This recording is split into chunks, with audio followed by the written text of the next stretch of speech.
hopefully the germs.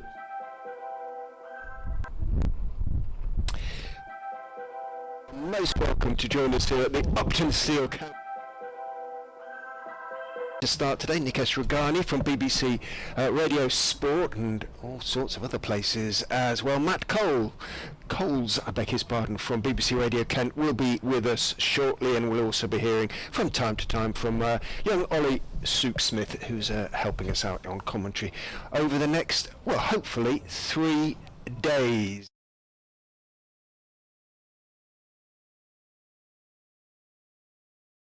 The trees behind the scoreboard, which are framed in grey, slightly concerning grey cloud at the moment. They look pretty still out there, and the ground is bathed in sunshine. The news from the middle is that Kent won the toss and on a used pitch have chosen to bowl first.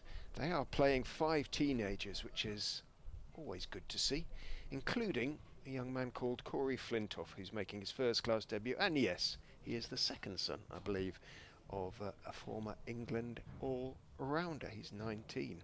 Ollie Curtis also making his debut for Kent. No debuts for Leicestershire. They are as the card, which means there is no John Tattersall and no Matt Salisbury. They've gone batting heavy, the Foxes, in this game, understandably, perhaps given the truncated nature of the fixture already. Joey Everson, formerly of this parish, albeit briefly, went to Stamford School and did have a game for Leicestershire. Do you know, it might have been against Kent. I can't quite remember who the game was against all those years ago. Now very much a man of Kent. He's going to open the bowling from the pavilion end, runs in and bowls slightly short of a length to Rishi Patel, who stands up tall, just turns his wrists on the defensive push, runs the ball down the pitch on the onside, where we may be struggling, Nikesh, to identify all the Kent fielders, because understandably, with a cold breeze blowing, they're all in their cable knits and they're not numbered. They're not, no, and they all look very young, don't they, as well? They all are the very Kent young side. compared to us. Morning, mate. Good morning.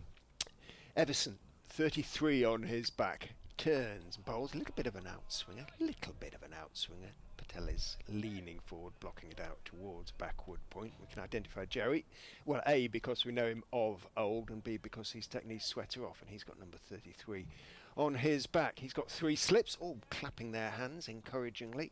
He has a backward point, extra cover, trying to cover both positions. Mid-off, mid-on, mid-wicket, and a long leg, and he is a long leg, almost verging towards the backward square in front of the electronic scoreboard. Over there, Everson, elbows jutting, runs away from us, bowls foolish, attempter to Patel, 2 drive, swings a little bit, Patel strokes it out. You heard the call of no, as he didn't time it at all, and it ran out slowly towards mid-off, and there is no run. Pitch already doesn't look to have a great deal of pace in it. No, hint of swing early on for Everson.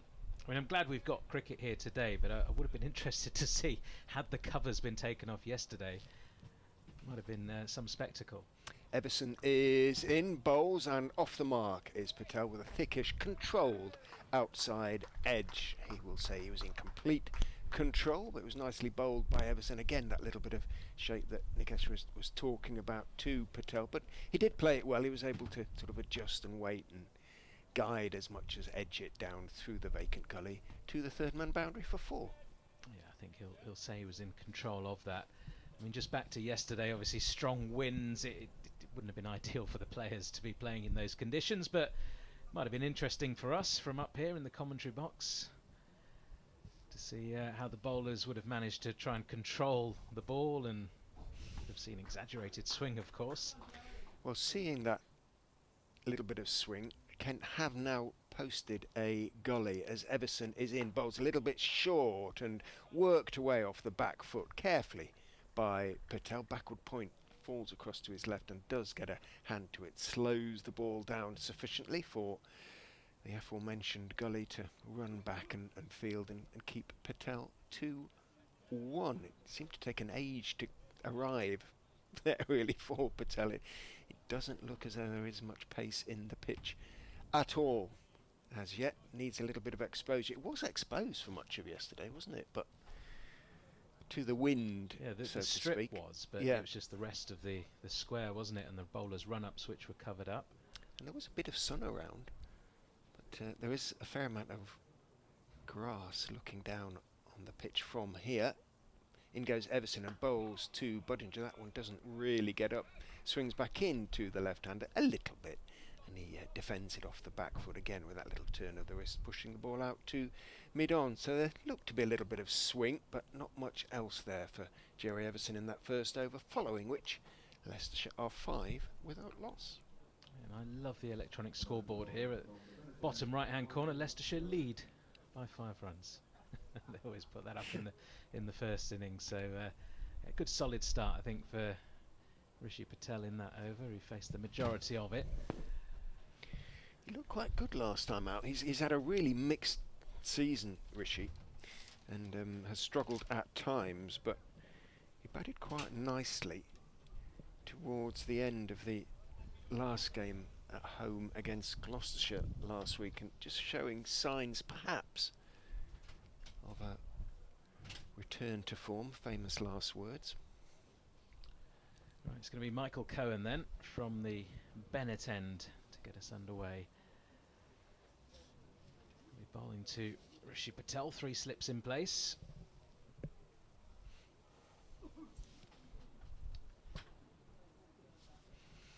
Here he comes, left arm over, and that's been flicked away uppishly out towards deep mid wicket, and that's 4 runs.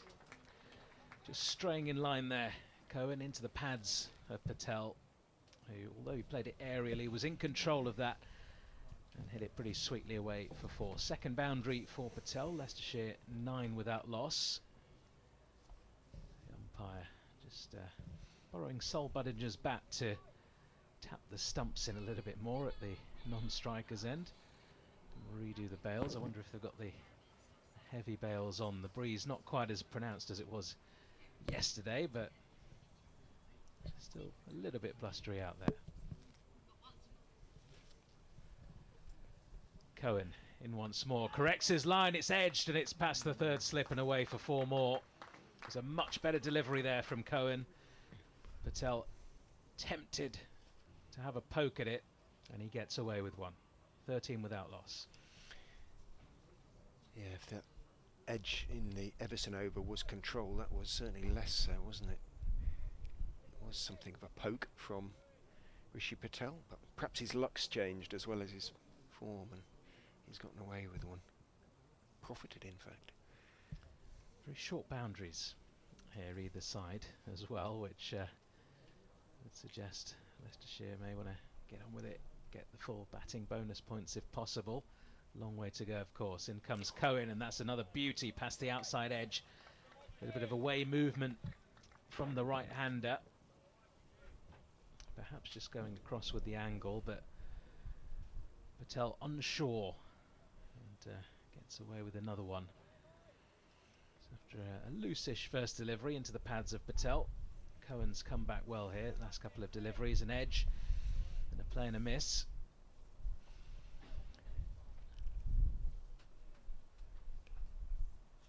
Top of his mark, runs in past the umpire, bowls, and that's another one on the pads of Patel, and it's flicked away along the ground this time towards wide long on, and it's 4 more. Can't bowl there to Rishi Patel. So after a couple of really good deliveries there from Cohen, just straying in his line once more, and Patel with another boundary, 17 without loss. 4 boundaries in his 17 for Patel. 4 boundaries in 9 deliveries faced. Nicely timed. And as you say, that he has many strengths, but that's certainly one of them. Still 3 slips in place. Cohen will be keen to bring them into play. Can he correct his line here? And he comes, and that's another beauty. It just nips away. An exaggerated bit of movement there, away from Rishi Patel, past the outside edge. And Patel goes and examines the pitch. I think that's just good bowling, nothing to do with the surface there. going across with the angle and then nipping even more off the seam.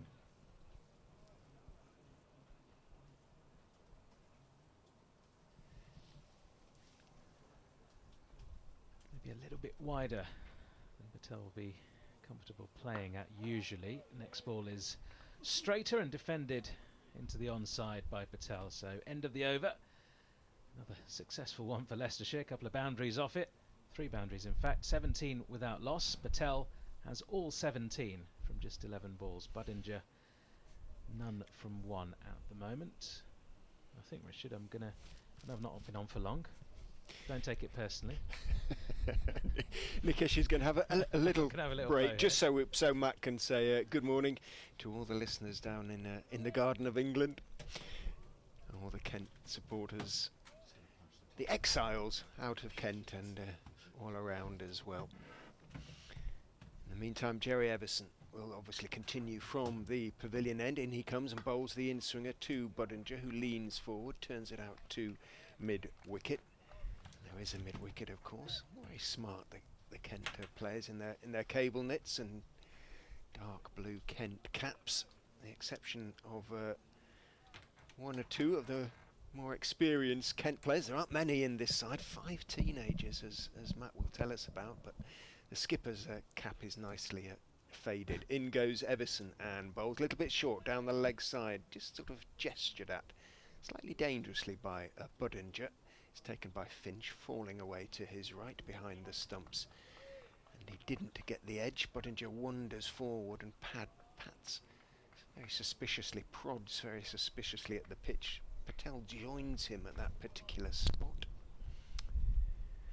Morning, Mr. Coles. Good morning. Just here to punch the clock, then Nikesh will be back on. Okay. I'll be off for sleep. Everson is in. Bowls a little bit short and edged. Caught. Dropped at second slip. Well, that was almost catching practice and really should have been taken by Denley at second slip. It was, what, 1.5 foot, maybe 2 feet off the ground, and got 2 hands to it comfortably enough. It was just almost poked to him, to his left, and really should have held that. And Budinger on naught, dropped. 17 without loss remains the score. It was so relatively straightforward. Thought he'd taken it at first. Everson is in and bowls on off stump and a little bit of in swing, and Budinger leans forward and blocks it out into the offside.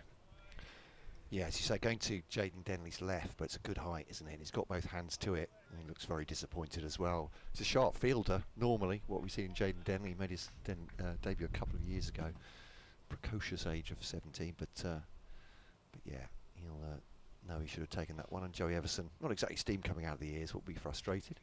In he goes, Everson, and bowls, and lovely swinging delivery, and peeling for the leg before as Budinger steps across, tries to work it into the onside, and umpire Simon Widdop just turns his head away.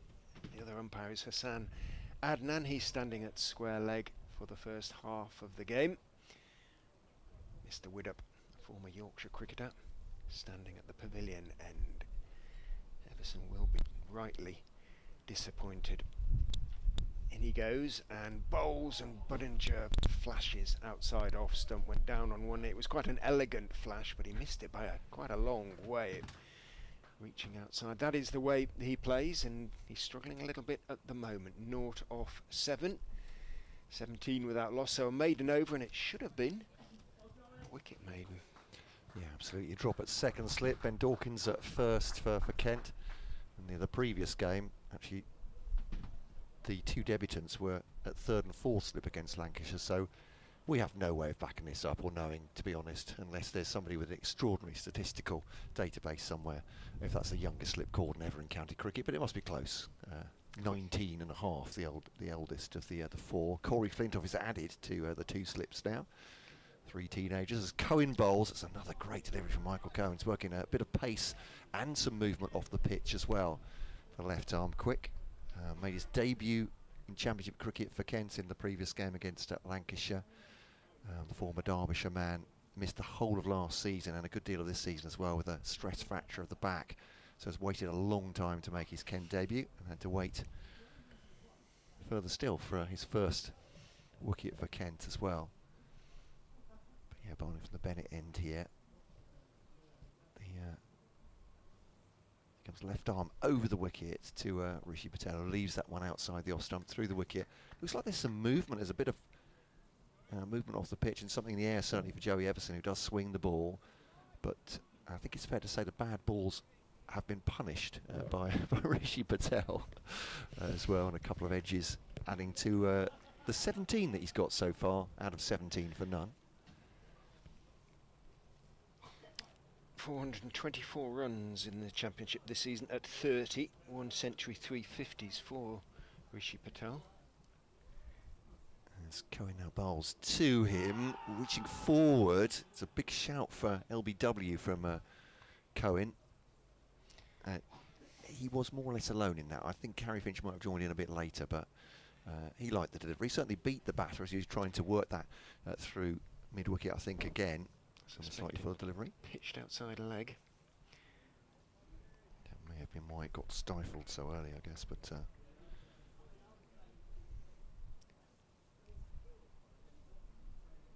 he'll go back to his mark now. See a couple of Kent staff below us. Bowls now to Rishi Patel down the leg side, this one, bit wayward, and Finch does well. It bounces just before it gets the wicket-keeper to take that one. He is captaining the side. We initially were informed that it would be Grant Stewart, but Harry Finch captain against Lancashire. Enjoyed the experience. Grant Stewart coming back into the side, one of 5 players for Kent. In come Curtis and Flintoff, making their county championship debuts for Kent. The slightly more experienced Joe Denley comes in as well. He was a concussion substitute for Tawanda Miyeye in that previous game. George Garrett has been parachuted in, I think, an injury to Matt Quinn. And Grant Stewart coming back in after injury as well, as Cohen bowls to Rishi Patel through to Harry Finch, and there is no run. So out go the aforementioned Tawanda Miyeye, who's under concussion protocols now. Ben Compton, who in a collision with Miyeye running between the wickets against Lancashire, has injured his wrist, so he can't play. Matt Parkinson is out of the side, and so too Mo Rizvi, the leg spinners. They were dispatched. They may even be on the train home by now, I'm not sure, but I'm assuming Kent looked at this pitch, looked at the fact it might be a 2.5, 3-day game at this point, and thought, we'll go with our seam options. And Matt Quinn, as I said, is injured as well. So 5 changes for Kent. Here's Cohen to Patel. It's close to the off stump, but it's a decent leave by Patel. It does come back after leaving the batter to Harry Finch. Again, it grubs a little bit. Difficult take for the Kent captain. At 17 for none. So yes, 5 teenagers for Kent in this side. Curtis and Flintoff adding to Jaden Denny, to Akansh Singh, and to Ben Dawkins, who played in the previous game. So it's debuts all round the last couple of games for Kent. They're handing out caps like they were going out of fashion. 17 for none though, Leicestershire. Looking for points, Richard? Looking for as many points to clinch the title in this game. As long as they get as many points as Glamorgan take from their game up the road at Derby, then Leicestershire will be champions. Jerry Everson is in and bowls an in-swinger to Sol Budinger, who leans forward and blocks it out to mid-wicket. I think that's hugely encouraging from Kent's point of view. I know that you'd probably like a little bit more experience in the side, but given that promotion is out of the question, then it's wonderful to see young players being given their chance, being given an opportunity. And 5 teenagers with all the slips. Teenagers. In goes Everson and bowls another in-swinger to the left-handed Budinger, who is back on his stumps, again blocking that out into the leg side. Again, there is no run. I wonder what they talk about in the slip. Something that, whatever it is, we wouldn't have a clue what they were talking about. Well, I did ask Harry Finch, the King captain, when he was flanked by those 4 teenage slips, did you understand any of the conversation? He slightly bridled at that, to be honest. So I'm not that old. Well, but then admitted that he didn't really know what they were talking about most of the time. Everson is in a little bit shorter this time on off stump. Again, a touch of suggestion of shape back into Budinger, who just leans forward and blocks it out towards mid-off. Good morning to all those watching on the excellent stream provided by Fox's TV, available through YouTube and the club website and all sorts of other outlets, including, of course, the ECB website. Everson, as the sun goes in, bowls a lovely swinging delivery in swinger to Budinger. It draws him forward. It wasn't quite there to drive. He just about got on top of the bounce of it and squirted it rather out towards Cohen, who is at point at the moment, and there was no run, but that was nicely bowled by Jerry Everson. Yes, Ian Anderson on the stream. As long as Leicestershire match Glamorgan's points tally at Derby, Leicestershire will win the title. Everson is in and bowls on off stump. Forward goes Budinger, who is being really made to work for the single he needs to get off the mark. He's already been fortunate. He's faced 12 deliveries now without getting off the mark. On Budinger-like, he's had one flash outside the off stump. Not many opportunities now left. Possibly will be the only chance they get to bat in this game. You never know. It's not a good forecast for tomorrow either. So in goes Everson and bowls outside off stump, and will get off the mark there. Budinger has just waited for that one and just punched it. Gentle punch almost. Piece of timing through the offside, just in front of point. Cohen can't get there, and it runs down to the Uptonsteel stand alongside the famous, if not particularly aesthetically pleasing old building known as the Meet here at Grace's, or Gracie as Rehan Ahmed calls the ground. And Budinger is off the mark with a boundary, the 5th boundary of the morning. And Leicestershire, after 5 overs, are 21 without loss. We very graciously patronised one of the local businesses, didn't we, yesterday? I thought it seemed the right thing to do. I wouldn't normally go and get cake of an afternoon, but, you know, it feels a bit of a cliche for a cricket commentator, but they're exceedingly good. So, what did we have? Coffee and walnut and Victoria sponge. Well, Splendid they both were. Not open yet, the Friends of Grace Road, but will be after lunch, which will be taken a bit later today. Yes, indeed. So, is it 10 minutes later? 22. Yeah. So, yeah, 12. Sorry, yes. 10 minutes later than 12:30. 20 minutes earlier than, yes. Here's Cohen down the leg side. Lost his radar a little bit. It's bounced in front of Finch. It's like a really difficult take for him. It's bobbled away for 4 byes there. Cohen is proper quick. He's bending his back here. He's not the tallest, so broad shoulders and a bounce into the delivery stride. Left arm over the wicket. So he's waited a long time to get into this Kent side. And I was just looking when his last first-class wicket was. It was the 4th of July, 2021. Playing for Derbyshire against Nottinghamshire. It's a long time to wait for him. And Liam Patterson-White was his victim on that occasion. He's hoping for another one at least today, but Patel just settles on that one on off stump. Soft hands, plays it out towards point. So I'm going to take my life in my hands here and try and... well, I'll describe the field if I can't actually tell you who they are. Finch is the wicket keeper. Alongside him, Dawkins, Jaden Denley and Flint off the slips. And it looks like Ollie Curtis at point. Joe Denley, on his faded Kent cap, is at mid-off. Grant Stewart at mid-on. That leaves us to think George Garrett at mid-wicket. Joey Everson is down at long leg. And Ekhanch Singh at deep backward square. That's my story, and I'm sticking to it. That's clipped off the pads, or is it leg byes? It's gone for 4 more. You know, it's off the bat. There we are, a glance there. So Cohen has been very expensive so far. Perhaps doesn't tell the whole story. It doesn't tell the whole story of how he's bowled so far. But yeah, that's runs off the bat. But Rishi Patel assuredly is on 21 now, 29 for none. It's fair to say, and I say this is with no side to it at all, is these sides are, the road's been brought in a bit, I have to say. So you might get quite a lot of boundaries in this game, but Leicestershire would love as many batting points as they can corral in this first innings. A little bit overcast now, a little bit grey out there now as Cohen bowls to Patel. It's a yes, no, excuse me, as Curtis swoops in from a point, but not quick enough to stop them from getting through for a run.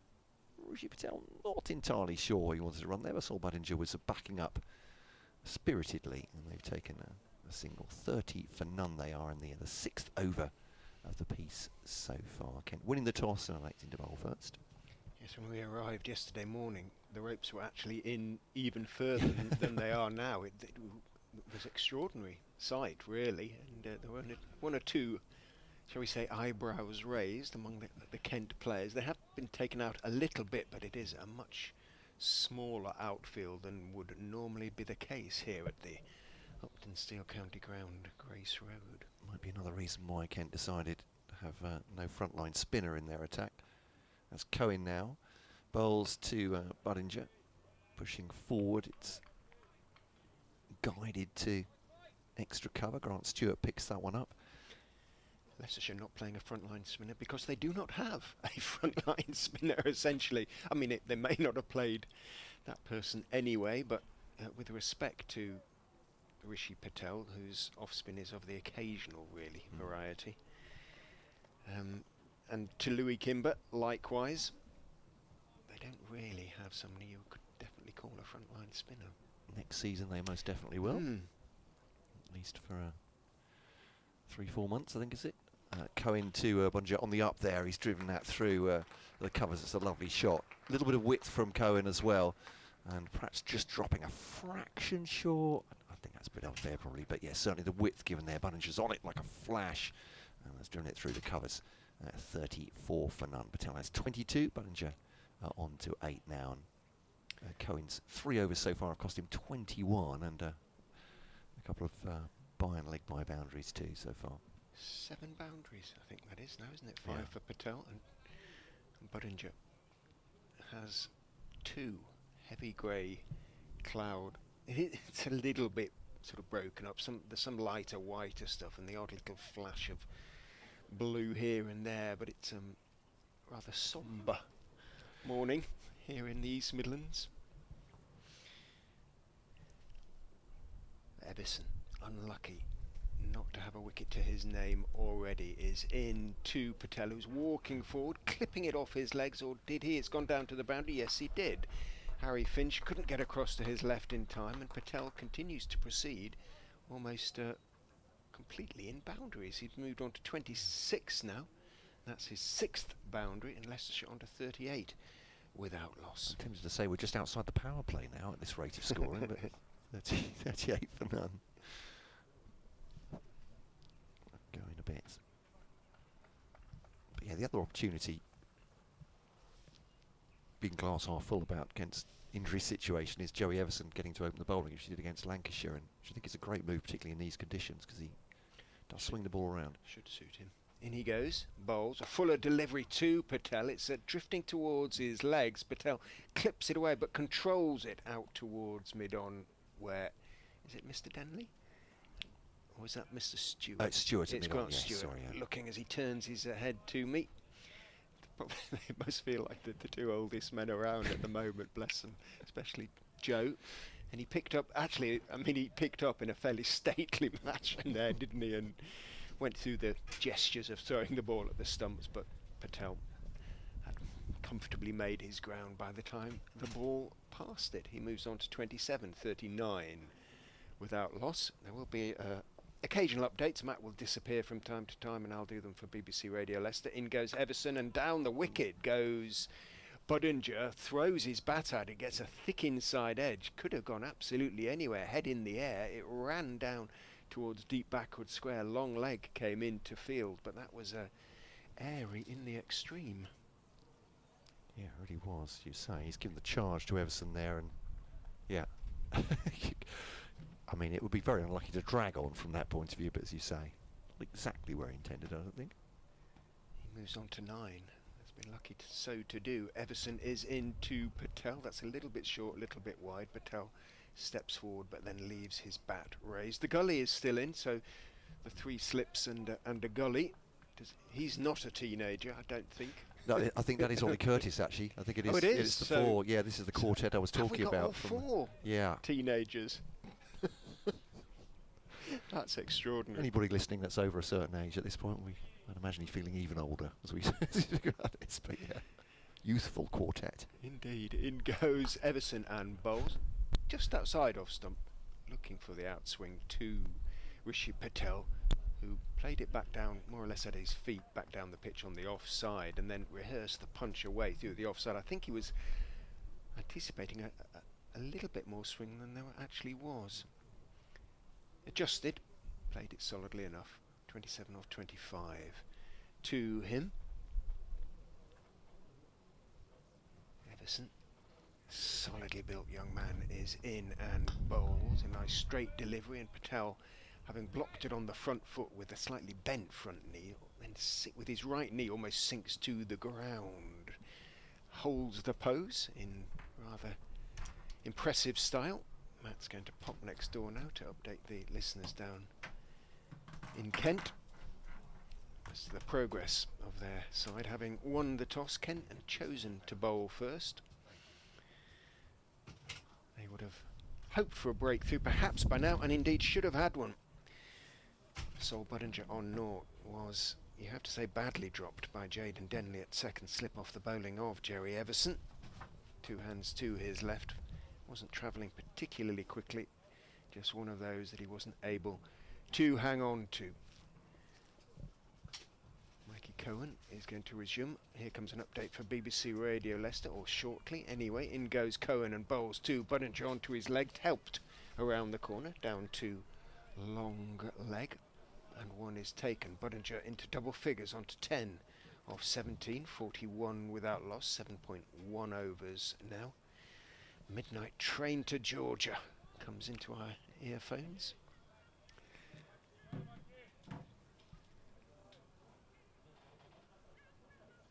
Now, Cohen caused problems for Patel early on, pushing it across the right-hander.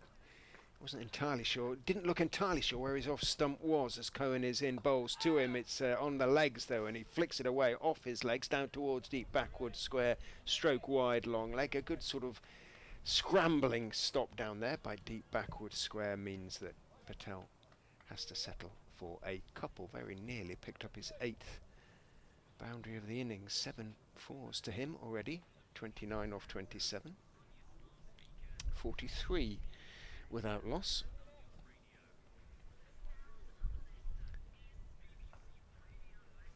Cohen, South Africa born. Sharpish left arm over. Down the slope he comes from the Bennett end and bowls to Patel. It draws a thickish inside edge. He wasn't there to drive, and Patel leant forward looking to play quite forcefully through the offside. Might just have swung back into him a bit, and thickish inside edge, and yeah, Patel makes a gesture indicating there was a little bit of swing back in to him, and it was in the air for a foot or two off the bat of Patel. Looking a victory for the bowler of sorts there. Cohen, slightly angled run, in he comes and bowls fullish outside off stump, and reaching for it Rishi Patel. I think it was bottom edge into the ground. It bounced in the air to third slip, went down, but I think that complete lack of reaction indicates it wasn't a chance. I think so, yeah. He's had a little bit of a flirt though, at a couple of balls outside off stump. The luck seems to be with him today though, Rishi Patel. It does. I think it's possibly been that the problem that he's had over this season, just seems to have lost a sense of surety about where his off stump is, and plays at some that he doesn't need to and leaves some that he'd be wiser to play at. In goes Cohen and bowls to him and goes through the past the outside edge as he leant forward on off stump there. He's bowled some good deliveries here as Cohen. A couple of loosish ones, but when he gets that angle right across Rishi Patel, Patel is finding it difficult.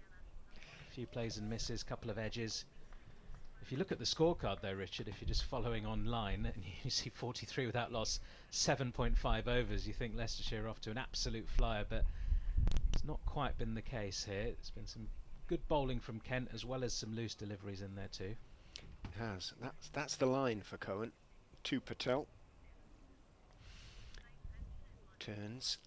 Energetic run comes in and bowls a little bit short into the hip area, almost the rib area of Rishi Patel, who leans forward, makes sure that there's no bat anywhere near it, thumps into the thigh pad I think in the end, drops out at his feet. But that was, finished the over better than he started it there, Michael Cohen.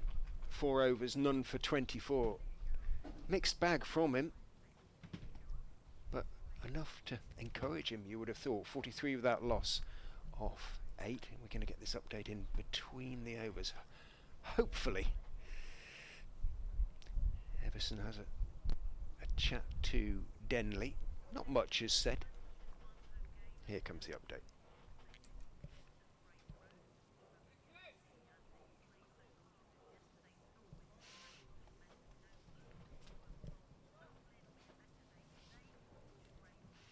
It is dry, I'm pleased to say, and we are underway here at the Uptonsteel County Ground. Leicestershire were put in to bat by Kent, and they've made a good start on the scoreboard at any rate. Rishi Patel 29 off 31 balls, Sol Budinger 10 off 18, which means the Foxes are 43 without loss of 8.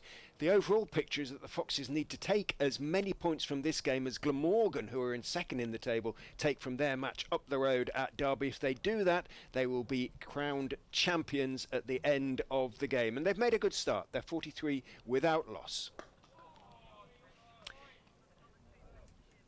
Everson bowls to Budinger, a little bit of an in-swinger. Budinger, who still looks a little uncomfortable out there, plays it firmly out to mid-on. And there is no run. Tell you what, Richard, it's a lot more of a pleasant day than it was yesterday, but the camera operator seems to still be a little bit cold there. He's got the gloves on, plenty of layers.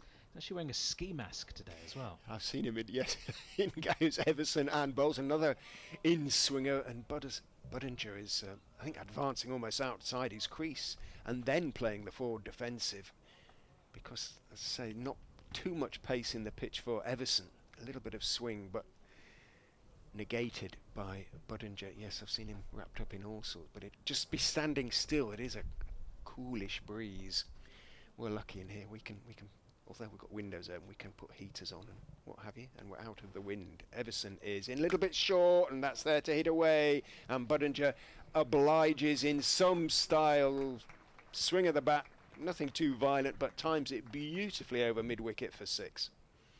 Yeah, it went flat, didn't it, as well, from Budinger. It was short, didn't really get up too high. We've talked about the lack of pace in the pitch, and it just sat up nicely there from Everson. You can't be bowling there on a pitch like this, especially at that pace, to somebody like Sol Budinger. Yeah, especially without anybody out on the leg side. Yeah. Yes, that was all the ingredients were there, and Budinger tucked in. They've got 3 slips in place and just keeps erring towards that Midland leg stump. Everson is in, edged, and he's caught this time. Well, Everson gets his revenge in some style. Second slip, little nibble from Budinger, couldn't resist it. Perhaps anticipating a little bit more in-swing that was there. Went on with the arm to a certain extent from Everson, and Budinger, little nibble to second slip, and the catch is taken. Is that Denley? I think he'll be relieved if it is, and Everson will be delighted, and Kent too. It's a breakthrough I think they've just about deserved. 49 for 1. I think so, yeah. Good comeback there from Everson. We were just talking about the 3 slips being there. Bring them into play, bowl in that corridor just outside the off stump. And that's what he did on that occasion, Everson. Good sharp catch taken. It was one really that Budinger kind of had to play at. You know, with the in-swing that Everson has been getting into the left-hander, wasn't sure whether it was going to come back into him or go on with the angle. It just sort of held its line, got the outside edge, and that is the perfect delivery from Everson. So Leicestershire lose their first, 49 for 1. Budinger gone for 16, and it brings to the crease Ian Holland, who continues in this number 3 position in the absence of Rehan Ahmed. There'll be Leicester supporters will say, well, that was a very Budinger innings, really.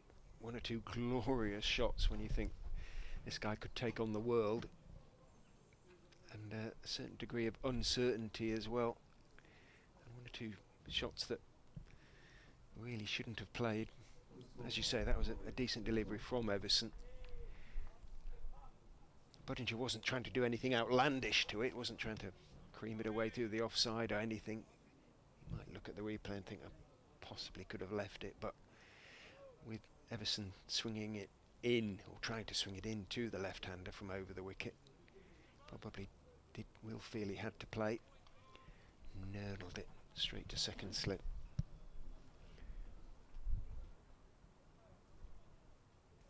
So Holland, the skipper, just marking out his guard here. Going through some shadow practice towards square leg, and here he is ready to face 3 slips and a gully.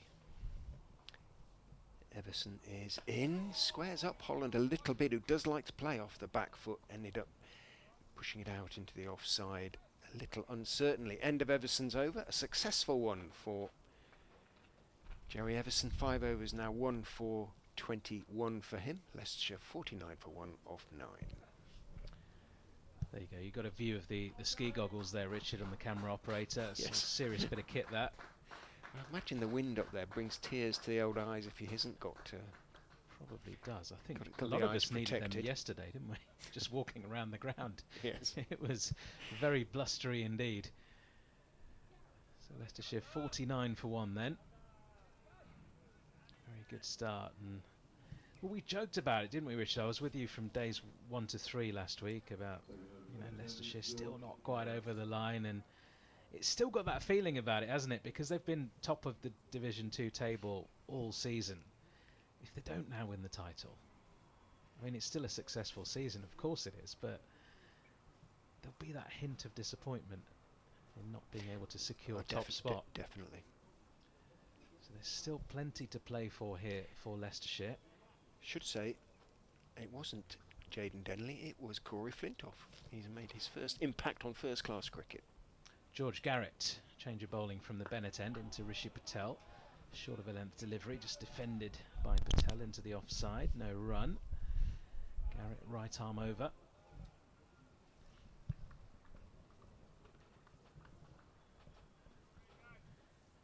Umpires Hassan Adnan and Simon Widdop, the 2 standing officials out there. I think every game I've done here this season, 3 or 4, Hassan Adnan's been here. Patel on 29, not out. Facing up here, and oh, that's past the outside edge. Nice delivery there from Garrett. Just on that 4th or 5th stump line. A little bit of nibble past the outside edge. I'm saying Flintoff because it's come up on the scoreboard as Flintoff, but on the actual scorecard that the scorers do, it's gone down as Jaden Denley. So I may have been right first time. We'll check with Mr. Coles. It has on Cricinfo as well. I'm not sure if they follow the local scorers, and that's the reason for it. In comes Garrett once more. That's down the leg side, and it's a no ball as well. So a couple of extra runs onto the Leicestershire total. They go past 50. 51 for 1. Inside the 10th over. So good start really for Leicestershire, despite the loss of Sol Budinger. Still got 3 slips in place here, Garrett, to Rishi Patel. In comes Garrett bowls, and Patel is on the front foot, just defending away to backward point, no run. Matt Coles confirms it was indeed Corey Flintoff who took the catch. The scoreboard operator is right, and the ESPN Cricinfo information is incorrect. Jaden Denley's actually off the field at the moment, so whether in dropping Budinger on naught he hurt a finger or something.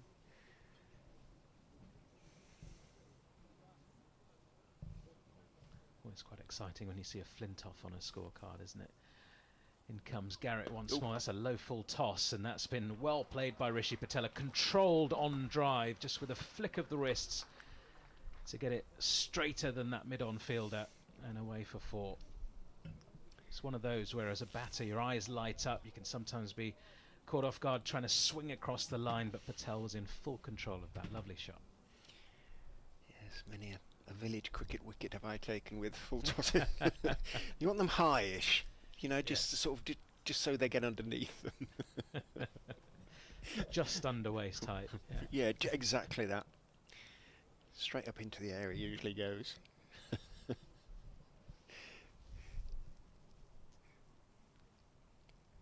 55 for 1 then. Garrett runs in, bowls, and Patel just defends back down the pitch. He thought that Garrett was going to have a shot at the stumps there. Garrett did the fielding, feigned a throw, and then underarmed it to the keeper. Patel, in that moment, was ducking, sort of holding his head. Throw didn't come in though. Patel going nicely, 33 not out from 37. 7 boundaries he's hit now. In that 33, I think. Yep, 7 fours. Garrett runs in, delivers, and that's another very good one. Just nipping away past the outside edge of Patel. And it's the end of the over. 55 for 1 then. I guess that over just kind of sums up the innings really. A few loose deliveries, but then a couple of really good ones. So the Kent bowlers always feeling like they're in the game with those 1 or 2 good ones that they manage to bowl every over. But they are giving Leicestershire scoring opportunities too. 55 for 1 off the first 10 overs. Do we call that Baz ball? In Fonz ball, do we? Maybe. 5.5 runs and over. Well, it's a good rate. In goes Everson and bowls a nicely shaping, outswinging delivery to Ian Holland, who's, as ever, waiting on his stumps and leaning forward. Played it solidly enough, but it's a nice shape to the delivery for Everson. That was a... Yes, there was the one poor delivery from George Garrett, but there was some super deliveries in that over. There's something there as the lacquer comes off this ball for sure. For the Kent bowlers in this green tinged pitch. Another outswinger from Everson. Again, Holland is leaning forward. Some season for Leicestershire's acting captain. He has scored 470 runs. Very sort of solid mid order performance, though. He's opened, he's come in 3, he's gone in a little bit lower as well. He's been up and down the order rather, but also 35 wickets. In goes Everson, bowls to him outside off stump. A little bit of a drag down too early in his innings. Holland thinks to try and slash that one away through the offside, or cut it, or whatever, and let it go through to Finch behind the stumps.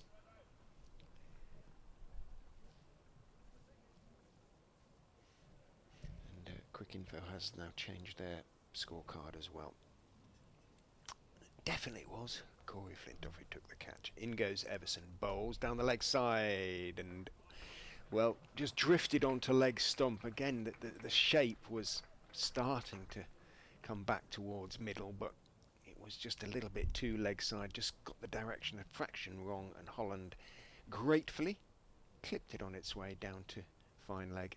No chance at all for long leg to get around in front of the Turner Indoor Centre over there at the Bennett end. And Holland is off the mark with 4. Just another example of a loose delivery there from Kent. For too many scoring opportunities this morning. Everson is in grunt of effort, but again a little bit of a drag down. There outside off stump, a touch short. Didn't really get up as it was allowed to go through to Finch behind the stumps by Holland, who wanders off towards square leg. Sun is out temporarily. Makes the whole ground look so different. Still plenty of green in the trees and the leaves. The limes are starting to turn colour though. They're yellowy brown as much as green now. In goes Everson, bowls straight this time, and Holland head right over the ball as he blocks that one down the pitch on the onside. End of Everson's 6th over, 1 for 25 his figures, as a siren in the distance up Saffron Lane perhaps. 59 for 1 after 11. Good solid start here for Leicestershire. Rishi Patel now having got in is on 33 from 38. Feel like he has to go on. He's,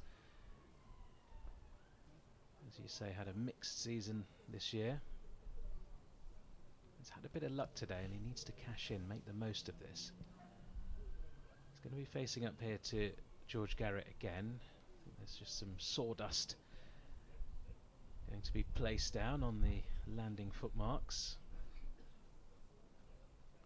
A lot of wet weather around over the last week or so. There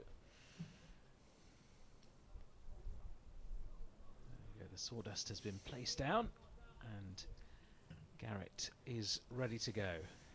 In he comes, bowls, and Patel drives, but straight to extra cover, although there's a misfield there. And allows Patel through for an easy single in the end. That was a little bit village, wasn't it? I'm afraid so. Eskinazi, I think it is there, isn't it? And he seemed to do everything right, formed the long barrier, it sort of bounced in front of him, somehow squeezed through.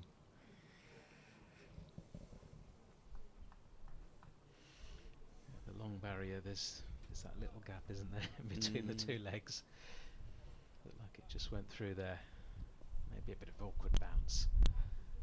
Here comes Garrett to Holland, who defends away to backward point. There's no run.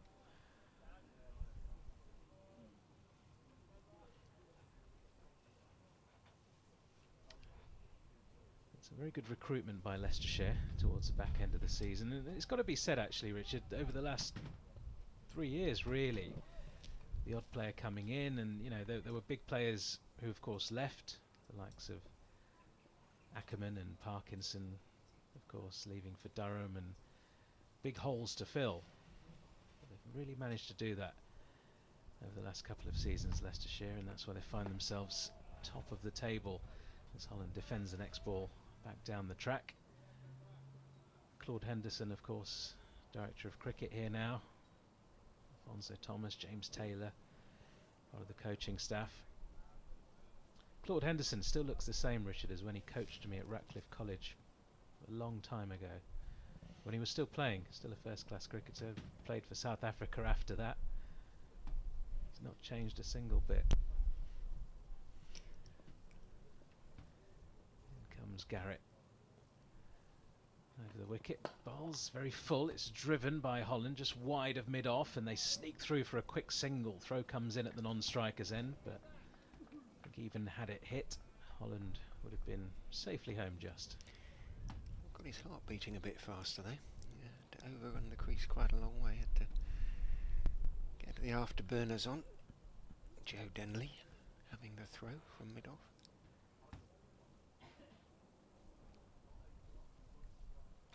.61 for one then. Patel back on strike. Kent with still 3 slips in place. Next delivery is fairly straight, and Patel defends it away into the offside. No run.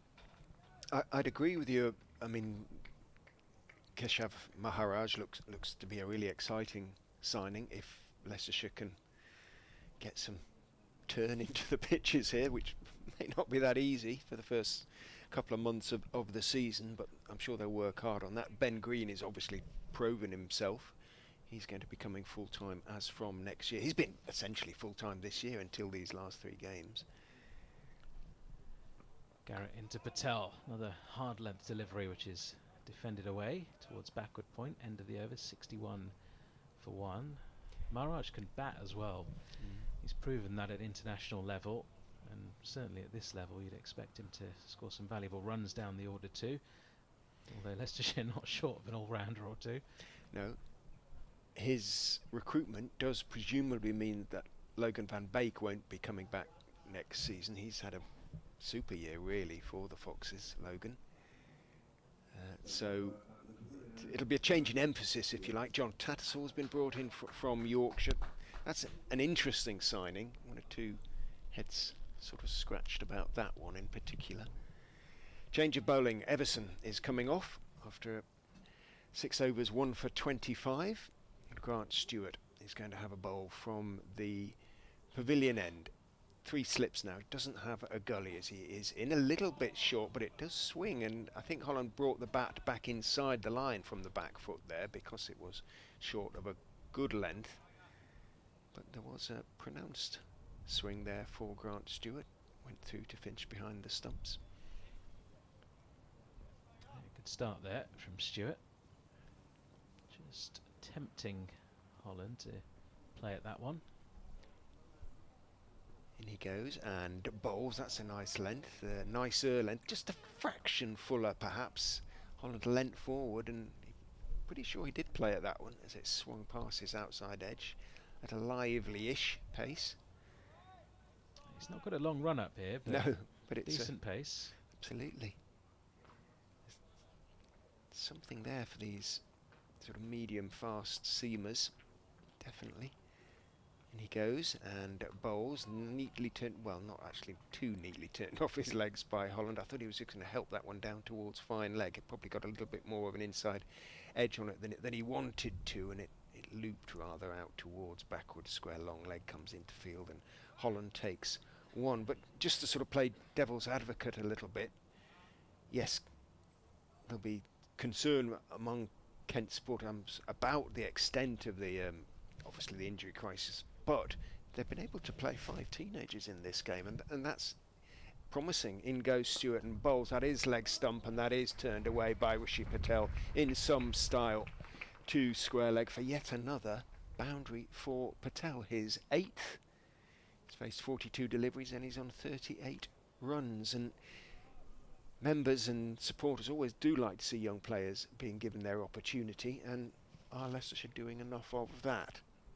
You know, so there's sort of two sides to it really. You can say Leicestershire are probably going to be champions, and Kent are at the sort of towards the other end of the table, but yeah, I mean, okay, 5 might be one side of the extreme, 5 teenagers playing in a first-class fixture, but you know, needs must for Kent. But yeah, Leicestershire, are they doing enough to bring the odd one through? That's what supporters would dearly love to see next. Stewart, that short run is in, adjusts his line onto middle and off, brings Patel forward, more inclined obviously to get forward than Holland, blocks the delivery out towards extra cover. 66 for 1 with that for 2 Patel. But it was when Leicestershire were more successful towards the back end of the 90s and into the early 2000s, when things were going well generally on the pitch, they were able to then sort of filter through these youngsters. Stewart a little bit short, whipped away by Patel down towards long leg, not to oohs and ahs, but he seemed to get plenty on that, although he sort of wanders down the single as though something wasn't quite right. Stewart and he exchange words in some regard. Patel on to 39, keeps the strike, 67 for 1 off 13. Run rate still up there over 5s. Leicestershire looking to take as many batting bonus points to add to what is likely to be a draw, given we've lost one day and the forecast for tomorrow is not particularly promising. So you'd hope with the success now that Leicestershire have had this season, they can establish themselves as one of the top sides in the country, as Garrett continues into Patel. It's flicked away but straight to short mid-wicket, no run. We don't of course know what the format is going to be next season, do we, for the county championship, the fixtures and all that type of thing. So you know, if it does continue in this same format and they can establish themselves in Division 1, that might be the opportunity to just try and blood 1 or 2 through. I don't know if you've heard of any youngsters coming through the academy here, Richard. Well, that's the problem to a certain extent. Not necessarily, no. Nobody's sort of lighting up the second 11 games that I'm aware of. Garrett back into Patel, who defends, and there's no run. Leicestershire have got a proud record, haven't they, of producing players who go on to have successful careers both at county level and international level. I ought to keep you up to date with what is going on up the road at Derby. Glamorgan are 13 for 2. We'll take that. We'll certainly take that. Garrett in to Patel, and that's been just worked away to mid-on. No run. I assume it was a late start because they're only 6.2 overs.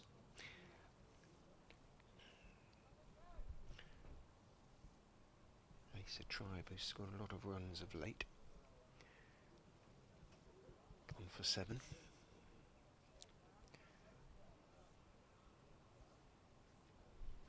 Stark contrast to what's going on here. Leicestershire 67 for 1.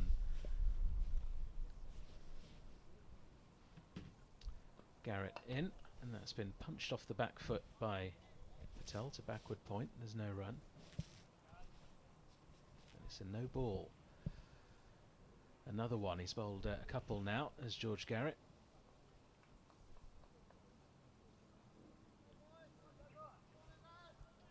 We saw last week Leicestershire really struggling with the no balls. Ben Mike and Josh Hull racking up lots of extras in that Gloucestershire first innings.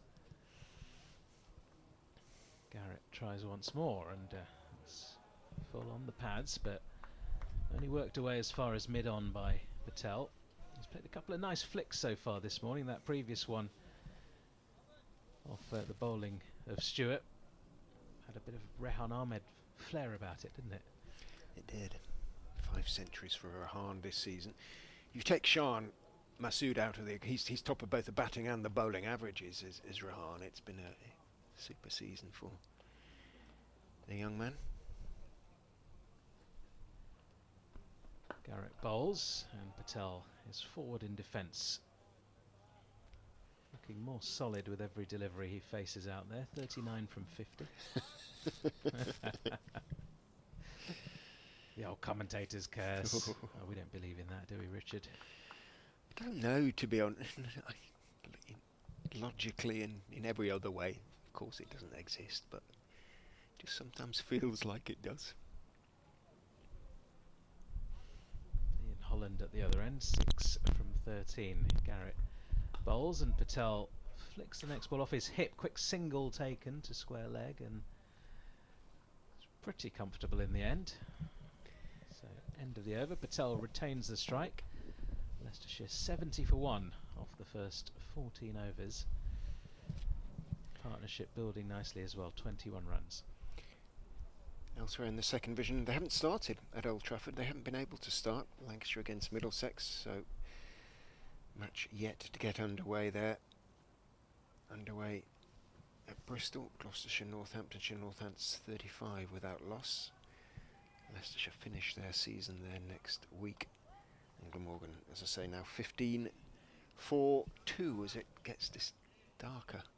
Certainly not dark enough to concern the umpires, I don't think, but it's gloomy out there. Stewart is into Holland, who is waiting and guiding that one just wide of third. Slips through gully, bouncing through gully. Third slip, not able to get across to cut it off in time, and backward point has to run back towards third man, about halfway to the boundary.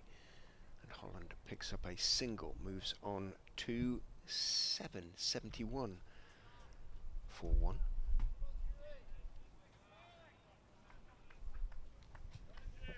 Didn't see any rain forecast for later today. Stewart just wipes his right hand on the back of his trousers before, almost jogging in. Accelerates to the crease, but it's a similar sort of delivery, a little bit wider, and this time up on his toes, Holland can get and guide it down to the third man boundary for 4. So, having arguably gotten away with one the previous delivery, Stewart doesn't get away with that one. Concedes 4. Holland into double figures now, on to 10.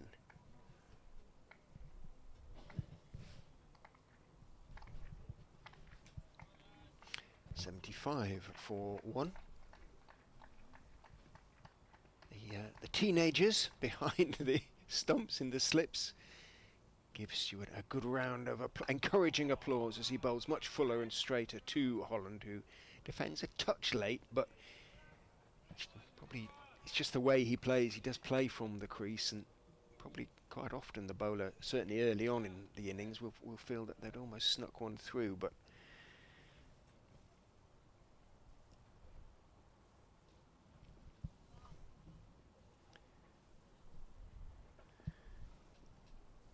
it out. Stewart, 9 on his back. Big man runs in and bowls again. right hand goes into the air as he thought he was going to sneak that one through onto the pads of Holland, who was on the back foot in front of the stumps. Had he done so, you would have heard the appeal down in Kent, I think, but he wasn't able to do so. Pushed by Holland out towards mid-on.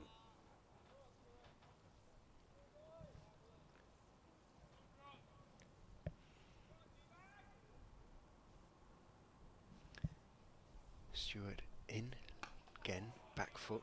Stayed perhaps a touch low. It sometimes does from this pavilion end, which is up the slight slope here at the Uptonsteel County Ground. Holland again was equal to it, again pushed it out down the pitch on the on side. Again, Stewart might have thought that was going to get through. One ball to go in his second over, none for 11 at the moment. Probably fair to say so far that second over hasn't been quite as promising as the first. Tall right-handed seamer, shortish run, maybe no more than 12 yards, runs in and bowls. That's a better length. Fuller draws Holland probably as far forward as Holland ever gets, really, and leant forward and thickish outside part of the bat kept it out. Again, 75 for 1 after 15. We are past the half hour, so Matt will be back in a moment. He's just updating Radio Kent, and then he'll join Nikesh for the next few overs. Quite a decent crowd in, considering the weather here today. I'm not sure if you know about memberships and things like that, and the kind of figures that they improved this year, or quite steady from last year, but certainly a lot of people in to watch the last home game of the season, of what has been a very successful season for Leicestershire. As Garrett continues from the Bennett end. Here he is into Patel, who defends with soft hands into the offside. There's no run. A bit of an iffy weather forecast for tomorrow. I wonder how many will be in for the final day, despite what happens. I'm not sure the exact process, if Leicestershire do manage to secure the Division 2 title, if there will be some sort of trophy presentation immediately, or whether that will be at the end of the season for whoever does win Division 2. Probably would expect a fair few in on the final day, as Garrett continues very full to Patel, who drives firmly, but that's well fielded by Garrett in his follow through. There's no run. You would hope it would come as soon as the title is secured, if it is, wouldn't you? Yeah. Rather than wait. And of course. And you want it, you'd like it to be here rather than with respect to Wantage Road down at Northampton. Yeah, although it's not a million miles away, I guess, No, for fans to travel to, but you're right, it would be nice if it was to happen, if it happened here at Grace Road, but we shall wait and see. Still a long way to go. Nothing is done and dusted as of yet. Garrett runs in, bowls, and that's been driven by Patel, square and away for 4. Talked about the shortish boundaries here, and races away for 4, backward of point. 79 for 1, Leicestershire. Patel 45 from 55 now. Run rate still more than 5 runs and over.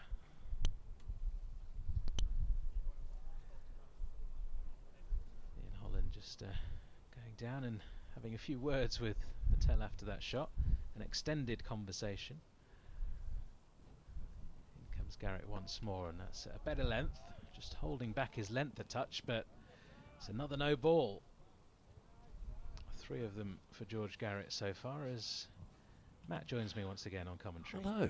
How are you? I'm very well, thank you very much. Better than Kent, I think. It's a tough session for this one. Boundaries may be a little bit closer, but they are leaking runs, 81 for 1. And Jaden Denley's gone off during the course of this morning as well, to add to, hopefully not to add to the long-term injured, but I could write you a long essay on that, and it would take about half an hour to read. Garrett runs in, bowls, and Patel is forward in defence once more. Any idea what happened? Was it just a sort of cut on the finger or something? I didn't see him go off, but I do wonder, after the dropped catch earlier, he did have a couple grubbing towards him in the slips, and I wonder if maybe it's a finger injury, but so he's replacing the slip cord, and almost needless to say now, given the build-up to this game by another Kent teenager, so Ollie Curtis is now in that cordon with Dawkins at 1. Corey Flintoff, who took the catch, a decent catch at second slip to get rid of Saul Budinger, and Curtis at 3. Patel standing tall, is forward driving, but straight to mid-off, and there is no run. He's played nicely so far, Rishi Patel, for his 45, but there were some tests from the Kent bowlers early on, some very good deliveries bowled. In amongst that, though, some loose ones too. Yeah, I think they've just done what you can ask of a batter, really. They've punished the bad balls really well, and the outfield's, despite the rain we had over the last couple of days, is very, very quick indeed. No surprise there. Garrett still with 3 slips in place into Patel, and that's slightly straighter. It's worked away down towards fine leg, maybe kept a touch low. Patel just got his bat down in time and helped himself to another single. So keeps nicking the strike here off Ian Holland. He moves on to 46 at the end of the over. Leicestershire 82 for 1. And Holland up at 3 in the batting order. I don't think that's been the case the whole season, has it?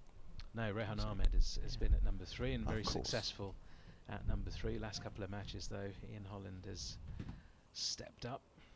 It's one of the good things about this Leicestershire lineup as well. There's lots of flexibility in terms of who can bat where, lots of all-round options. I think that's been the key to their success. Yeah, looking for points to take them towards the title. Be nice to get it done with a game early, wouldn't it? You never know quite the hand you're going to be dealt at the end of September in terms of weather, of course. As Grant Stewart continues from this pavilion end, and Patel is right behind that one. Just angles the bat, ends up at point. That's Mo Rizvi as the sub fielder. Himself on a short contract with Kent. Worked his way into the one-day cup side, having played a bit of second 11 cricket for Kent at the age of 27, making his one-day cup debut and now his championship debut as well in the previous game against Lancashire. Joe Denley, experienced, very experienced in the context of this team, hands it to Grant Stewart, clipped off the pads of Patel very pleasantly out towards mid-wicket, and thrown back in by Mikey Cohen, I think, now to the wicket-keeper Harry Finch, 83 for 1. My sympathies and apologies on Kent's behalf for everybody wearing cable knit jumpers, no numbers on them whatsoever. 2 first-class debutants. Yeah. Well, we like the look of them certainly, but it does make player identification somewhat tricky. Ooh, that's a swing and a miss outside the off stump. He's trying to cut that away in Holland, but rising delivery from Grant Stewart, decent one. Got a bit of lift as well through to wicket-keeper Harry Finch. Ben Dawkins at first slip with head in hands for a moment there. Another good delivery. He's got good paces, Grant Stewart, from a very short run up. He's a strong man, isn't he? Yeah. Broad of shoulder, running away from us. 9 on his back, and that one's straying down leg side, and Ian Holland taking advantage, helping himself to a leg glance. He goes on to 14, and the score into 87 for 1. 14 off 20 balls for him. Patel at a brisk 47 from 61, and we've had plenty of boundaries this morning, haven't we? So Patel's already hit 9. That's Ian Holland's 3rd. And I don't think it's just that the boundary ropes have come in a little bit. Budinger hit 2 as well, and a 6. They've been very sharp on the bad ball.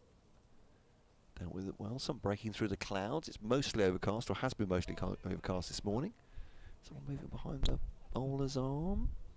There's an accusing look. Actually, just a cricket ground? Never. Surely not. It's a big smile from Grant Stewart. He's not taking any offence to it. Get on, settle down now. Stewart then over the wicket. Right arm fast medium. And that one's, yeah, it's got a little bit of movement from off stump away from the batter. Good leave actually, that one by Ian Holland. Made as if to play it, but very deliberate leave for a ball seaming away from him.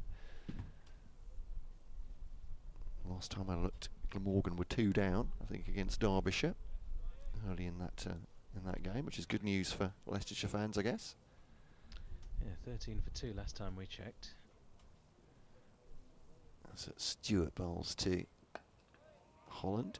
Just offers the back one. So that one opens the face out to point. Fielder by Rizvi at end of the over. 87 for 1. Patel has 47. Holland has 14. First action, first hour and a quarter of action of this match, with the first day, I was going to say rained off, but rained and then winded off. Winded It's off. fair to say. A new official term there. But it was very blustery, wasn't it?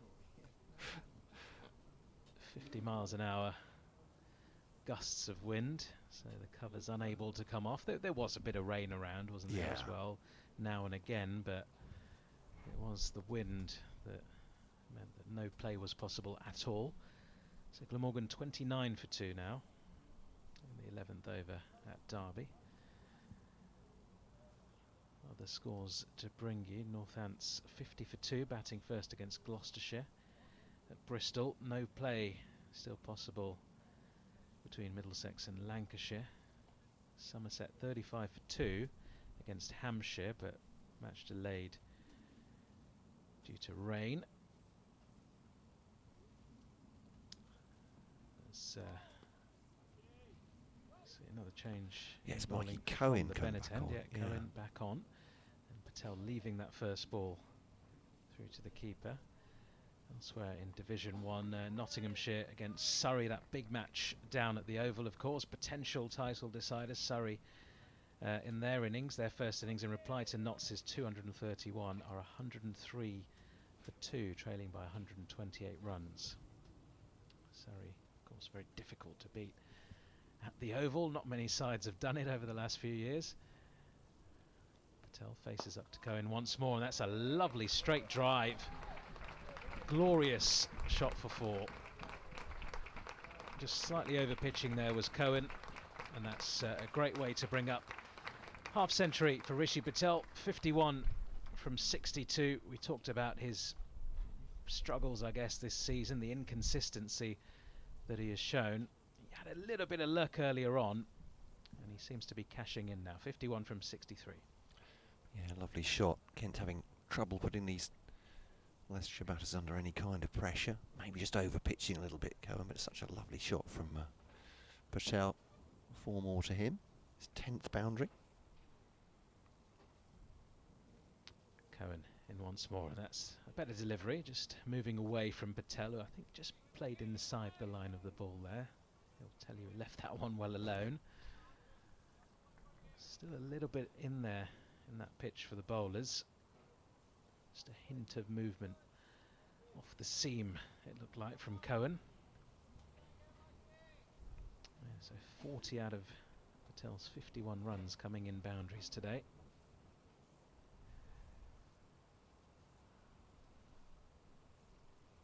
Cohen runs in past the umpire, delivers, and Patel flashes at a wide one, gets a thickish outside edge, and that's 4 more. Down to deep third.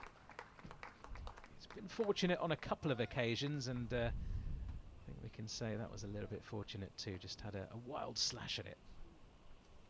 Yeah, Cohen's pace as well. It's going to go pretty quick, isn't it? Don't think it matters where the boundary rope was for that one. That was flying away. Initially a little bit uppish, but yeah, 4 more. George Garrett unable to stop it going for a boundary. The wind just picking up as well. Enough of that yesterday.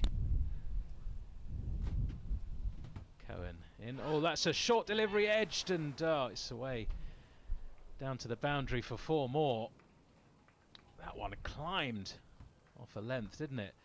Just angled across Rishi Patel, who felt like he had to play at the delivery. And well, it would have been an excellent catch had any of those slip fielders managed to get anywhere near it. It flew over their heads, and it's 4 more to Patel. So a couple of fortuitous boundaries there. Yeah, moves on to 59. Flintoff was off the ground there, wasn't he? Trying to reach that goalkeeper light, trying to claw it back, but yeah, just trying to take the bat away, I think, at the last moment, wasn't he? From the ball, looking at the replay, Rishi Patel. 99 for 1. Cohen back in, and that's a much more solid-looking drive through the covers from Rishi Patel. That's the 100 up as well for Leicestershire. 103 for 1 off 18 overs. It's been a splendid start. Kent might feel they've not had any luck this morning when they have bowled those good deliveries. A couple of edges which have been close, a few plays and misses, but Patel still there on 63 from 67, and Leicestershire going nicely. 103 for 1 off 18. Yeah, it's felt very much like that for Mikey Cohen, I think, hasn't it? He's bowled some good deliveries, but has conceded a number of boundaries. His pace working a little bit against him there, but occasionally over pitching, going a little bit wide as well. And Patel looking absolutely in the mood to punish him. So yeah, none for 40 off his 5 so far. Grant Stewart, none for 16 off 3. As he runs away from us here at this pavilion end and bowls to in Holland. This one gets a bit of bounce outside the off stump, but harmless as Holland just turns and watches that one into the wicket-keeper's gloves. There is no run. It's a very green Grace Road. Lovely picture as we sit here. Trees behind the various buildings here. The flags flying pretty stiffly, as Nikesh was saying. There's certainly a lot of breeze out there. 103 for 1 as Holland faces through to wicket-keeper Finch. Just tosses the ball to second slip and Corey Flintoff. Haven't actually made much of the family connection, but if you follow cricket, perhaps even if you don't follow cricket, you'll be aware of follow motorsport and that's true. Various other entertainment programs. Documentaries now as well, of course, for Freddie. But over the wicket comes Grant Stewart. This one's back at him from Holland, playing it with a dead bat more or less. There's no run. See, elder brother Rocky is at Lancashire. Corey initially on a rookie contract here at Kent, played some second 11 cricket, but played in the One Day Cup as well for them this season, and making his championship debut. As Stewart bowls, again, there's some movement away from Holland, but he's judging this well at the moment. He's not taking any liberties with Grant Stewart, letting that one go outside the off stump. And this pitch certainly allowing the bowlers something in it, I would say, in terms of movement, a little bit of swing through the air as well. Yeah, it certainly is. Not a lot of pace though, so when they have erred and bowled those short deliveries in particular, they've sat up nicely. Yeah, there's been some confident strokes, definitely trusting the pitch. Oh, that's a swing and a miss. Having said that, one's come back in at Holland, and he's perhaps trying to cut it, imagining it's going to go away from him. It's come back at the Leicestershire number 3. That's a decent delivery. He was sort of caught between whether or not to cut it or defend it, maybe off the back foot. A bit of a nothing shot in the end, trying to readjust. This will be could be a very rare maiden if Stewart completes this one here. But Holland defends it. You play a little bit late, low on the bat. Grant Stewart reacting as if he's very, very lucky rather, not to pierce the defence of Ian Holland there. But he did not. 103 for 1. It is a maiden over. It's just the third of the piece so far for Kent. It's Leicestershire's morning so far. 103 for 1. Patel has 63. Holland has 14. The one man to go this morning. Saw Budinger caught by Corey Flintoff for the bowling of Joey Everson for 16. Yeah, fantastic morning session for Leicestershire. Got around 40 minutes until lunch, just under. We'll be hoping to build on this and not lose another wicket before that lunch break. Rishi Patel unbeaten on 63, facing up to Cohen. Leaves one alone outside off stump. That was another good delivery from Michael Cohen, just angling across the right-hander on that sort of 4th, 5th stump line. It's the 20th over of the day here. About an hour and 22 minutes of play.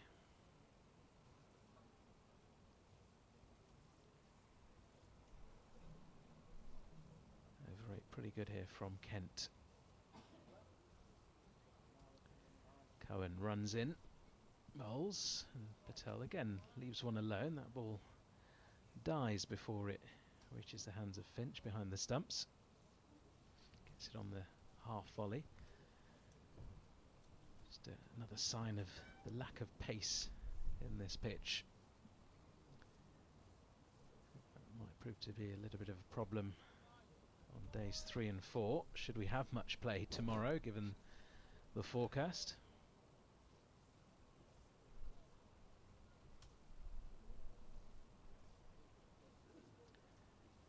Cohen from the Bennett end in bowls, and Patel defends to that short mid-wicket fielder. He's looked pretty solid in defence as well, Rishi Patel.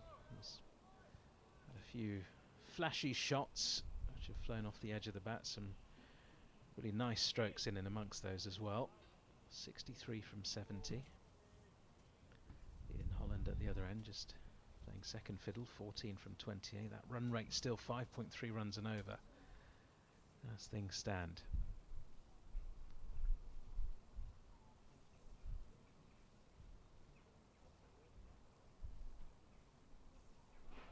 Cohen into Patel, who is once more forward in defence. This time is the offside. That is Ekant Singh, isn't it? Cover? Where are we? Just walking back to his cover now. It's Rizvi actually, I think. Okay. I think Ekanch is backward square leg now. Okay. So It was Rizvi with the misfield earlier on.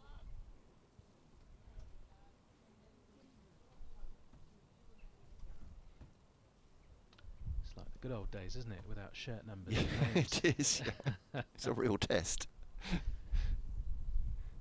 Cohen into Patel down the leg side. Bit of work to do for Fisher, moving away to his left, does it? For Finch, rather. Yeah, rest assured I'm having enough trouble, and I've seen quite a lot of this team this summer, so and previously. But yeah, with all the new players in, it's. Well, 5 teenagers in the side today, and Yeah. From your point of view, is that a good thing? I mean, the bottom of the table, the season's not been that successful, I guess. If you know, you're forced into this kind of situation, it might be a good thing for just looking ahead to the future. I'll get your thoughts after this delivery from Cohen into Patel, who drives gloriously through extra cover for 4 more. No chance for Rizvi on that occasion. He just stands and watches the ball race away to his right for 4 more. 107 for 1 off exactly 20 overs. So it might be a good thing.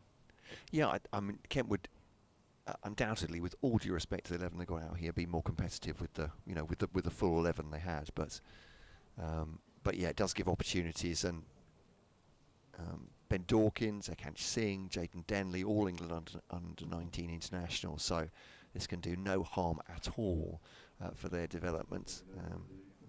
Corey Flintoff similarly, and Ollie Curtis, their first bows in championship cricket. So they have making their first steps, and you might say as well for bowlers George Garrett and Mikey Cohen as well, coming to the end of their contracts, looking for extensions. It's a chance for them to audition for next season as Adam Hollyoake makes some very important decisions about the makeup of this Kent side next season. Garrett will bowl to Holland. That's beautifully steered away. That's square. It's giving him a little bit of width, but that's just a good shot from Holland. And Garrett head down, looking at his footmarks there. 4 more to Leicestershire. 1-1-1 for 1. Patel is 67. Holland is warming to his work here. They're playing in the way that they did throughout much of the sort of first 2/3 of the season, really. They've obviously been able to take 20 wickets in most of the victories, if not all, but it's also been built on the fact that the batsmen have scored quickly and dominated, really, and that's what they've done this morning, or the first 20 overs anyway. Yeah, played really well so far. 3 slips in still for Holland as Garrett bowls a fuller delivery. Leaves that through to the wicketkeeper, does Holland. Just makes a small gesture, I think, to Rishi Patel, indicating that one has moved a little bit, but confidently left. I like that the slips are still there, though. Yeah, You know, because we have one, seen some movement, and yeah, two could come quite quickly. You feel there, as you say, there has been swing. if not exactly attacking, trying to make the best of their opportunities, Kent here. But Garrett to Holland on leg and middle, on the front foot, just pats it into the ground in front of the onside. Joey Everson picks it up, shining it on his the cable knit jumper. I'd agree with Nikesh there. They look good here, the cable knits, but the numbers help everybody out. I don't want to be too self-centered and think just about the commentary team, but it's nice to know as a spectator who everyone is. That's the reason they have the names and numbers, isn't it? There is that, but it is pleasing as well. Yeah. Feels a bit of From a an objective point of view. bit of a callback, certainly. Is Garrett bowled him. The off stub is jagged back, and in Holland goes. That's a lovely delivery from George Garrett, not moving very much, but off middle and off has bowled him, and it's a breakthrough for Kent. And to an extent, they bowled some good stuff this morning, Kent. Make no mistake, Leicestershire rightfully on top in this game, but it is a breakthrough at least for the visiting side. They've been under the pump a little bit, particularly from Rishi Patel, who goes from 67 from 74 balls. It's a great start for Leicestershire still, 111 for 2. Holland. For Holland, sorry, beg your pardon, for Holland going out. Sorry, no collywobbles out for Leicestershire. I've conflated the two of them there. Holland goes 18 from 32. It was a super delivery, just a little bit of shape. Holland, as I've talked about, doesn't really get forward, but it was a sort of delivery that Kent needed to have bowled more of. If that Yeah. it sounds ridiculous. Of course, you know you want to bowl better balls all the time, but just haven't quite been consistent. A young attack, but that was a super delivery from George Garrett. We have updates coming up. So Absolutely on the money. I should make shall we way do some indeed. swaps? This is a good time to break, Swaps isn't this it? time. Thank you.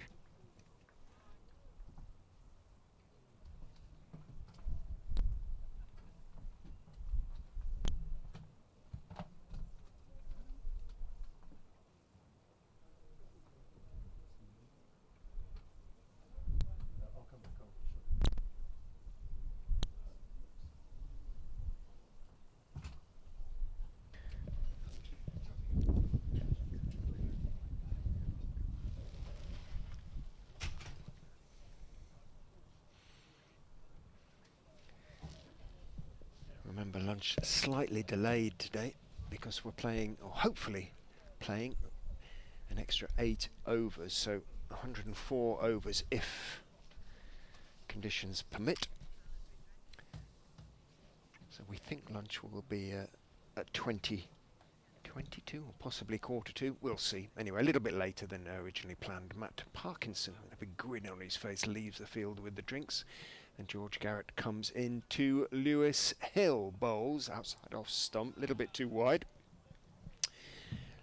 Plenty of enthusiasm, bounce in that delivery, as you'd anticipate with the adrenaline, that little adrenaline boost that he'll have got from taking that wicket. He grins at umpire Widdop as he walks back there, George Garrett. And Lewis Hill, who's been quietly, and with possible exception, well, no, definitely actually, exception of Rehan Ahmed. He isn't really an exception because Rehan's got 5 centuries, but he's had a few sort of low scores as well. Garrett is in and bowls again too wide, and Hill can leave. But Hill has been very sort of solid in terms of the contributions he has made this season. Just the 2 centuries, but also 5 half centuries. Here comes the update, potentially. 111 for 2, the wicket having fallen on Nelson.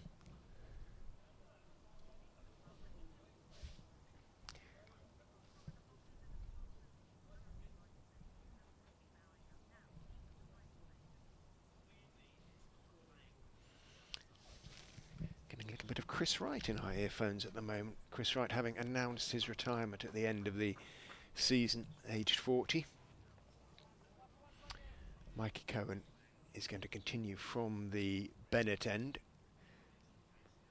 get a delivery in before the update, potentially. Potentially not.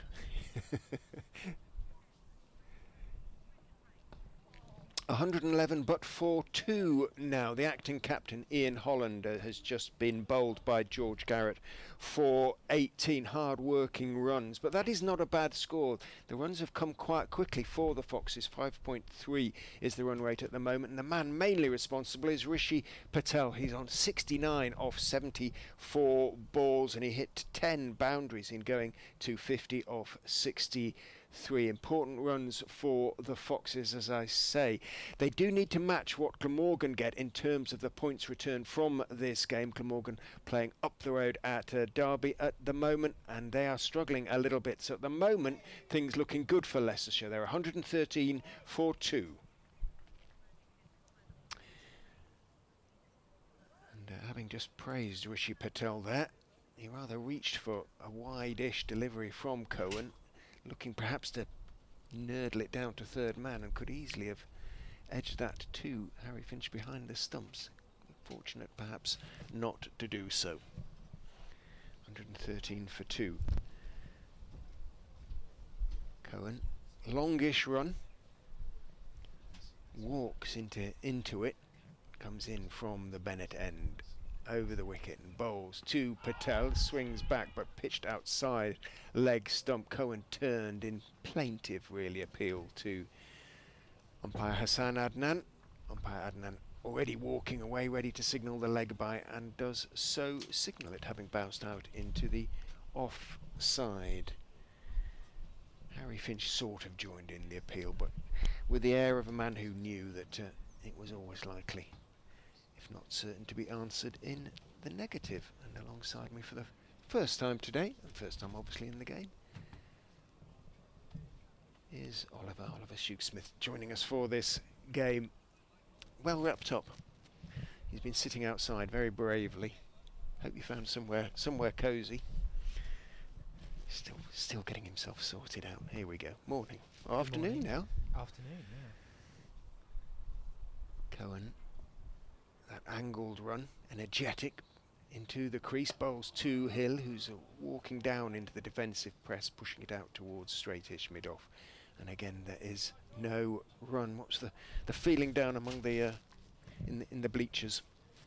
Well, it's pretty positive, I think, for Leicestershire. Obviously, spirits high after last week, and then made a pretty good start before Nelson striking recently. But Patel particularly has looked in very good touch. He's played some super shots, hasn't he? You can see the class that's there as Cohen is in, and he's appealing for a leg before. It sounded very wooden, sounded a little bit inside edgy, and again umpire Adnan heads straight down. Cohen immediately knows. He doesn't think, but he makes his mind quickly. Yeah, again it pitched outside leg though. It may or may not have got a little inside edge onto the front pad. It was no great stride, may well have gone on to hit the stumps, but pitched outside leg. I think also the fans outside, although they're cold, they're just happy that there's cricket on. A long day yesterday. Quite a few people stuck around until the announcement. They did. Cohen in, bowls on off stump. He leans forward, blocks it out into the offside. Denley's quite deep at mid-off, and despite almost colliding, the single is comfortably completed. Hill off the mark, 115 for 2. I still don't think Patel is back to his best. The class is there and the shots are there. Just sometimes out on off stump or just outside, he still looks a touch as though he's searching a little bit for the form. That will come, the longer he's at the crease. But as I say, he started to look something like his old self on the final day against Gloucestershire last week, and has continued to do so in this innings. Well, it will be Lewis Hill taking strike as Garrett comes in, and this one is left alone outside the off stump. Bowling with some decent pace is George Garrett. taking the wicket of Ian Holland will of course have boosted his confidence.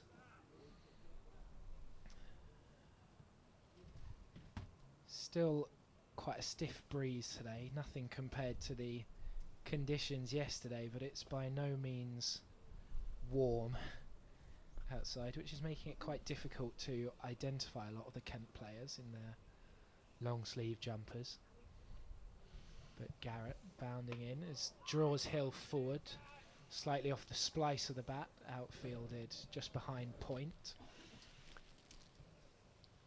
823 runs for Lewis Hill in 18 innings at 48. It's a pretty solid performance. He, as I say, 2 centuries, should have more. He's been unlucky to be given out in the 90s a couple of times when he wasn't out, that is. Take strike to Garrett once more, and this one gets some lift and beats the bat outside the off stump. A very good delivery from George Garrett, good bounce, and must have nipped away slightly from Hill, but just have to try and put that one to the back of his mind. Went through to keeper Harry Finch, who took the ball excitedly behind the wicket. Would you say it's been Hill's best season for Leicestershire, or? Thinking back over the 12 seasons I've been watching him, I think he's had a couple of 1,000-run seasons, so. As he takes strike again, this one squares him up and tried to flick it through mid-wicket, ended up coming off the outside edge and going to point. He's testing him here though, is George Garrett, making sure he has to work hard for every run, as he's still got a decent chance of reaching 1,000 runs for the season with 1 game left after this. He has. Whether he'll get a second chance in this game though, you know, it could be just a couple of innings left to him, so he needs to go big here, and he very nearly was dismissed with that delivery. Garrett in once more, and this is defended rather more certainly back down the wicket by Lewis Hill. Goes down and prods the pitch just in front of him. But when you think back, it wasn't so very long ago, 3-4 seasons ago, he was beginning to think, you know, there was a lot of debate whether he should get another contract. He was struggling. It looked like he was going to be left out, and whether he'd have had anywhere to go to remains to be, well, it's a speculation. But as Garrett finishes the over, a late decision to leave by Hill, but safely left in the end through to keeper Harry Finch. 115 for 2 is the score after 23 overs. Then, since then, form came back, made captained the side to its first trophy for however long, the One Day Cup, and continues to provide ballast in a way, really, in the middle order amongst all the dashers. Although he will tell you he's sort of become more positive in the way he approaches his innings himself amongst all the stroke play. He looks to be more busy now than perhaps he used to be. Cohen, as the sun comes back out down the slope from the Bennett end, bowls down the leg side to Rishi Patel, who tried to help it on its way and was disappointed not to pick up 4 down to the fine leg boundary taken by Finch. It was again good bounce and carry from Cohen, but he's missed a few down that leg side in this innings. He has. Remember last time I was here, he was strangled down the leg side. I was off going his to say, second ball. I don't mind them missing them really, because I've seen him get out to them a few times as well. It always seemed to me a slightly risky shot, although they are cheap runs. In goes Cohen and bowls on off stump. Patel leans forward, blocks it out off stump, out into the offside. He remains on 69. The rate has just dropped a little bit. That's what wickets do. Patel hasn't seen that much of the bowling. Hill 11 deliveries for his single. Holland faced 31 for his 18.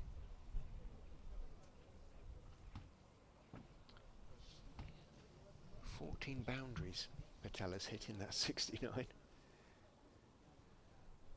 Waits with bat raised. Cohen in to him, looking to work that one off his legs, and it is going to be signalled leg by. Didn't get an inside edge onto the pads, runs out to backward square. Finch jogs across to field, and the leg by is taken. 116 for 2. I'm sure you've commented on it already, but it tells you something about the size of the boundary, the high boundary percentage that all the batters have had so far. Although I think most of Patel's would have been 4 anywhere. He's middled all of them, really. He does hit a high percentage. Well, quite a lot of the Leicestershire players do.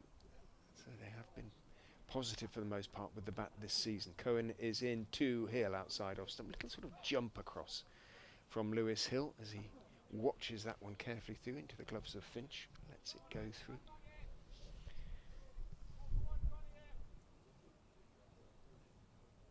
Strike rate of 90 or thereabouts for Patel.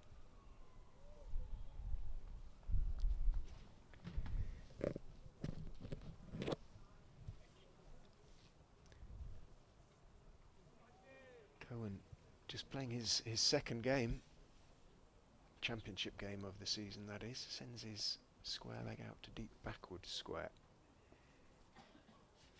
An inexperienced Kent attack, I think that's fair to say. In terms of the amount of cricket they've played this season, certainly Cohen is in and bowling. Fuller is there to drive, punched out towards mid-off by Hill, and well, it misfielded by Denley, who turned as it went a couple of yards behind him. Hill called for the single, went for it. Denley picked up, turned and threw at the stumps, hit them at the non-striker's end, but Hill had made his ground. They say never run to a misfield. Well, sometimes you get away with it. Only just, though, for Lewis Hill. Indeed, it was a close call for the former Leicestershire captain. Picks up his second single. 117 for 2.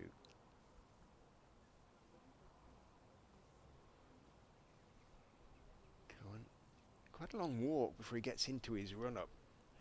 In he comes and bowls, and it is onto the legs of Patel. Turns it around the corner. Did he get a bat on it? Is that going to be a little bit of top of the pad again? The hand of umpire Adnan goes down to his right knee. It was leg byes again. Patel's does keep the strike, and one is added to the score. 24 overs now, 118 for 2. Cohen 7 overs, none for 48. Beg your pardon, 8 overs now, none for 48 for him. He's probably bowled a bit better than those figures suggest, in fairness to him. Well, at the very beginning of the innings, I would have said he looked the more threatening out of the 2 opening bowlers. Everson, in the end, was the one who ended up taking the opening wicket. But Cohen certainly induced a few plays and misses, particularly from Patel in his opening spell. But as you mentioned, Richard, a very inexperienced Kent side, particularly their bowling attack, but made sure we had to do our research before the game. 5 teenagers in the squad, as Garrett is into Patel, who guides this one past the 3 slips, and the fielder at deep backward point comes in and keeps it to a single. Yeah, this is just Garrett's 4th game of the season. Came into it with 5 wickets at 68, but he's obviously still finding his way.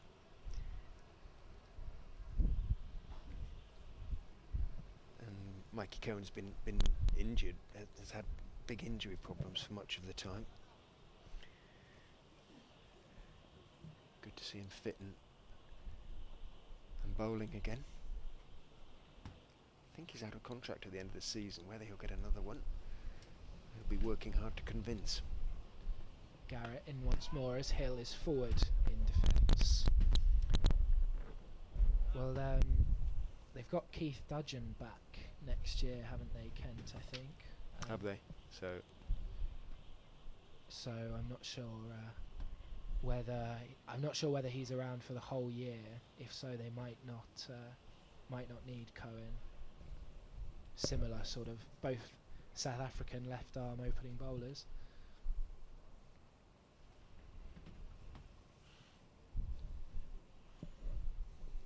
But previously played at Derbyshire, Michael Cohen, so he knows this area of England fairly well. As Garrett is in once again, this one down leg side, and Hill I think attempted to flick that one through fine leg, but didn't get particularly close to it on its way through to Harry Finch. Well, Garrett's a relatively old man in this side at 25. Product of Shrewsbury School, went to university in Birmingham.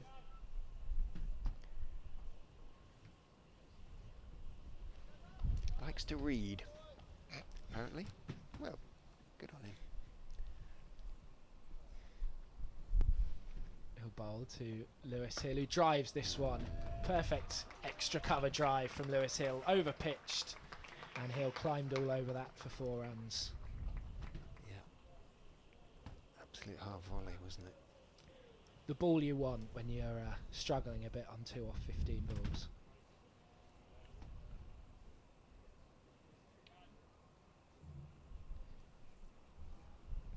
It's quite a long chase out there for the fielder, although the boundary's not that far out. There's plenty of space with nothing blocking the ball. Nothing worse than when the ball crosses the boundary and you see it just keep going for about 20 metres. Well, the worrying thing from Kent's point of view was that the covers are all sort of piled up down there, and there's often sort of puddles in them. As this one beats Hill. Looked to be stretching quite far forward to that Hill, potentially one he should have left alone as he practices the leave. Not much good doing it after the ball's been bowled though. Yeah, he's cross with himself. He knows, as you said, he could and should really have left that one.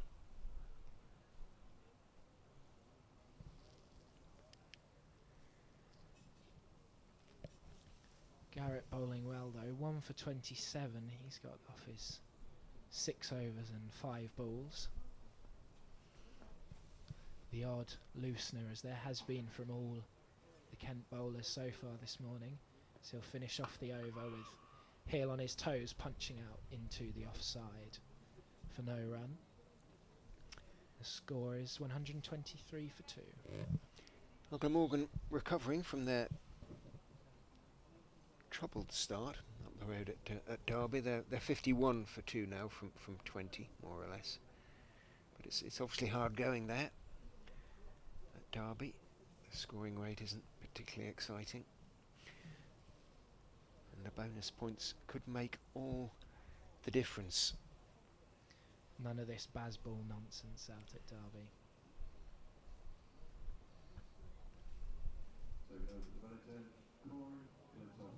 I think they'll be more interested, Glamorgan, to be honest, in not losing that game than Yeah, just worrying about secure matching whatever Leicestershire do in this game. I think, given 25 points behind with 2 games to go, they just want to secure their promotion really, rather than put pressure on the Foxes above them. And Derbyshire, obviously their nearest rivals, in 3rd. Derbyshire need to win that game. If they don't, then not quite sure what the maths is, but Glamorgan close to securing it. Flintoff's first bowl in first-class cricket is a good one. The first ball, he's a tall right-hander, and it was straight on off stump, and just a little gesture from Rishi Patel. There might have been a little bit of something going on there in terms of movement of the ball, perhaps off the pitch.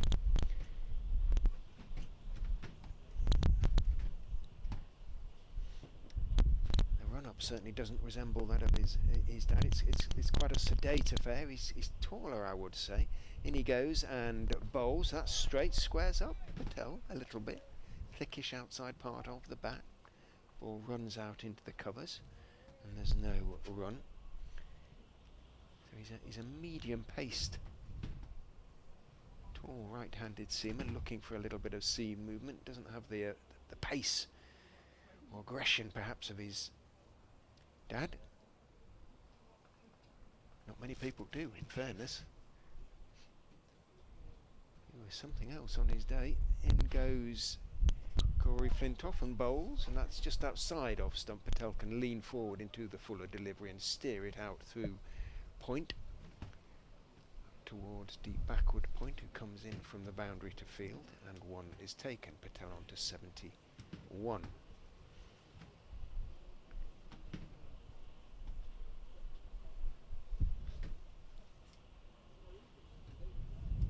He has a catch already to his name, so he's already changed the game. He's made a contribution. 19 now, Corey Flintoff. Walks into his run, bowls outside off stump, little bit of shape to that one, but a little bit wide, and Lewis Hill lets that one go through to Finch behind the stumps, still keeping his slips in, which I approve of. Grant Stewart.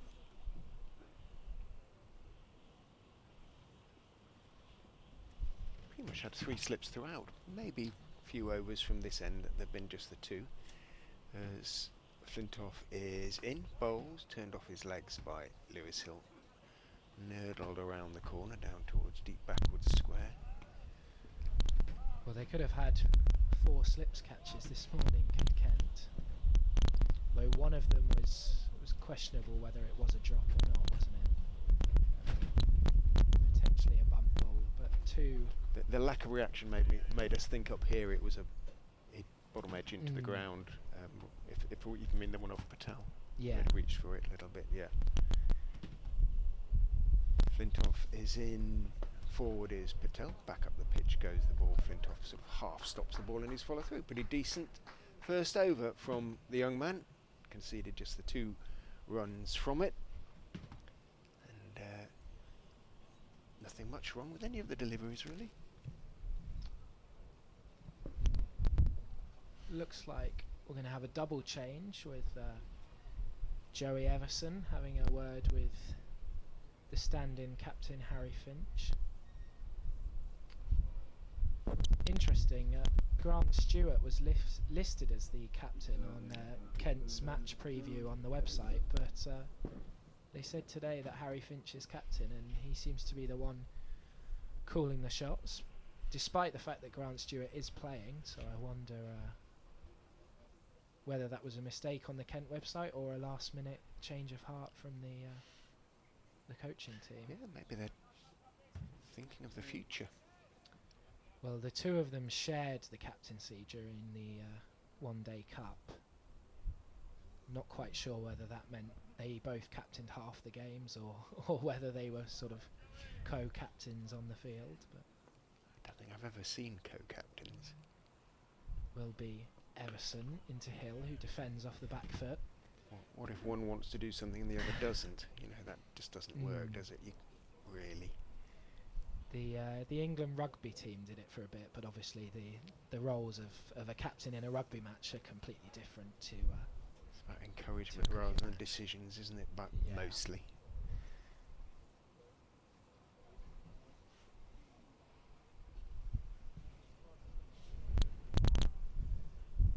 So Everson comes in again. This one's a slightly floaty half volley that Hill drives perfectly through mid-on for 4 more, his second boundary, and a bit of a loose ball from Everson there. Could tell he's in the start of his spell with that delivery.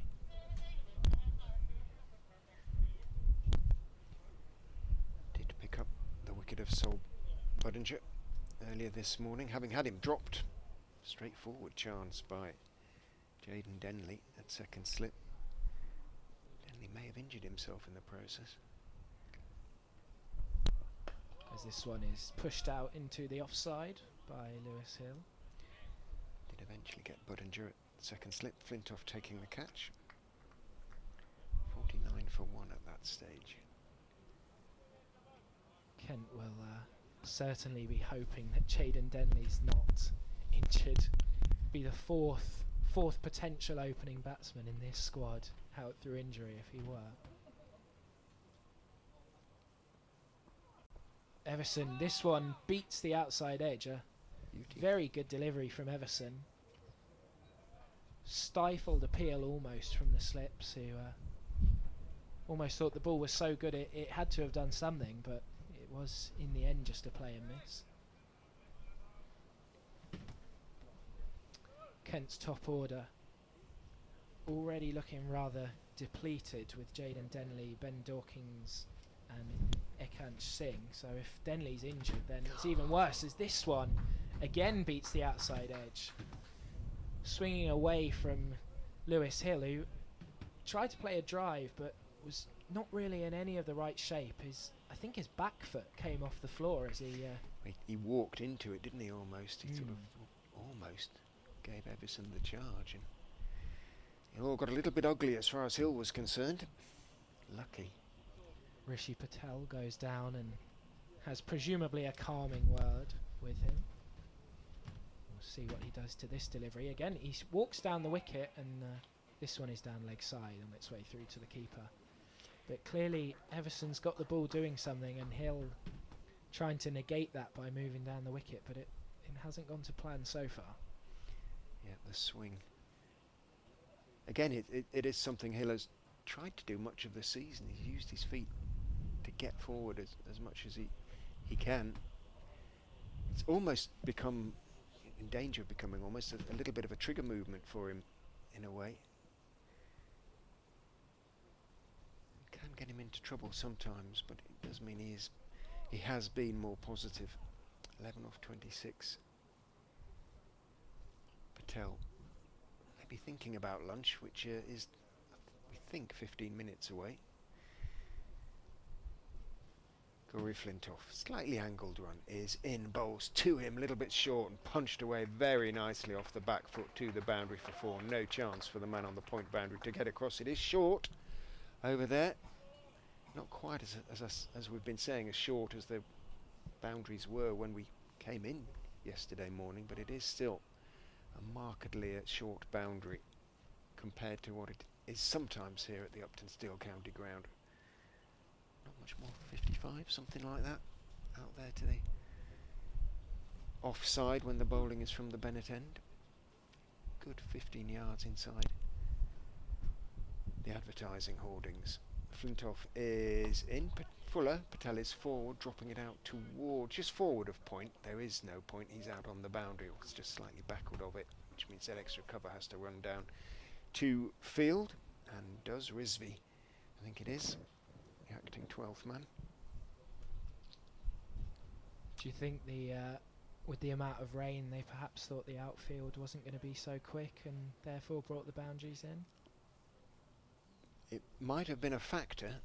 I think probably, as in comes Flintoff, casting a shadow now, bowls Fuller, and Hill isn't really getting to the pitch, but he's driving nonetheless and getting it out to the extra cover boundary. This time Wisby does manage to sprint back and drag it back just inside, and so Hill has to settle for 2. But I think as much as anything, in the end. They did indeed, beg your pardon. Hill on to 14. I think it's as much about just scoring quickly really, and if and when Leicestershire were going to bat, whether first up or second up, get as many batting bonus points. They're more likely to get batting bonus points with short boundaries, I suppose. Flintoff into Patel, who leans forward and just dabs it down through the vacant gully area. In comes the sweeper, and one is taken, so one's coming at a decent rate in this over for the Foxes. 138 now for 2. Patel 77 of just 88 deliveries. Hill 14 off 27. Partnership 27 now. Flintoff is in and bowls Fullish this time, quite straight, and Hill did drive. The heavy sound of ball on bat, although it travelled quite quickly out to mid-off, indicating that he didn't quite get it out of the middle. Umpire Adnan borrows Patel's bat to just tap in one of the stumps at the non-striker's end. firm it up. Flintoff to finish his second over is in, bowls outside off stump, and Hill steps forward but then leaves and turns and watches the ball bounce through into the gloves of Finch. End of Flintoff's second over, none for 11 for him, 3-8 for 2, 28 overs bowled. I mean, if we get those extra sort of 15 minutes, still going to be no more than the 32 overs we should have had anyway. Kent not getting through their overs particularly quickly. All been seam, of course, but even so, it's going to be a long old day if we get all 104 overs. Might be here until 7 o'clock in the end. Be dark by then. Not far off 7 these days, is it? 7:15ish. Third slip's been moved to a catching cover in Patel's eye line as Everson bowls, and this one's just nudged to mid-on. So just the 2 slips now for Everson. 2 men out on the leg side, and then a conventional ring field but with extra cover very close on the offside to Patel, who has 77 runs to his name and faces this one and leaves it alone outside the off stump.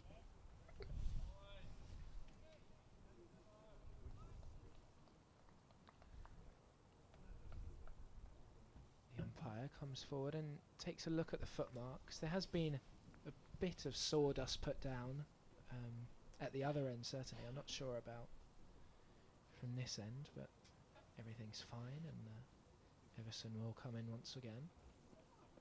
And Patel just angles this to backward point. He's played that shot a lot today as Rishi Patel. How he got off the mark, I think, this morning. And it's potentially a risky shot, but he seems to be in full control of it so far today.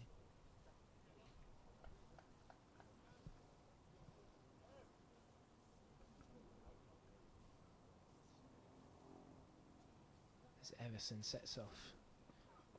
This one's on the pads and Patel clips it through mid-wicket and it gets to the boundary for 4. The fielder was not that far off from cutting it down, but had enough on it from Rishi Patel, who just timed it really into the leg side, and he moves to 81. Yeah, had the boundary been in its usual position, it would almost certainly have been saved by the sweeper, but couldn't get there in time.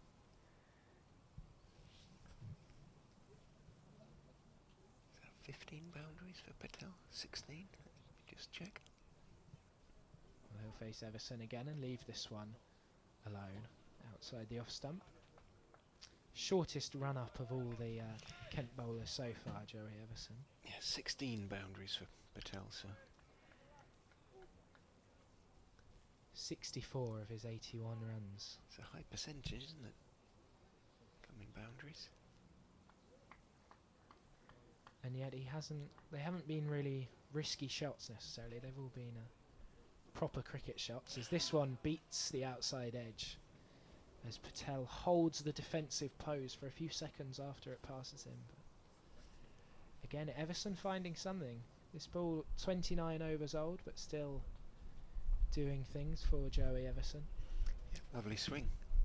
What he hasn't done yet, really, is bring one back off the seam, just to make the batsman worried in that respect, that he can do both. There's been some lovely outswing from him. Well, I wonder if, but you know, potentially he doesn't really have that ball that comes in. That's what. Yeah, exactly. That's he's not usually an opening bowler, is he? I don't think. Flintoff is in, outside off stump. Hill leaves, but even sort of coming on second or third change, you'd lovely outswingers, but you want to be able to bring one back every now and again, if you can, or hit the seam, or give the batsman something else to think about other than outswing. He's bowling it beautifully at the moment. Flintoff. In he comes and bowls a little bit short and up on his toes, gets Hill and cuts it away to the boundary for 4. Backward point does not see that apparently, judging by his sort of raised arms. He just didn't seem to pick that up at all. No, he almost started running in the wrong direction. He was running towards cover point, whereas it had actually gone behind him. So not quite sure there's nothing particularly in his eye line that could be blocking his view that I can think of, and it's not dark out there, but.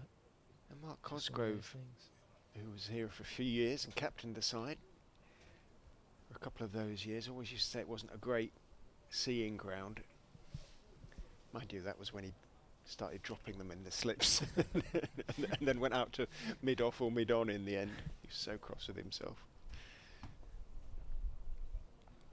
Flintoff in again to Hill outside off stump. Bit closer, but it is outswing and Hill can stretch forward and leave again. He went on to 18 with that boundary.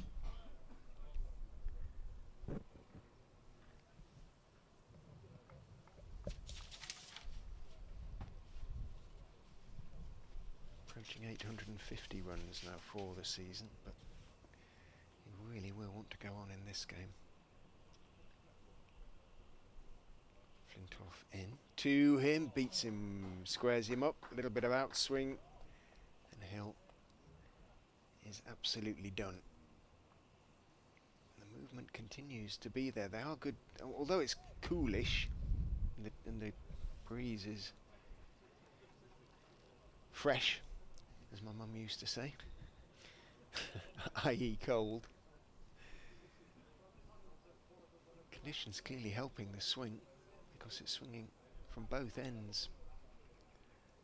Flintoff is in and bowled, just drifting onto the legs of Hill, giving it a chance to swing, pitching it right up, but Hill, with that fuller delivery, can clip it away to deep mid-wicket. There is a deepish sweep, but that is the slightly longer side of the boundaries. Again, it's not excessively long, probably something like 60 and 55, something like that. There's nothing much in it, but that is slightly the longer side of the ground, the Milligan Road side of the ground, the manual scoreboard side of the ground, for those who know this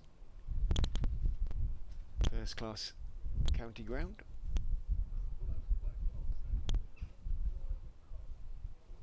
Flintoff in to Patel again onto the legs, nibbled off the legs neatly by Rishi Patel, down to the fine leg boundary for 4. So an expensive over from Corey Flintoff. 9 runs from it. Patel on to 85, and that is lunch. So it was indeed 22. So just the 10 extra minutes. 151 for 2. Leicestershire, they will be delighted with that. They've scored at 5 runs and over, lost just the 2 wickets, and having been put in by Kent, there have been plenty of good deliveries, but there have been too many bad ones as well, really. A young attack, for the most part, just hasn't been consistent. You don't really expect that from a young attack. No, it's the age-old thing of 1 or 2 bad balls per over, and against batsmen of the quality of Rishi Patel, he's not going to miss out when you bowl on a bad ball. And 17 boundaries, or perhaps 18 by now, he certainly hasn't been missing out. And he'll be looking to get to 3 figures quite soon after lunch, you'd suspect. He is on 85 off 95 deliveries. Lewis Hill is with him on 19 off 34. Together they've so far added 40 for the 3rd wicket. The 2 men to go. Sol Budinger, who was caught at second slip by Corey Flintoff off the bowling of Jerry Everson for 16. And Ian Holland, who got a super delivery from George Garrett and lost the top of his off stump. He was bowled for 18 off 31. Overall, however, as I say, Leicestershire will, I'm sure, be the happier of the chances. Please feel for lunch. We'll head downstairs and do likewise. We're back with you at the County Ground. You might hear me doing it if you're still listening about the clock. Otherwise, we'll be back with you about past 1 for the resumption. But from Oliver, Matt, Nikesh and myself for now. So.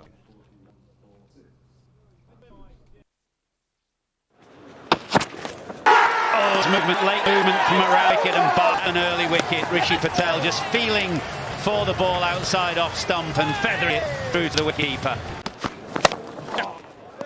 Well, pulling his game. He's had a quiet. Tries to go leg side, but only skies it as far as the point. And there's risk and rewarding of plays. It does come off from time to time, but on this occasion it doesn't, and Hampshire have a second wicket. That's the ball lies the middle of the bat.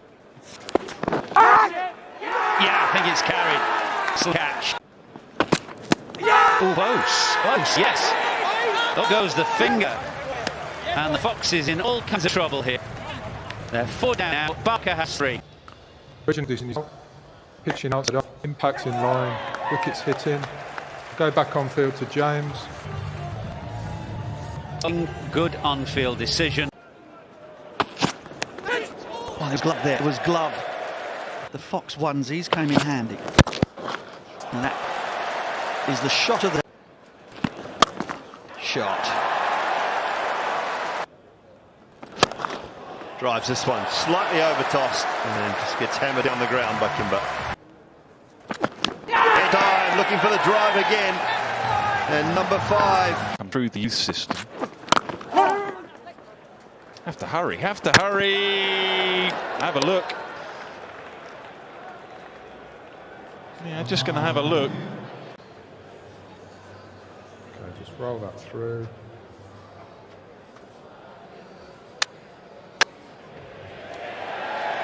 Thank you. I've made my decision for the big screen.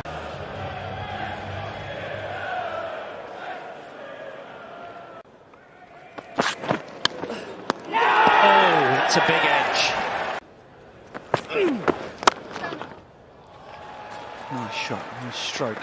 Short boundary and that'll go all the way.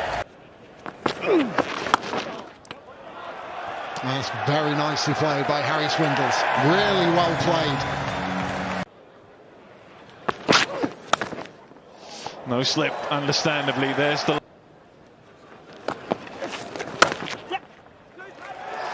Very well played, Harry Swindles. It won't go to the boundary, but it will bring up 50. And with the team in real trouble, that is very controlled, it's very measured, and it's exactly what his team need. Dragged down again, really pushed hard into the surface, it just sits up. One-day final. Unfortunately, the batting early on was poor, but not of late from Evans and Swindles. Swindles with 70 and now Evans with 50. Well, that will help. Add half a dozen to it. It's gone high and over. A wideish long on. Oh, be careful, careful. Out towards deep backward point and taken. Straight down the ground, and that'll do it for Harry Swindles. What a magnificent time to bring up your maiden list 800. Coming in at number 8, his team in all sorts of bother. And he has shone for the Leicestershire fans here this afternoon. Dump. Gets it wrong. He gets it wrong. And Swindles down towards long on. They should come back for 2. They will come back for 2. Swindles will finish this innings 117 not out. Leicestershire will finish 267 for 7.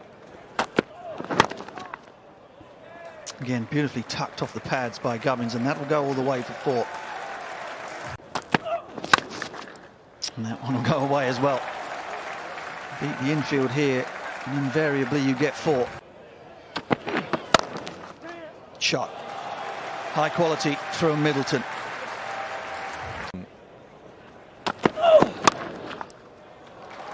Yeah, that's easy for. Got to be quick. Direct it now. This could be close. This could be the breakthrough that Leicestershire have desperately wanted. The ricochet off the stumps has allowed a second run, but Umpires will be taking a look at this. They just roll that through. That's a short. Yeah, just brilliant bit of work from Mulder, and it kind of felt that it needed something brilliant in the field. It's looked pretty flat. Straight through, Mulder. And the Leicestershire tail is up.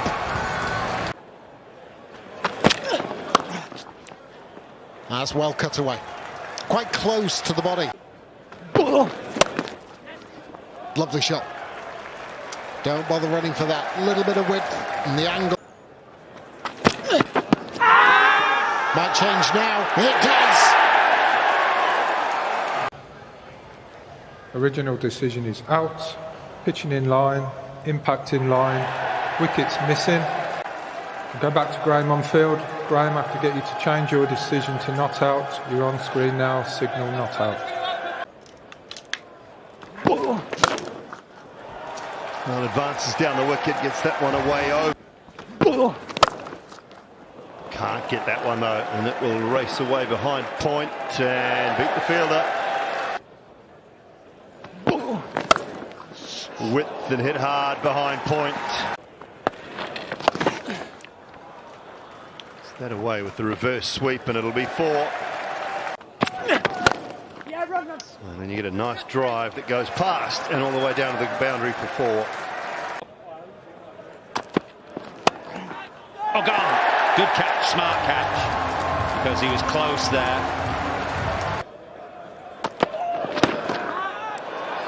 Beaten for pace, high on the bat, splice of the bat. Oh,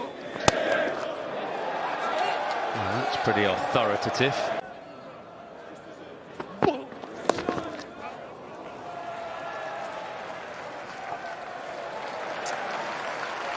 Still a good stage for a young player to show off what he can do, and Tom Press taking the opportunity here. Oh, the extra ball does it. Big shot, big outcome was Joe Weatherly.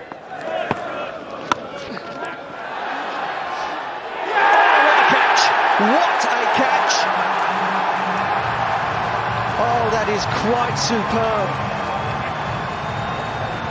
Will Davis, the sub-fielder.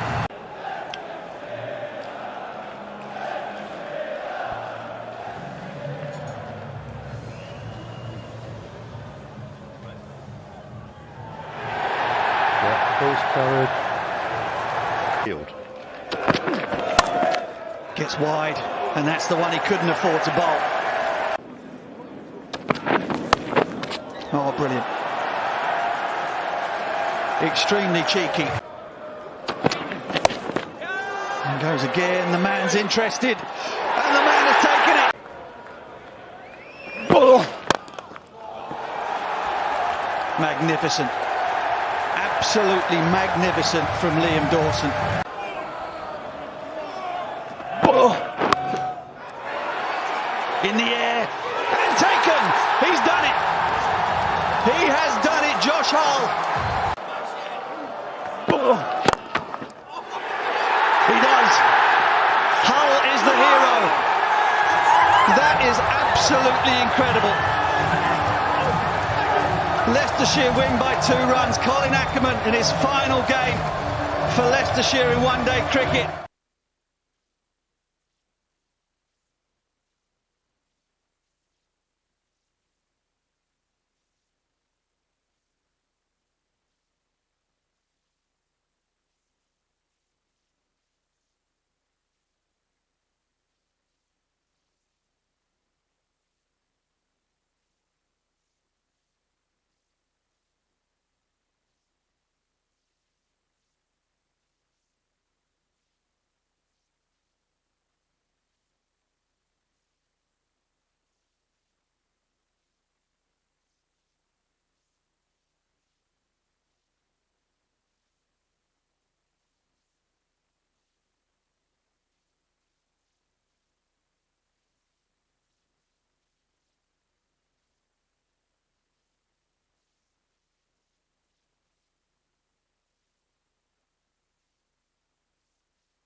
looking out on a beautifully sunny Uptonsteel County ground at the moment. The score hasn't changed from the one you've just given because we are at lunch at the moment, but it's been a really good morning for the Foxes after the loss of the entirety of the first day to that wind. They were put into bat by Kent, slightly surprisingly perhaps, but on a used pitch they have batted very nicely indeed. 151 for 2 has come off just 30 overs, and the main man as far as the Foxes have been concerned has been Rishi Patel, who's 85 not out off just 95 deliveries. Lewis Hill is the man with him, he's on 19. The 2 to go, Sol Budinger for 16 and the acting captain excuse me, Ian Holland for 18. What Leicestershire have to do in this game is match the points return that Glamorgan get from their game that is going on at Derby at the moment. Glamorgan are struggling at Derby at the moment. If the Foxes do match that return, or obviously do better, then they will be confirmed as winning the second division, be the second division champions. It's looking increasingly likely that that is going to be the case. 151 for 2 at lunch.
Good afternoon to you from the Uptonsteel County Ground, Grace Road in Leicester. The afternoon session on this second day of the Rothesay County Championship Division 2 match between Leicestershire and Kent. Leicestershire about to resume their first innings on 151 for 2, put into bat by the visitors this morning in cloudy conditions and on a used pitch, green used pitch. The ball did swing around, but a very inexperienced Kent attack. Well, they probably would acknowledge they weren't quite at their best, and they went for 5 and over. Rishi Patel, the main man as far as Leicestershire are concerned, he resumes 85 not out off 95 balls. Lewis Hill with him on 19 off 34.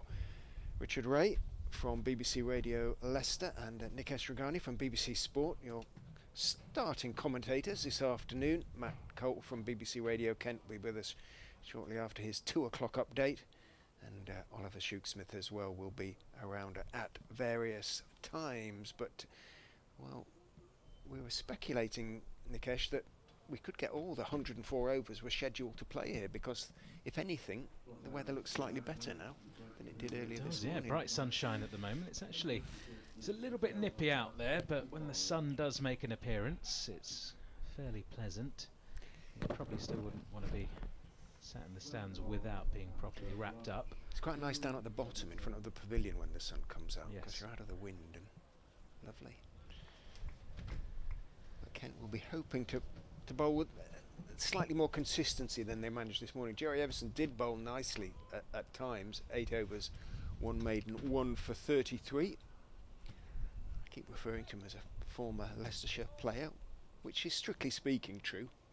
1 game, but certainly a stalwart of this Kent side now for years past. He's going to resume from the pavilion end. In he comes and bowls fullish to Hill, squares him up. It's still swung. Thickish outside edge along the ground, squirts out behind point, and Hill takes a fortuitous single to get matters underway after lunch, for which we thank the Leicestershire County Cricket Club. Rather good. I've enjoyed our veggie lunch. Yeah, it's not bad, was it? A sort of spicy, what? Butternut squash, butternut squash thing, wasn't it? Tart Yeah, kind of thing. Yeah. very good. Thank you. Cod and chicken were also available. Our colleagues tucked in accordingly. Harry Finch directing traffic out there. Just got the 2 slips. First time for much of the day as he bowls to Rishi Patel, who's forward, and he too pushes it with a greater degree of certainty than Hill managed towards point, and he too is under straight away post lunch with a single.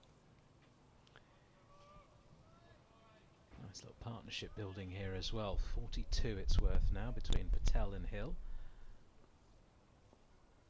Still going at 5 and over Leicestershire. Everson bustles in and bowls. His outswinger just drifts onto leg stump. He started it a little bit too leg side, and Hill able to work it away off his legs down towards deep backwards square and take 1. All the Kent players, understandably, with the exception of the bowler of course, got their cable knit sweaters on, so forgive us Kent supporters if occasionally we, brackets most of the time, close brackets, we identify fielders by fielding position rather than name. Everson is in and bowls straighter. Patel walks into defensive press, pushes it back up the pitch to Joey Everson. You think there would be a modern way of getting the numbers and names onto the back of cable knits? I know you can't just print the traditional letters on there, they wouldn't stick. Maybe knit the letters, or just dye that part. Like a football sweater sort of thing. In goes Everson and bowls, and on driven by Patel, and that's going to go all the way. Just over pitched by Everson. A lovely shot, by no means the first that Rishi Patel has hit. I think that is his 18th boundary out of the 86 runs that he's scored, and that was as good as any of them. A lovely on drive. It was over pitched at a fairly gentle pace from Everson, but still got to put him away. Absolutely, yeah, and it was glorious. The follow through, the pose, brilliant stuff from Patel. He moves on to 90. was indeed his 18th boundary, and he leaves the next one that is outside off stump, swinging further away, and a good start to proceedings for the Foxes post lunch. 7 runs from the first over, 31 overs down, 158 now for 2. If we get those 104 overs, then if Leicestershire can keep scoring at 5 runs and over, which is a big ask, but as the ball goes a bit softer, but it's possible with these short boundaries, then they could yet declare tonight having maximised their batting bonus point return. Tea at 3:30, we are informed by the PA. Come what may, so it won't be when there are 32 overs to go, which is good news because it'd be a long old session, it'd be a long evening session. It would be. It's going to be a very long evening session. Right, Flintoff then. Back into the attack to open things up from the Bennett end. Into Hill, he's wrapped on the pads. Big shout for LBW. Was it a little bit too high? Umpire suggesting maybe high, maybe slightly leg side-ish as well. Very interested, the Kent players, but the appeal eventually turned down. Let's have a look. Going down above the knee roll, and maybe just going down leg side down, as I well. think, yeah, did a bit, came back nicely. Corey Flintoff bowls short and wide, and well, not that wide actually, but he was shaping up for a cut shot. Was Lewis Hill maybe an uppercut? Kind of just pulled out of the full-blooded attempt before the ball passed him.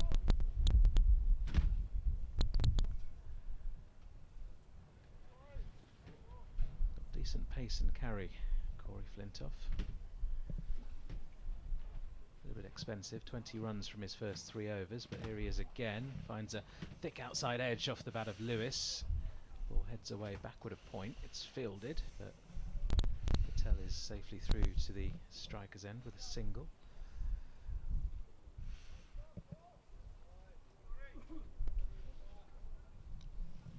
Not sure if the breeze is being picked up on the effects mic, but we can assure you it's nothing like yesterday. Not quite 50-mile-an-hour gusts today. Enough to stir the polystyrene tiles in the commentary box, which will be familiar to Leicestershire listeners.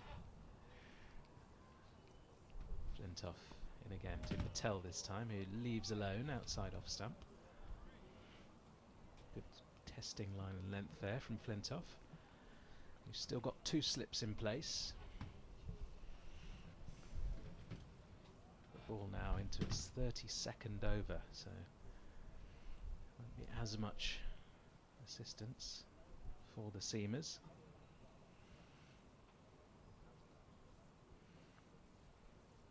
Flintoff turns, then bowls, and another leave from Patel. As he was leaving that ball, just looks back, examines where his off stump is. Talked about that as being a potential issue for Rishi Patel. He's struggled a little bit in just knowing exactly where his off stump is of late.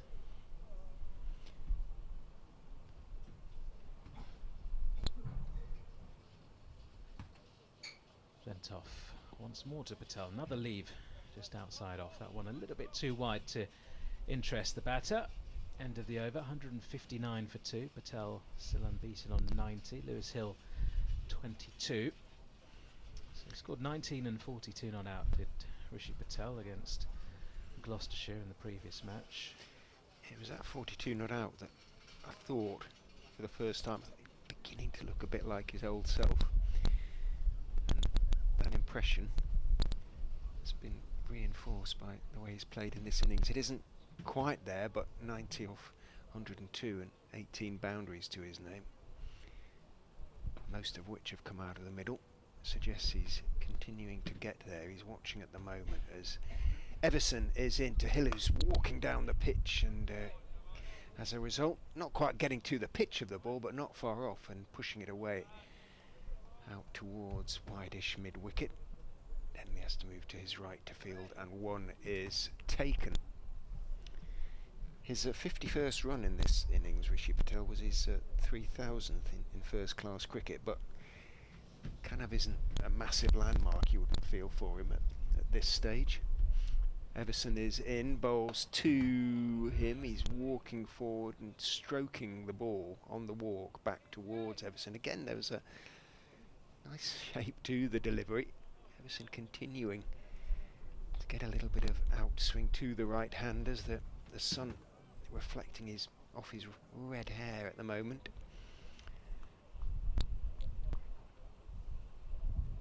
The two slips go down. Flintoff the taller at second slip, and that one is leg side from Everson, and Patel can comfortably work it out to mid-wicket, and that brings up the 50 partnership between Rishi Patel and Lewis Hill for Leicestershire's third wicket. They continue as well to score at as a positive rate. 5 and over is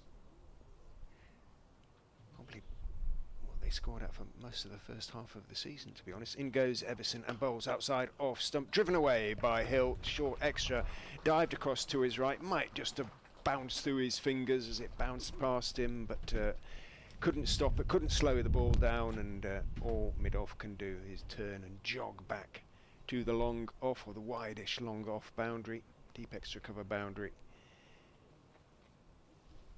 and retrieve the ball. Hill on 227, 165 for 2. We've seen some glorious drives today, haven't we, through that offside? Hill getting in on the act too. Patel missed out last time he was in the 90s, 95 I think he made against Derbyshire back in August. In goes Everson, bowls, solid forward defensive press from Hill, who again is batting quite a long way outside his crease and has done for much of the season, tried to almost shuffle forward. In 94 it was against Derbyshire in that 94 one-day cup game. Yeah. We want to get a fifer against Worcestershire in the next game with the ball. Everson is in, Hill is forward again. Now he has worked, and his spin bowling, it has some potential, but his main attribute is obviously his batting, and that has to come first. And if you feel if the spin bowling does could be seen as some sort of distraction, then it needs to go very much on the back burner. Has he got a century in the championship this season? Yes, yeah, 2 I think. Just checks his notes. Got one early on. Just the one. Is it Northampton at home? I will check. Remember the 85 away to Kent. Next ball short and wide and slashed away by Patel out towards deep cover. It will just be the single out to the sweeper. It's on to 92.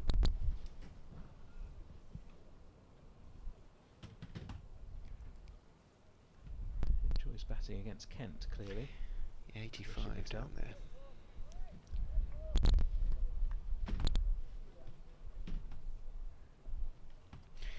That was the match in which Tom Scriven got 99. Yes. Hill forward and defending the next ball. There's a hesitation and they eventually get through for the single. There's a misfield at backward point.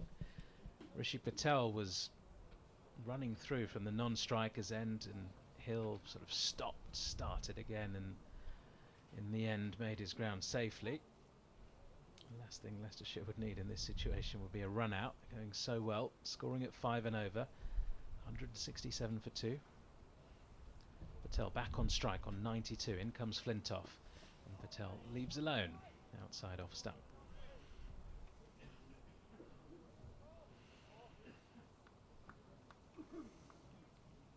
There are certain batters, aren't they, who once they get into the 90s they want to get to those 3 figures as soon as possible. The nerves start jangling, you get butterflies in the tummy, you just want it done and dusted.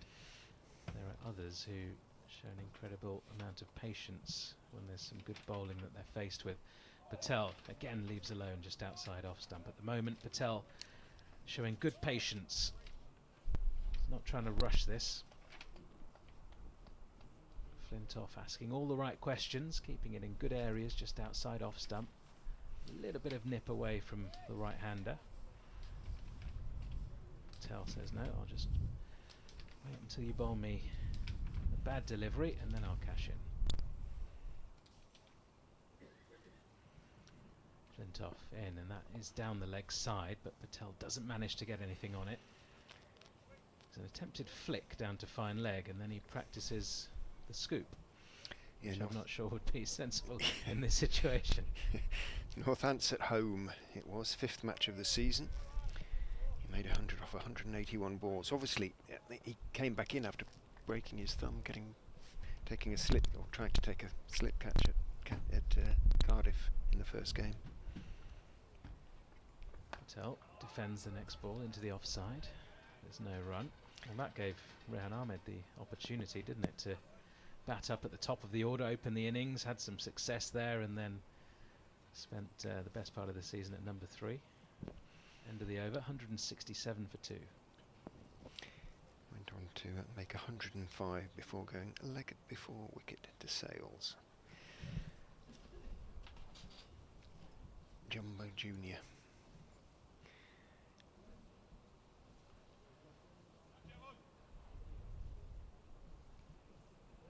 Wouldn't be Northants without a Sales. No, absolutely. Absolutely. Everson leans forward, gets into his run, sees Hill shuffling forward to meet the ball, directs it outside off stump, swings away, and Hill lets it swing away.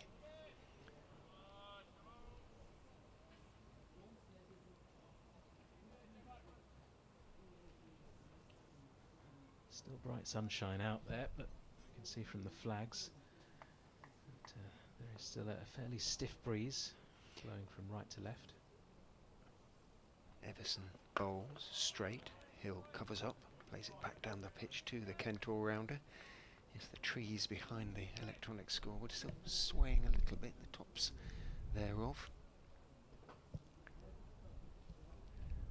But nothing like yesterday. There wasn't too much damage, was there? Was sort of driving in, there was a few driving home, there were a few sort of small branches down, but nothing excessive. As Everson is in and bowls, again it's straight, again Hill covers up, drops it down into the offside, just a yard or two from the bat. One of the signs behind where the pizza pods are to our left had sort of half come off as I was leaving the ground yesterday, but I think they've nailed it back on now. Yeah, not too much damage inside the ground either.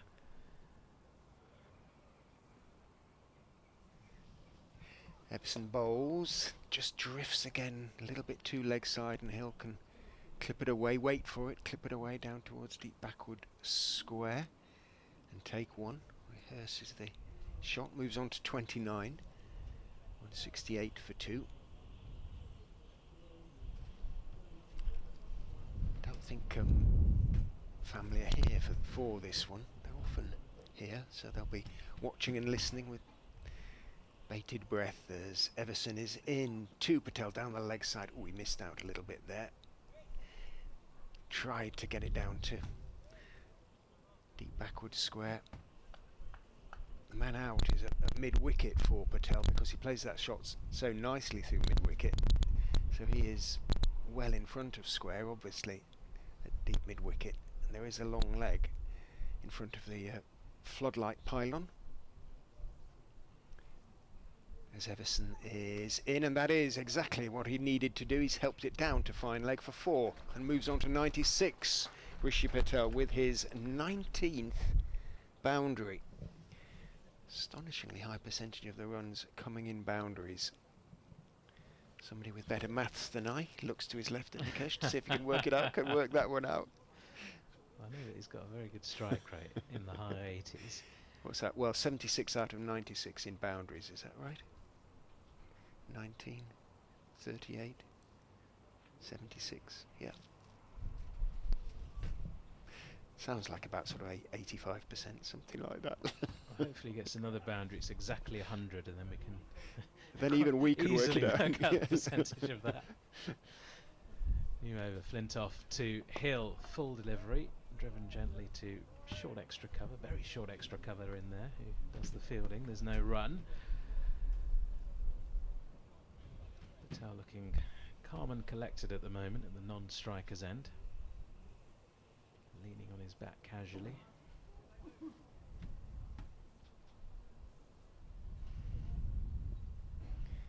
Be a huge boost to finish the season well for him. Of course, as Flintoff runs in bowls and Hill drives, gets a thickish inside edge out towards steep mid-wicket. Will just be a single. I say a deep mid-wicket, he's sort of 3/4 of the way to the boundary, but the boundary's not all that big, is it? So No. No.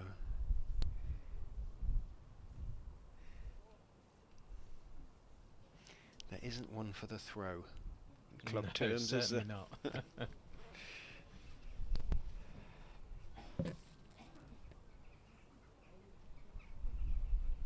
Flintoff runs in, delivers. Another decent delivery, just knocked away to short extra cover by Hill. No run. Hill has been... oh, Patel rather. Patel on 96. Hill sort of quietly moved on to 30 from 50. Just been accumulating nicely. Partnership worth 62. Kind of sums up his season, really. He's accumulated nicely all the way through, really.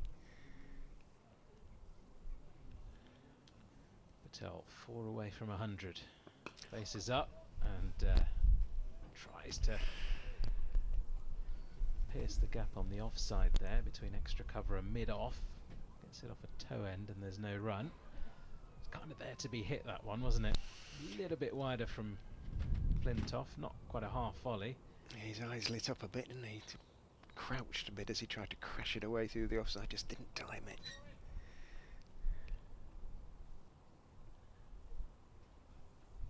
Flintoff into Patel this time. It's flicked down towards fine leg, and that's going to be the boundary to take Rishi Patel to his second championship century of the season.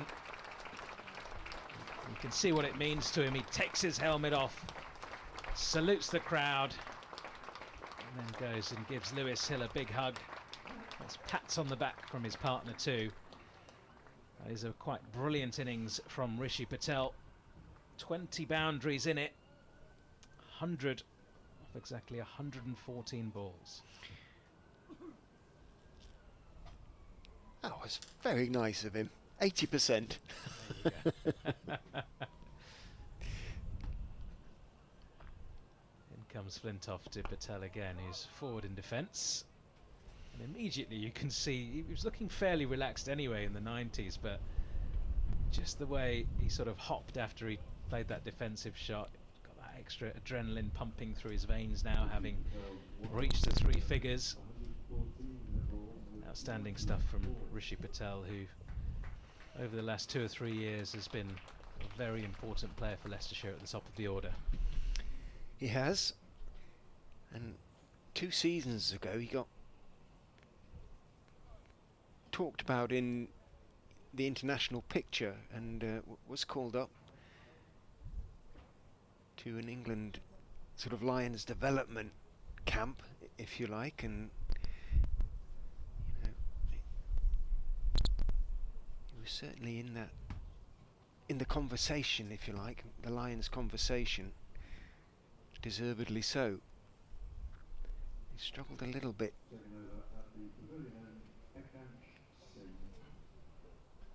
earlier this season. Obviously the thumb injury didn't help, although he did come back with a century straight away. Akash Singh is going to replace Everson at the pavilion end, comes in and bowls to Hill, who can just wait for that one on the back foot, a little bit short from the young right arm seamer, and just dab it out to the vacant mid-wicket area and take 1. Moves the partnership on to 67, Hill 31 of them.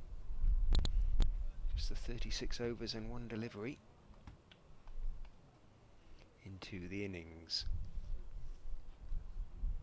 Singh turns, energetic run, in and bowled, a little bit short. Patel on the back foot plays it firmly back past the bowler and past the stumps at the non-striker's end, but not quite firmly enough to beat mid-on. Moving across to his left to make the stop.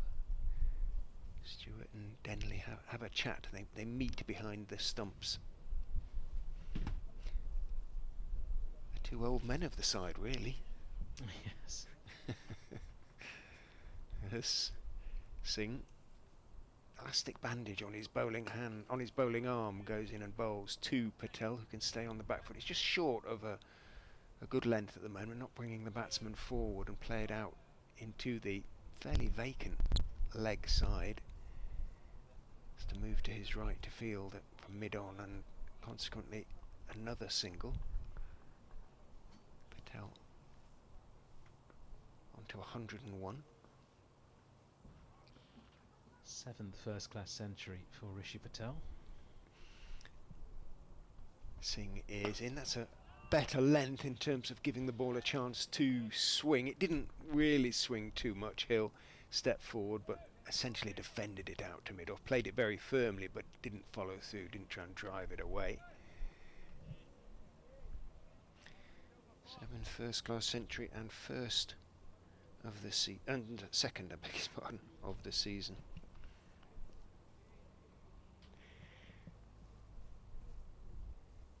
Singh is in, bowls to Hill. Hill played slightly across the line to that fullish delivery. Finch's hands behind the stumps, started to go up into the air to be ready for an appeal for leg before. Hill played it firmly enough out to mid-on, no run.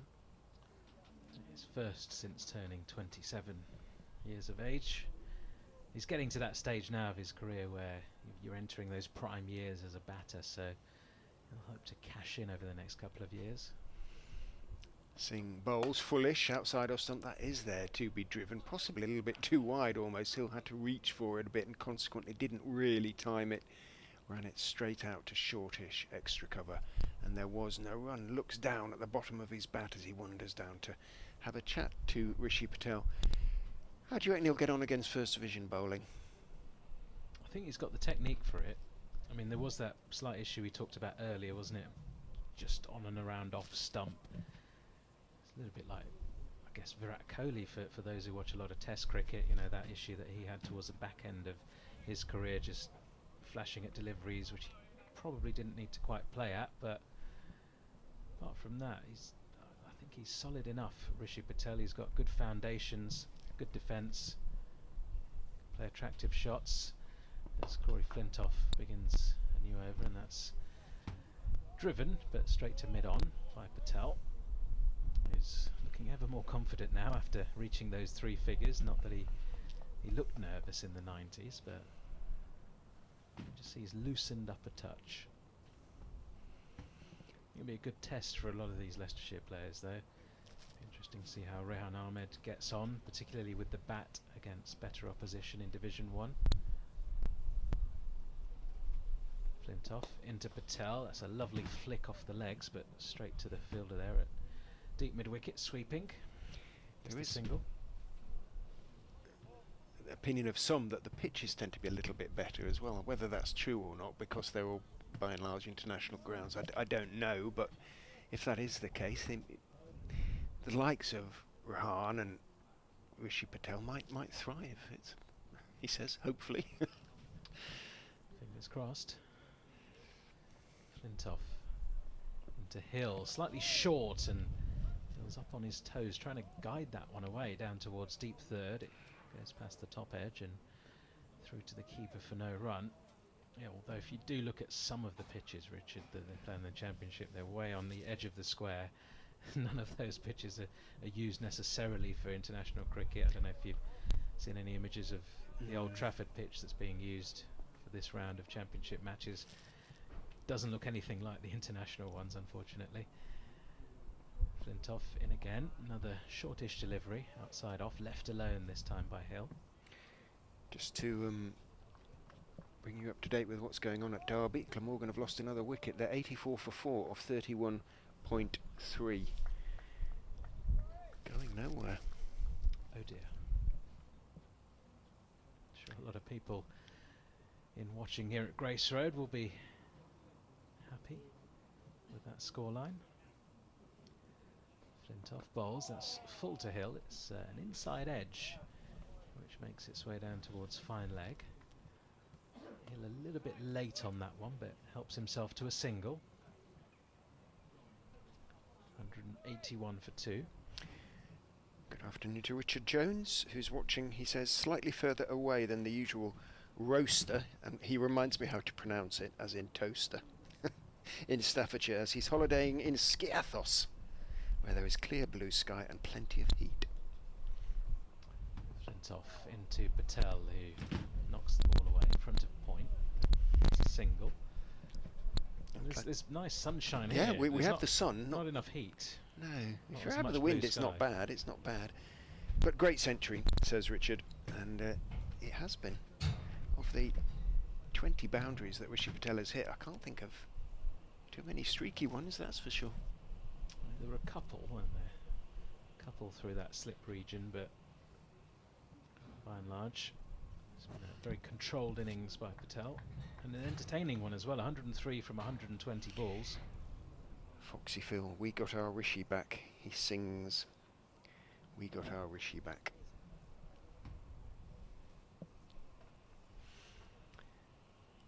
He's on strike at the moment, and Singh is turning and running in and bowling to him down the leg side. Flicked away. Did he get a bat on it? No, it came off the pad. But it has gone down to fine leg. Leicestershire won't mind how the runs come. They continue to come at a pretty decent rate. It just has slipped very slightly post lunch, but not by much. It's 4.9 as opposed to 5. 186 for 2. Partnership up to 75. Nicest part of the day, in fact. Now lots of blue sky as Singh is in outside off stump, dabbed down by Patel, almost let ball hit bat. Tried to guide it in the gap at gully, but scrambling across to his left. Backward point stroke, wide-ish gully, managed to make the stop.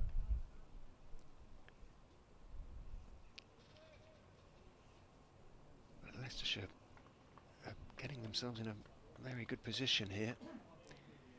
Ball now coming up to 40 overs old. Singh is in and bowls on off stump. Patel head right over the ball as he blocks that one out into the offside. Sun is out. Boundaries are short. Time to cash in. Feels that way a little bit. Umpire Widdop comes out and just clears a little bit of the dust away from the crease on which Singh's left foot has been landing. Turns. A shuffle before he gets into his stride and bowls. Arguably a touch short, but it's straight. Patel just turns his wrists on the defensive push. You heard the shout of no as he saw it running straight out towards Midon, who is the only single saver on the onside. Instructions to Singh, keep it on, off or thereabouts.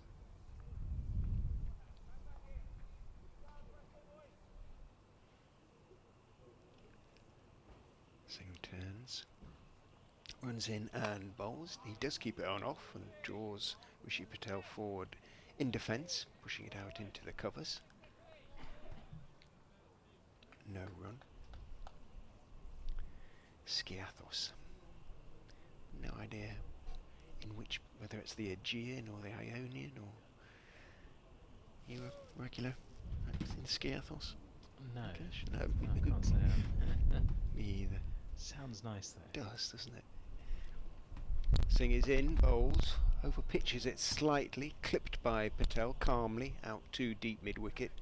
There is of course a deep mid-wicket now, so it is just a single, but it does mean he keeps the strike, moves on to 104, 187 for 2 after 39. Cameraman well wrapped up, leaves his post momentarily. Even he's got the shades on now. Yeah, he's lost the goggles. Yeah.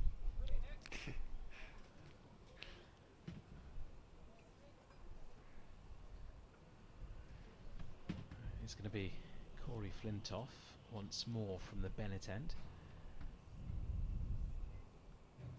Runs in, bowls to Patel, full delivery, gently driven past extra cover for a single. Lots of bright sunshine reflecting off the some of the hospitality tents there. Do we call that the beer tent? The marquee. Beer marquee. Well, not yeah. Well, maybe it's got a beer manufacturer, isn't it? It has. On the sponsored front, by yes. Spanish brewery. Yes. Flintoff bowls to Hill, who is hesitant but defends into the onside. No run.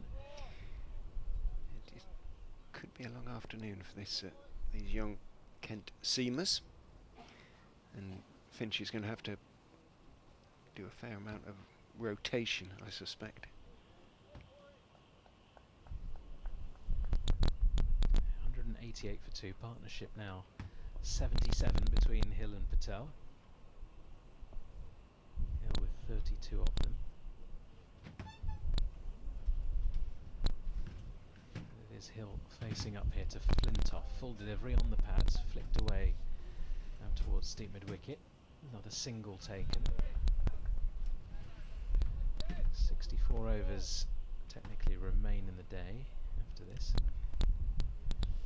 Over 8 -2 in that first session from Kent. Yeah, they were a bit slow, weren't they? All seam. Finally underway at Old Trafford, incidentally talking about Old Trafford.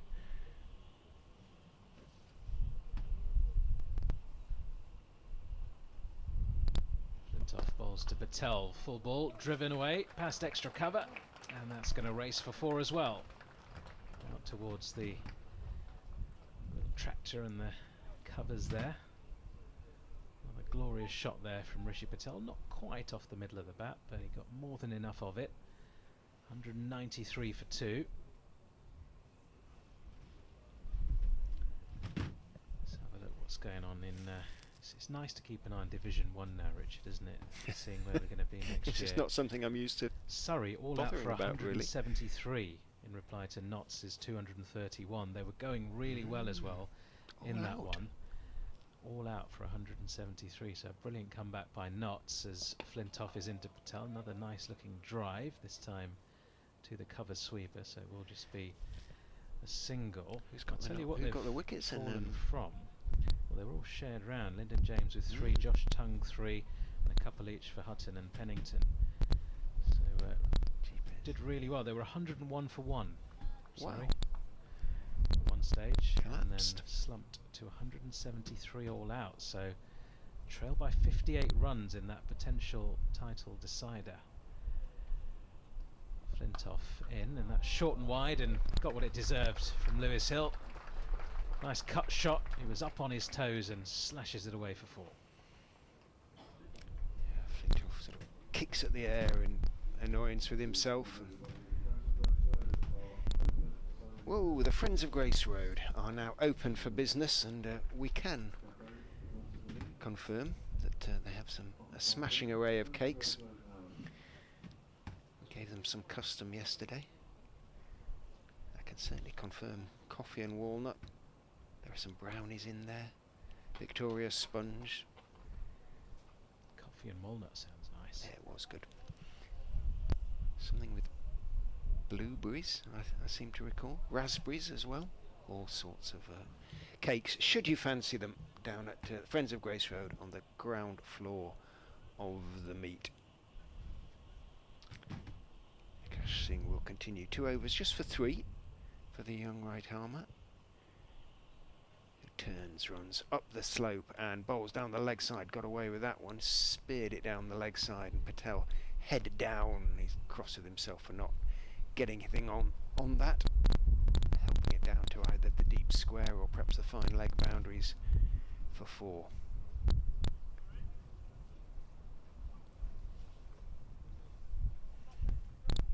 Energetic bowler is Akash Singh, one of a number of all-rounders in this Kent side, but struggling with his accuracy and consistency.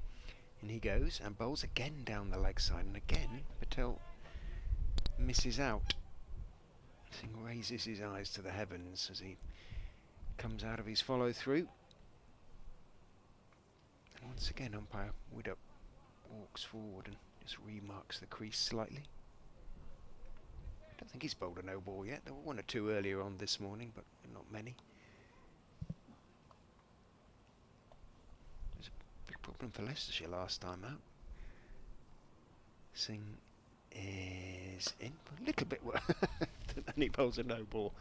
I'm sorry, Ekash Singh, that was my fault.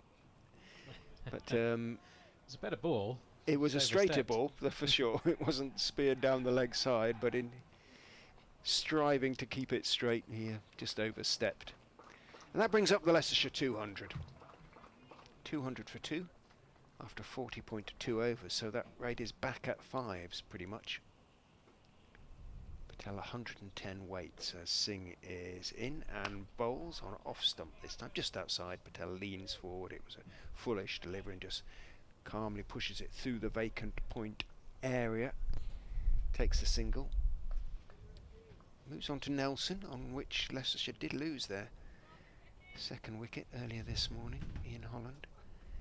Got a beauty from George Garrett, didn't he? Really super delivered it. Wobbled around and just swung away, squared him up, hit the top ball of off. Singh is in and bowls full. It's there to be driven hard down into the ground by Hill, and Singh does well in his follow through to put two hands out to his right and make the stop. Yeah, could have well have been another boundary there for Lewis Hill. Struck it pretty well. Never easy for a bowler bowling right arm over, sort of running away slightly to his left and then having to readjust to his right, but good bit of fielding. Skiathos, Richard tells us, is in the Aegean Sea, and he unnecessarily adds as Singh is in and bowls, and dropped out into the offside by Hill. Again, a little bit of hesitation before he calls Rishi Patel through for the single.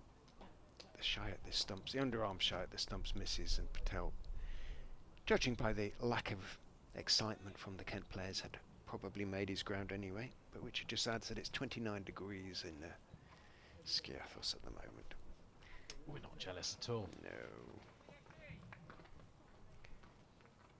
It's funny, I was in Marrakesh just over a week ago and everybody got there and complaining it was too hot. It was sort of late 30s. And then you get back and you wish you were back there. Singh in, bowls down the leg side. The sort of desultory appeal for a catch behind. It may have just flicked the pad of Patel, taken by Finch, but when the bowler doesn't go up,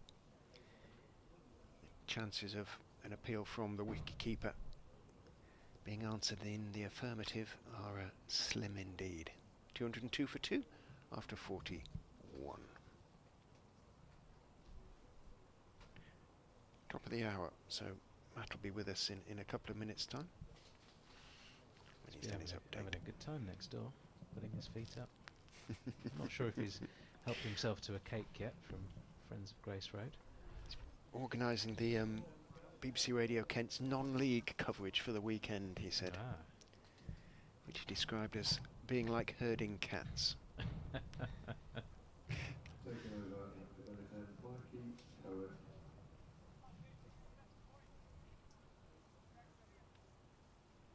Change in bowling.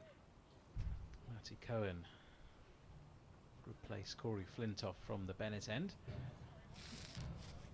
202 for 2.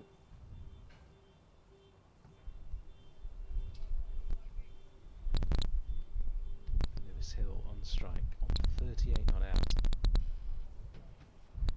Still 2 slips in place for Matty Cohen, who's running in from quite close to the boundary there. Top of his run-up. Takes 10 or so steps before getting into his groove. Running in, delivering, and it's past the outside edge of Hill, who has a little bit of a flirt with a short of a length delivery just outside off.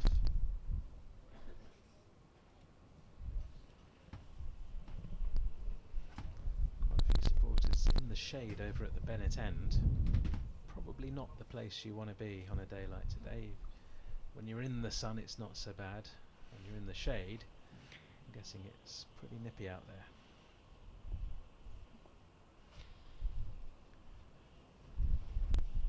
Cohen charges in again. Bowls. Oh, that's an inside edge from Hill down towards fine leg. Wasn't too far away from the leg stump. His bat coming down at an angle, which caused that problem. Hill gets away with it, helps himself to another single.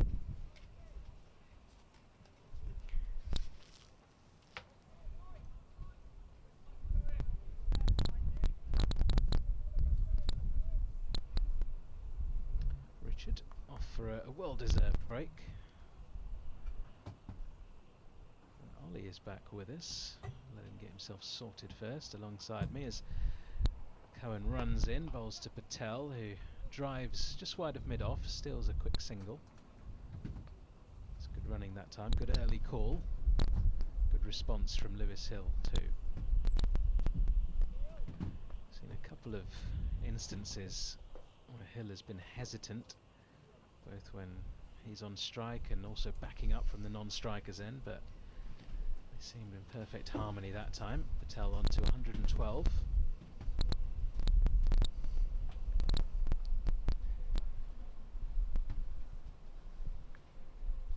Cohen runs in once more to Hill, who's up on his toes and cutting this away out towards deep cover. Short boundary there, but I think it's going to be just about hauled in. It is. And Hill helps himself to two more. Good afternoon, Ollie. Good afternoon. So another good start to the session here for Leicestershire, 206 for 2. Seems like it's going to be one of those days, doesn't it? Short boundaries, bright sunshine, two well-set batters, 5 teenagers in the Kent side. It's all stacked against the visitors. Cohen at the top of his mark then. Runs in once more as the umpire delivers, and Hill again inside edges it, and that is very close to the leg stump. All trickles away in the direction of fine leg, but barely gets off the square as it's fielded by the keeper, Finch. How is it out there? Still pretty nippy? It's warmer. The sun's out now, but the wind is still pretty cold. Yeah, I was just saying a few moments ago, I feel for those supporters in the shade at the Bennett end. Cohen runs in, bowls to Hill, who winds up, has a big swing at that, and it goes nowhere. Straight back down the pitch, fielded by Cohen. End of another over, 206 for 2 Leicestershire. The partnership now between Patel and Hill, worth 95 runs. But yeah, weather-wise, the end we're at is definitely the end to be. You've got the sun on you now, but like you say, there's still quite a few fans over there in the shade. Unmoved as well. If that's a superstitious thing. A lot of cricketers and cricket fans very superstitious when things are going well. Don't know how it is in your household, but if you're watching a particular team that you're supporting, things are going well, you do not move. As Eskinazi is in and Patel defends into the leg side. Yeah, I can't say I'm a particularly superstitious person, but you know, I've got a set of underwear that I always wear when I'm playing. I hope you wash it. Of course, yeah. You'd be surprised, some people probably wouldn't go that far. Singh to Patel. This one's way down leg side, and Finch takes well. Tumbling to his left. He's thrown a few down leg side, hasn't he, Eskinazi? Yeah, he's just struggled with that consistency. When he has got it in and around that off stump, he's looked good, but you know, he's one of the all-rounders, not a frontline bowler as such, and yeah, has struggled really with that consistency. He's into Patel once more, and this one is defended into the offside. Yet to take a first-class wicket is Eskinazi, so we'll be hoping to get on the board today, but as you say, been tough work for Kent. Right, I'm going to hand over now to Matt, and I'll let you carry on. okay.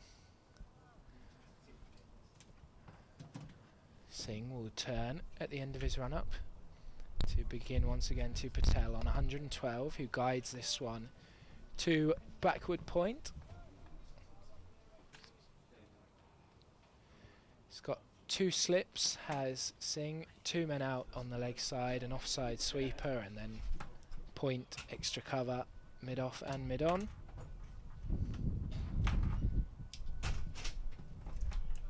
This figures 3.4 overs for 7 runs, 206 for 2. He's in once more to Patel, who again is defending into the offside, and they'll take a quick single in the gap between cover and the deep backward point, and there's almost an overthrow.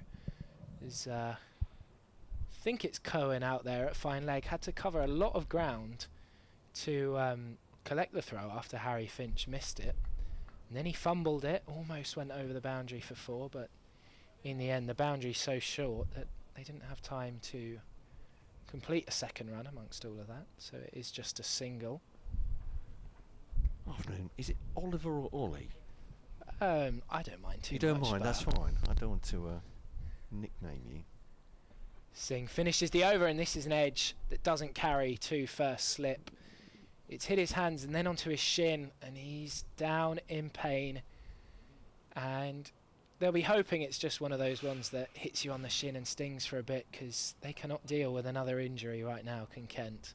No, Jaden Denley already off the field. Ben Dawkins is the one cradling his knee there, and I'm hoping, as you say, it just looks like an impact injury. Painful when it whacks you on the knee.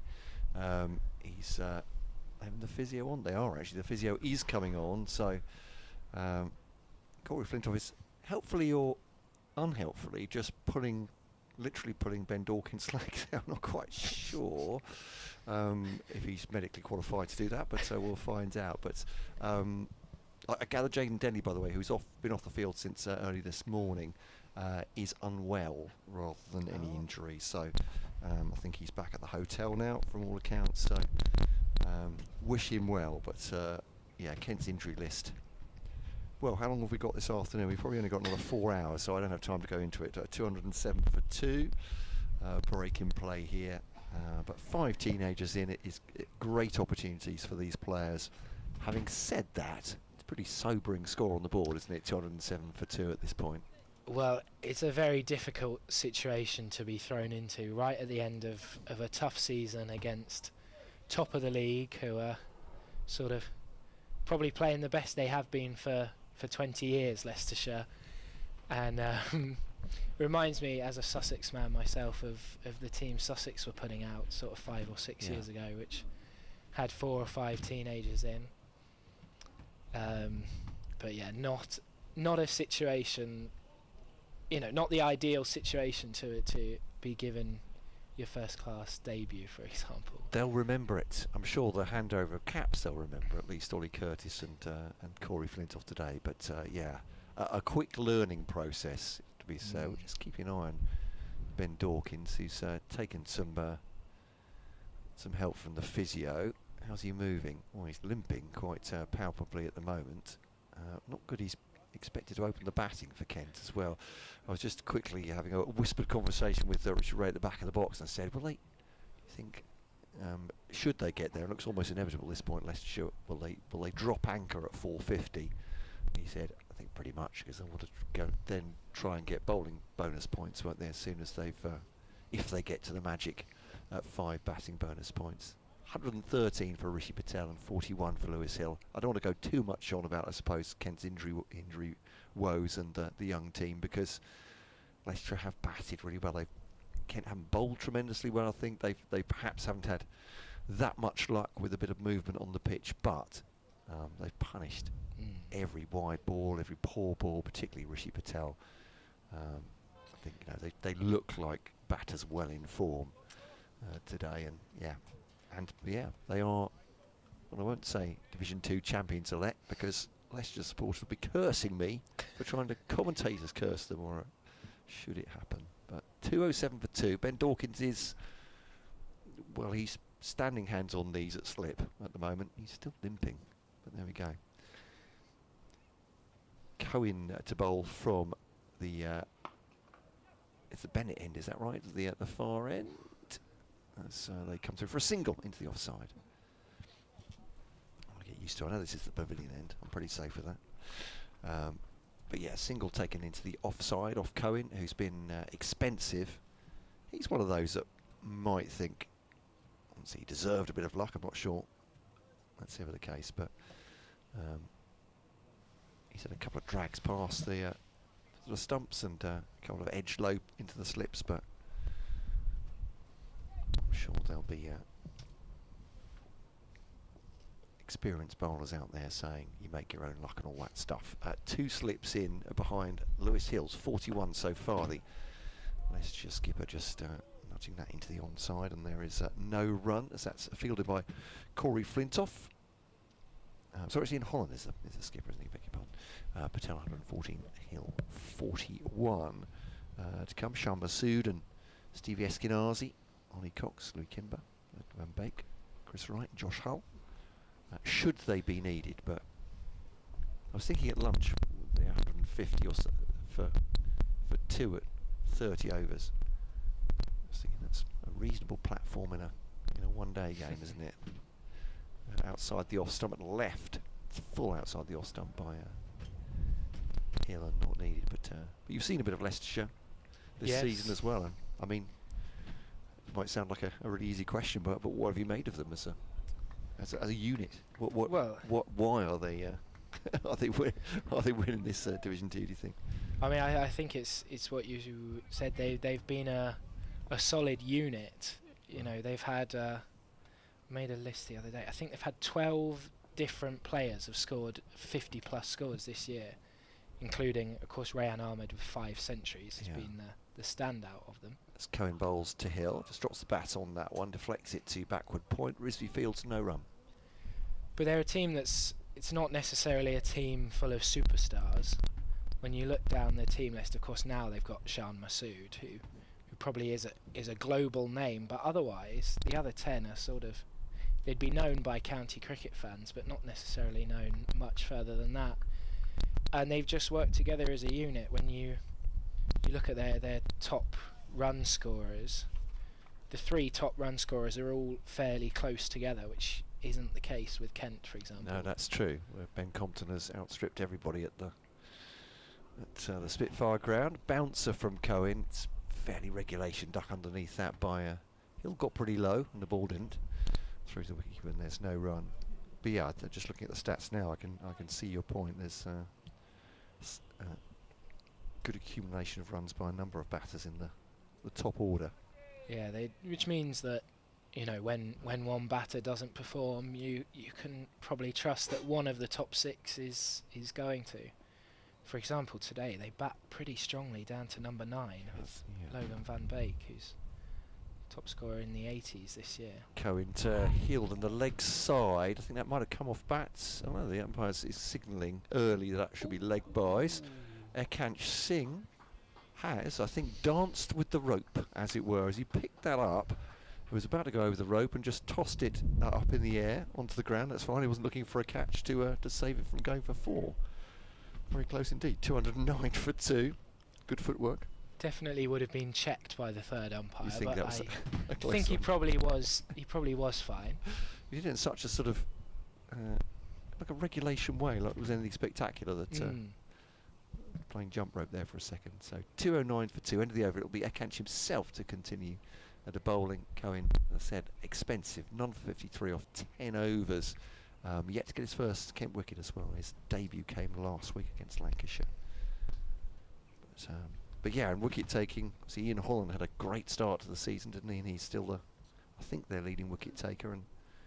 But Ben Green took a lot as well. As Singh is into Hill and beats him outside the off stump through to Harry Finch.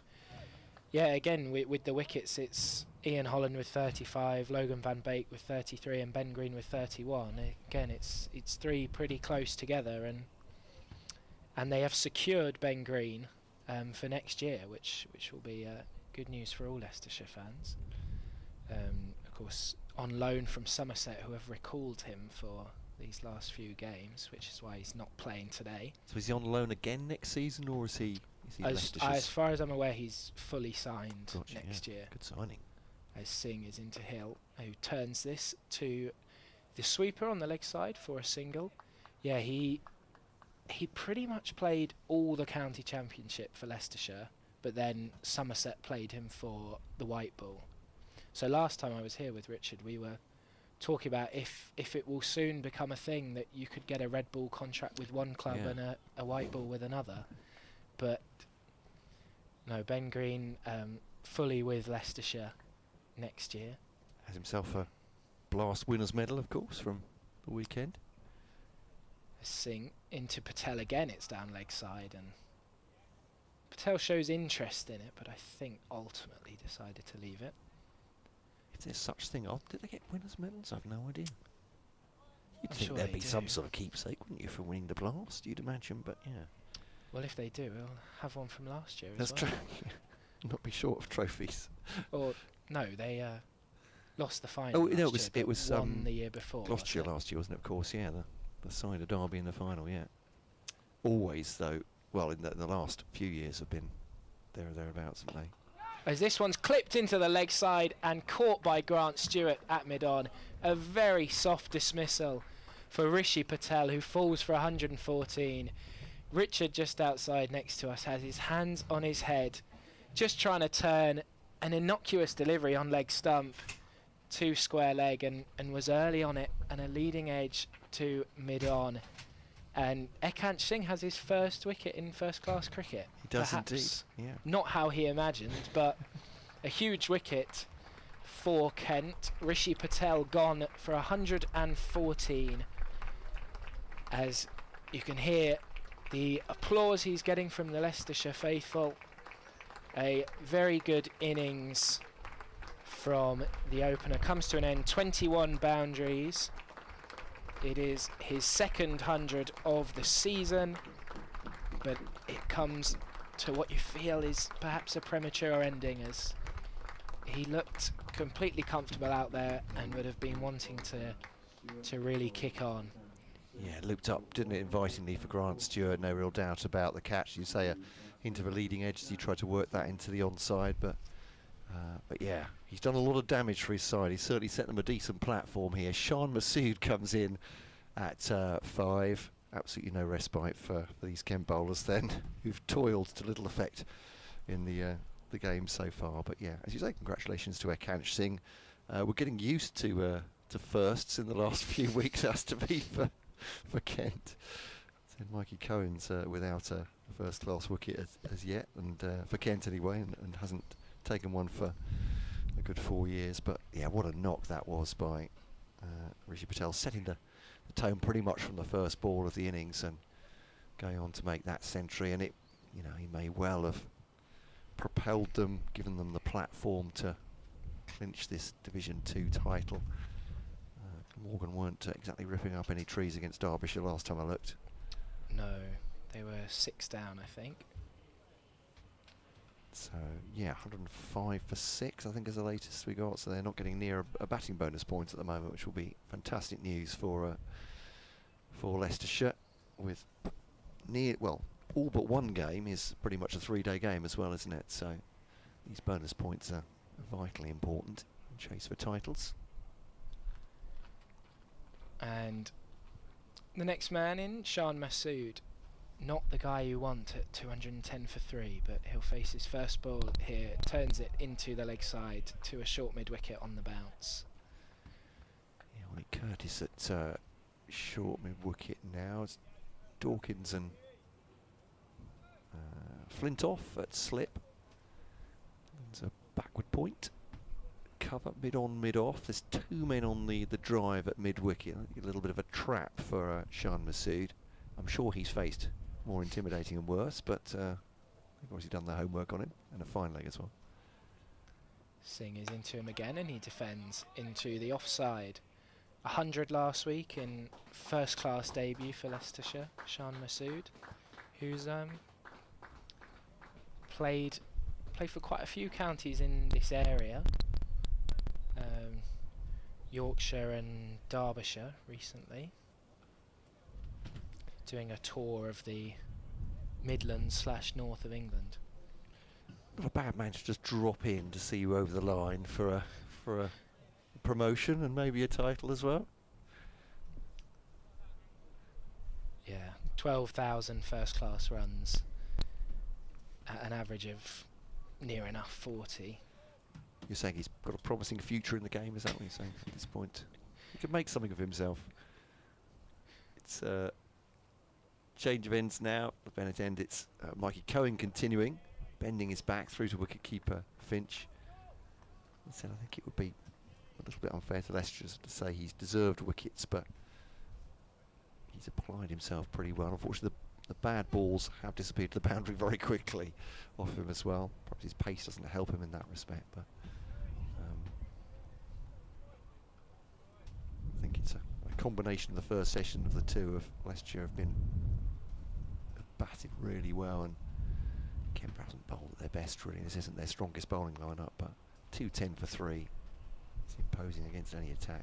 Hill has 42 now, and faces Cohen, leaves that through to wicket-keeper Finch, the left-arm quick bowler. Bennett going across the right-handed Hill into the wicket-keeper's gloves. So that partnership was, they came out 111 for 2 today, so yeah. So it's 99. 99 indeed, yeah. 62 between Ian Holland and Rishi Patel earlier, an opening stand of 49 between Patel and Budinger. 210 for 3. It's sunshine here. No, really. At least fleetingly. As Cohen bowls to Hill. Forward defensive to that one. There's no run. Well, I've had to take my jacket off for the first time in 2 days. Steady. We've got the window open as well. Yeah, it's actually very pleasant in the commentary box here. So we've got a bit of shelter from the wind, haven't we, here? And the camera operator to our right is well wrapped up with gloves as well. I can understand why as well on that balcony, very exposed, and it's. He has he swapped the ski goggles for sunglasses though this afternoon. Fair enough. It's interesting, the ski goggles. Is that to protect your eyes from the wind? Maybe is that? It's not a terrible idea. Here's Cohen to and Hill tries to withdraw the bat late. I think he might have done, and he was a whisker away from dragging it onto his stumps there. Well, actually, not even dragging, just edging it onto the stumps. It's gone for 4 instead. And Mikey Cohen trudges off to think about what he might have done wrong in a previous life. But yeah, it was a close one again. Lewis Hill just trying to get out of the way of it in the end, I think. Yeah, it must have hit the top of the bat near the gloves and went in completely the opposite direction. Harry Finch, no chance behind the stumps, but as you say, very close to bowling him. Cohen, 5th ball of his 11th over here, none for 57 so far. To Hill, keeps this one down very deliberately through a vacant 3rd area. Flintoff has sprinted after that one. Will it be 4? It will indeed. Outfield quick and boundary's not the biggest, but that is 4 runs to Lewis Hill. It takes him to 50 from 80 balls. And you can hear what the Leicestershire faithful think about that. Very nicely done indeed. Cameron, I thought when he was initially at the crease, he was looking really to go on the attack. Maybe he's just been slowed down a little bit by the Kent bowling, but 50 from 80 still isn't bad in a 4-day game. It's a strike rate. Sunshine now here. Lost the whole of the first day to rain and then more latterly wind. As Cohen bowls to him, really bending the back there. Hill defends it into the offside. And there is no run. It's picked up by Garrett. 7 fours, 80 balls there. Thank you to the PA announcer. I'm going to look it up now. 218 for 3 then. Imposing position for the Division 2 leaders here at Grace Road against Kent. With Rishi Patel, 114, having departed for the 3rd wicket down. Shan Masood, international quality batter, with Lewis Hill already on 50. Lewis Hill's 650 this season to go alongside 200s in the county championship. 3 50-plus scores in a row now, including 81 in the One Day Cup. Out in the 80s both the 2 previous times, and Be looking to kick on here and get to that 3 figures. Singh is going to continue 1 for 9 to Shan Masood, who drives down the ground, and Stewart thinks about diving for it but decides better of it, and it will be 4 runs to get Masood off the mark in typical Shan Masood fashion, with lovely drive through the offside. It's a lovely shot. Thanks to Maggie on kentcricket@bbc.co.uk. I should just hang that email address out there if anybody wants to get in touch this afternoon. Leicestershire or Kent fans, it's kentcricket@bbc.co.uk. Saying earlier, I think maybe the microphones are a little quiet, but I think Oliver and I are, well, I'm certainly booming out. As Singh to Masood, who clips this off his legs. This might be another 4 as well. No, the fine leg fielder comes around and will keep it to just 2 runs for Masood. Singh is coming over the wicket to the left-hander, and that one was just sort of on the thigh pads of Masood, who clipped it into the leg side. He's always a nice batsman to watch, is Shan Masood. I've seen him play a couple of times. Is this some chanting coming from somewhere in the ground? Very un-county championship-like. As this one is full and driven again down the ground with some power behind it, but Singh stops it tumbling in his follow-through and saves another 4 runs off his bowling. Yeah, efficient fielding, wasn't it? Just so tumbling, getting the right hand down to it. But yeah, well, Leicestershire fans giving us a song, unless it's a lament from Kent supporters, maybe. Didn't hear the funeral march, but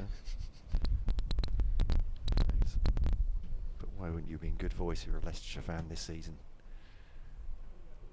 So you're just taking a moment to settle. Here comes Ekach.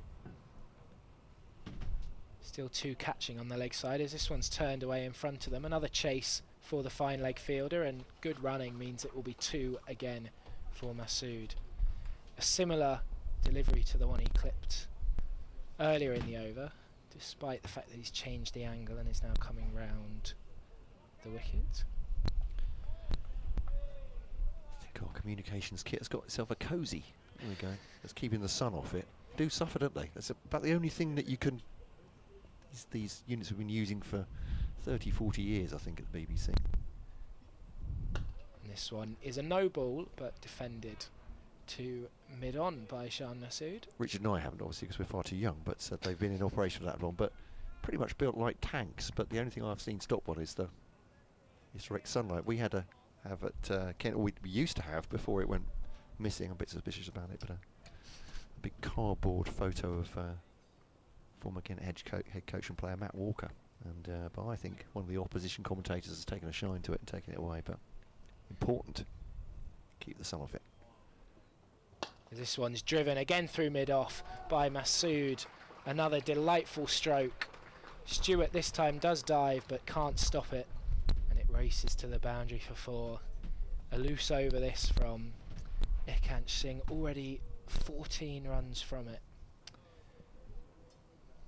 And still 1 delivery to come. He's very much a batter, but looking to turn himself into an all-rounder early in his career, obviously at 19, Ekach Singh, but yeah, just straying a little full. Lovely shot from Masood though. So he'll finish the over. Oh no, he won't. It's another no ball blocked into the leg side. It's picked up by one of those catching mid-wickets. In fact, he is a solitary catching mid-wicket now, as there's another fielder at square leg where there had been the secondary catcher. And well, this is one of those moments that you wake up in cold sweats in the night. This over from Singh. He just wants it to be over. So he's into Masood, who drives it, and it's going to be another 4. This time through cover. A slightly laboured effort from, I think, George Garrett at point. Can't stop it, and that over has gone for 20 runs. 16 to the bat of Shan Masood, as well as a couple of no balls. Actually, Ekach have been reasonably, well, in context, economical before that over, but Masood has taken him to task. Yeah, not a great bit of fielding by George Garrett in the covers, but it was a good-looking shot again from Shan Masood. 2, 3, 8 for 3 then. 16 for Masood, who's suddenly going at more than a run a ball. 16 from 10. Lewis Hill has 50 so far.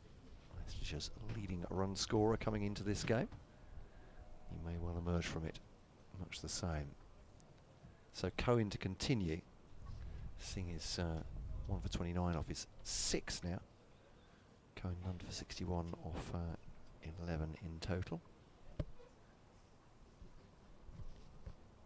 And bowls now to Hill, left outside the off stump, and there's no run. Going across the left-hander, so it's got to be doing a lot to trouble Lewis Hill with that direction. Is he back next year for Kent, Michael Cohen? Unknown as yet, so he's had a 2-year contract. I think he and George Garrett both out of contract next year, so I'm sure there'll be negotiations going on at this point. But I think for both of them it's a chance to audition, make sure that they can pin down a place for Kent. I think that's the area they'll particularly look at next year, Kent, their bowling. It's as Cohen bowls to Hill inside part of the bat. That one, as he tries to drive it back down the ground, ends up with Cohen on his follow through. But yeah, reading between the lines or just looking at the squad strength, I think that's where you'd point to. They've got plenty of strength and depth, particularly actually with the young batters they've got now as well. Kent and Sam Northeast coming back next season. So yeah, bowling resources will be, I'd imagine, where Simon Cook, the director of cricket, and Adam Hollyoake will be doing the most head scratching. So a chance in these final 3 games for the likes of Cohen and Garrett to impose themselves. They're having trouble at the moment, but they're up against some very good batting. As Hill faces Cohen, bouncer.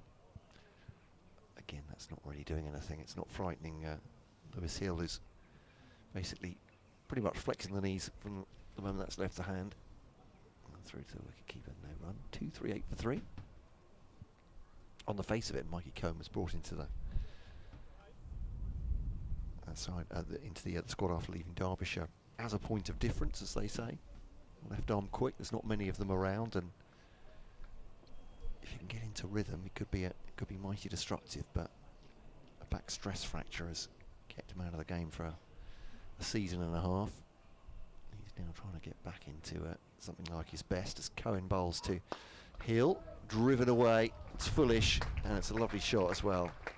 And we're cover drive through extra cover drive for 4 runs. He goes on to 54 on the score of 242 for 3.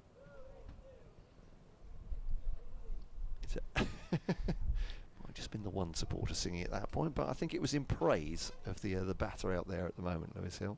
I think it was. He's one of our own. Yeah, I thought it might have been. I was about to check his place of birth, etc.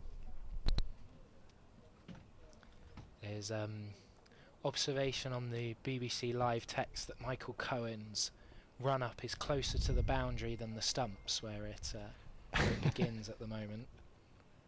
It's a very good point. Left outside the off stump through to the wicketkeeper, and there's no run. Comparing him to Michael Holding in that sense, which I think, with his figures at none for 65 off 12 overs, he'll be happy to be compared to Michael Holding in any way. Absolutely, it's been a struggle for him, but yeah, he does take a long run up. He probably loses some of that pace in the delivery stride because he goes through. He's got a proper bounce, both feet in the air before he gets there, but almost like a javelin throw. He's got that kind of build where he's broad-shouldered, generating pace from that as well. Bowls now to was that caught? It is indeed, and Lewis Hill cutting the ball away aerially to point. He's trying to pick out the fielder there. He has picked them out. I wonder if that's Corey Flintoff actually who's ended up at point, but it is the end of Lewis Hill for 54, and they're 242 for 4 at Leicestershire, and the last 2 dismissals, you have to say, looking pretty innocuous, although it was a good high catch at point. Lewis Hill has gone 242 for 4. It's George Garrett, I beg your pardon. Good catch from Garrett. A little bit critical of his fielding a couple of overs ago, but that was a lovely take at point, high up. Lewis Hill will be regretting he couldn't take that beyond his 54, maybe to 3 figures today.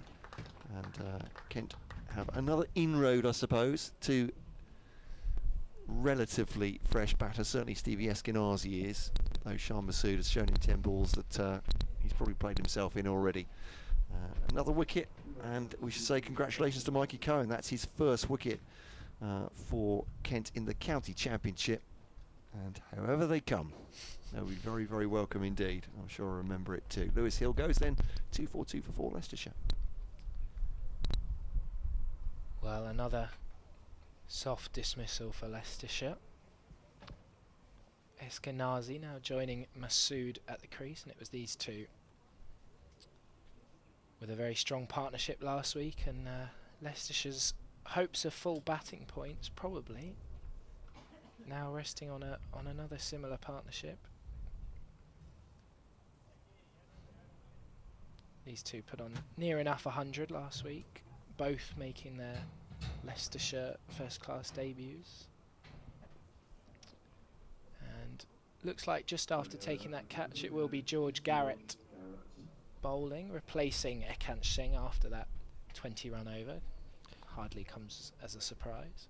Yeah, ball of the day to get rid of Ian Holland earlier, and a great catch at point, so he'll be at least slightly pleased. It's Joe Denley. Yeah, I think so. Is he running the drinks? No, he's come off, so there we go. So we have a second sub. We do. It's the now I can recognise the figure of Matt Parkinson. Shoulders slightly hunched, hands in pockets like a naughty schoolboy at this point. We're just trying to keep them warm out there. I think there'll be hand warmers among the players with the bracing wind. Garrett will start a new spell. 1 for 27 from 7 overs so far, and that's driven down the ground, but no force behind it, just to Grant Stewart. Came on earlier, Matt Parkinson, for 1 over as a bowler changed spikes, and he was right down where I was sitting. Seemed to be enjoying himself a lot. Started a slow clap between the fielders as the bowler was running in. Perhaps thought that was the only over he might be on and wanted to make the most of it. But as Masood again pushes into the offside for no run. Yeah, he's always full of energy, Matt Parkinson, as you might gather if you've ever seen him, I suppose, on camera footage. And yeah, never short of a cheeky quip, or a word, or a loud appeal when he's bowling, that's for sure. So just bristling with energy. Well, that's one of the rules of being a spin bowler. That's true enough, yeah. It's the Shane Warne maxim, every ball's a wicket. Garrett into Masood, who this one's on leg stump and turned away. They do now have a deep square leg, so it will just be a single for Masood. His first single takes him to 17. And Eskinazi will face his first ball, just taking guard. Difficult season for predominantly Middlesex for Eskinazi. Just the 4 games in the championship for Middlesex. This is second in the, well, still in the whites, but in the green helmet, I suppose, for Leicestershire. And his first ball is turned into the leg side between mid-on and square leg for a single, where Grant Stewart picks up. He's off the mark straight away. Is he on loan or signed up for next season, Stevie Eskinazi? I think he played. I think he's signed up for next season. Gotcha. Played a good number against the Welsh Fire and for the Middlesex T20 side. Might be a similar deal to Johnny Tattersall, sort of on loan until the end of the season and then signing. Or he might have just already signed. As Nathan Gilchrist has with Warwickshire there. Has gone from Kent to Warwickshire already ahead of his full deal next year. Garrett to Masood, beats him outside the off stump. Finch with a tumbling take. It is. It's the life of teams like Leicester and Kent, isn't it? That you try and get the fringe players, perhaps, from other sides. Get the best out of them, perhaps not getting games, or try and motivate them to be their very best. Garrett will finish his over into Masood, who looks to drive, but it comes off the inside half of the bat and is fielded by the short mid-wicket fielder. No run scored, 244 for 4. Ollie Curtis doing the fielding duties. Thanks to Bernal and the emails. I just mentioned Kent Cricket at bbc.co.uk. A lot of Kent fans do get in touch through the season, but we're a broad church. Love to hear from Leicestershire fans as well about what you've made of your season. Feel free to just come on and crow and gloat, or just to celebrate. If you want to drop us a few words. Bernie's done that very thing. He said, I thought Keith Dudgeon had re-signed for Kent for 2026. He has indeed, after that one game where he more or less won it, the first one, and sustained a terrible knee injury. You're absolutely right, yes. Yeah, he will help the bowling attack, undoubtedly, Bernie. You're right there, but all the point I was making, as Richard joins me now, through to wicket-keeper Finch is the next delivery from Michael Cohen, the first one of his 13th over, left by Stevie Eskinazi. Yeah, I was more thinking in terms of the head coach and director of cricket, the bowling they've got now, and I think 3 bowlers out of contract, what they might think of doing with those resources for next season, whether those 3 bowlers can bowl themselves into a contract for next year or not. This is obviously the time for everyone to make decisions. Yeah, they're important overs for him personally, aren't they? Absolutely, yeah. Several of the Kent players. Yes. First wicket for Kent in the county championship. Bowling now to Eskinazi, reaches outside the off stump for that one, takes it on the full, just deflects up to Matt Parkinson at mid-off, who engineers some kind of looping throw all the way down the ground, and Harry Finch is the way back, isn't he? So it's a good one. But, could hope for 2 lesser batsmen than Shan Masood and Stevie Eskinazi to bowl at, having engineered that breakthrough. Yeah, taking a couple of wickets, though. 32 between Hill and Masood. Masood's got off and running pretty quickly. Eskinazi then facing Cohen.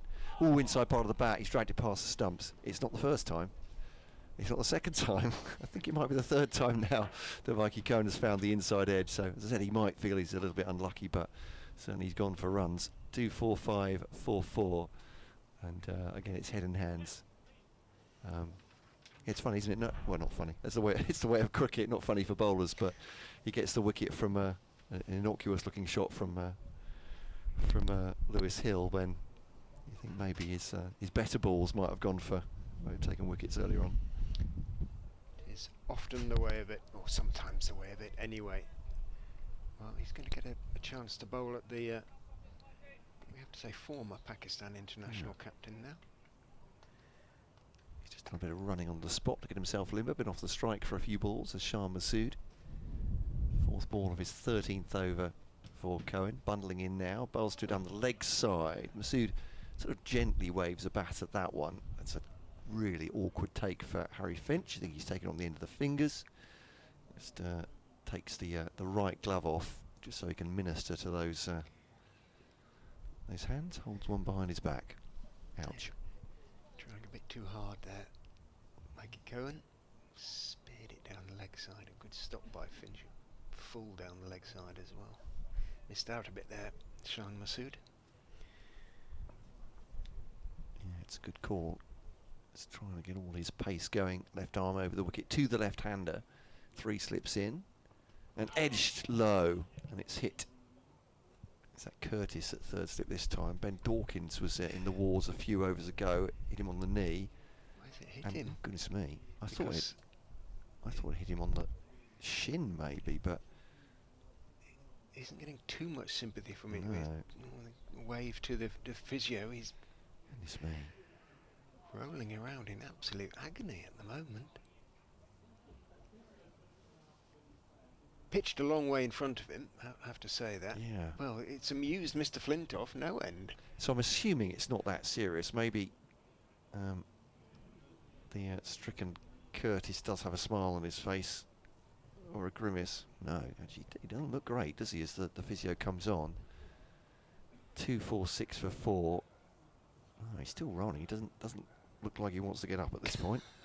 It's looking like a Premier League footballer who's been breathed on at the moment. Has he hit him on the knee, maybe? And he's just waiting for the impact to die down. Who was hit on the knee at the other end? That was Dawkins. That was Dawkins, and he was also hit on the right knee, I think. Yeah, it is. And Yeah, it is a knee injury, isn't it? Oh, the magic spray comes out. Well, that'll solve a multitude of medical dilemmas. must be some sort of cold spray, mustn't it? Yeah. It's to try and numb the pain. Anaesthetise it, as you say, slightly. I think that was the same as Dawkins' reaction, wasn't it? I think looks like he'll probably stay on. It's just, I mean, pretty much the lightest tap on the knee is a challenging one, isn't it? Never mind getting a cricket ball at some pace edged to you.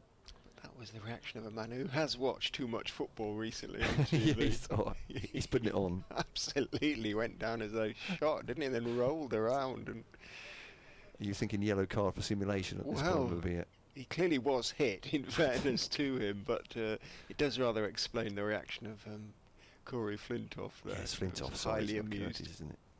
Or is it? Oh, it is no, Curtis, it was Curtis, isn't it? But it was, yeah. Flintoff was the one who was laughing at him. Which is... He's got his dad's smile.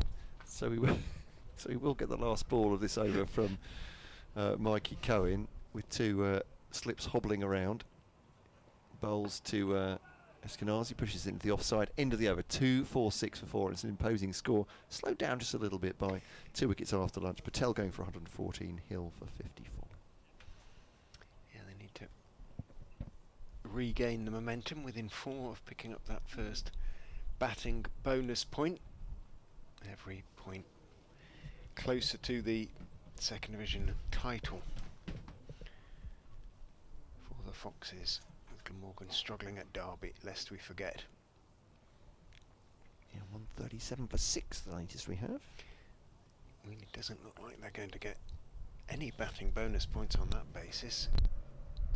Which means they pretty much will need to win. It does. To stop Leicestershire. But if there's something in the wicket, it's yeah, that's true. Not impossible. Garrett is in, bowls very full to Masood, who just stroke drives it out, but directly to the man in the covers, a couple of yards either side. That would have been 4, but never seems to worry Shan Masood if he hits the fielder. It's all about the ball coming out of the middle of the bat as much as anything. And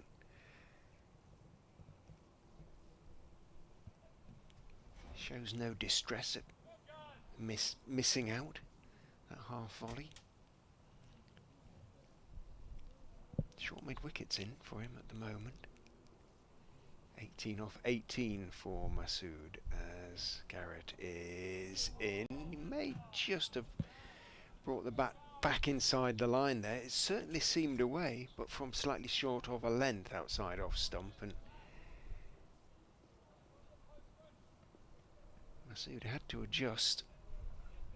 Brought the bat back inside the line, but good movement found by Garrett there, who produced the ball of the day earlier to dismiss Leicestershire's acting captain Ian Holland.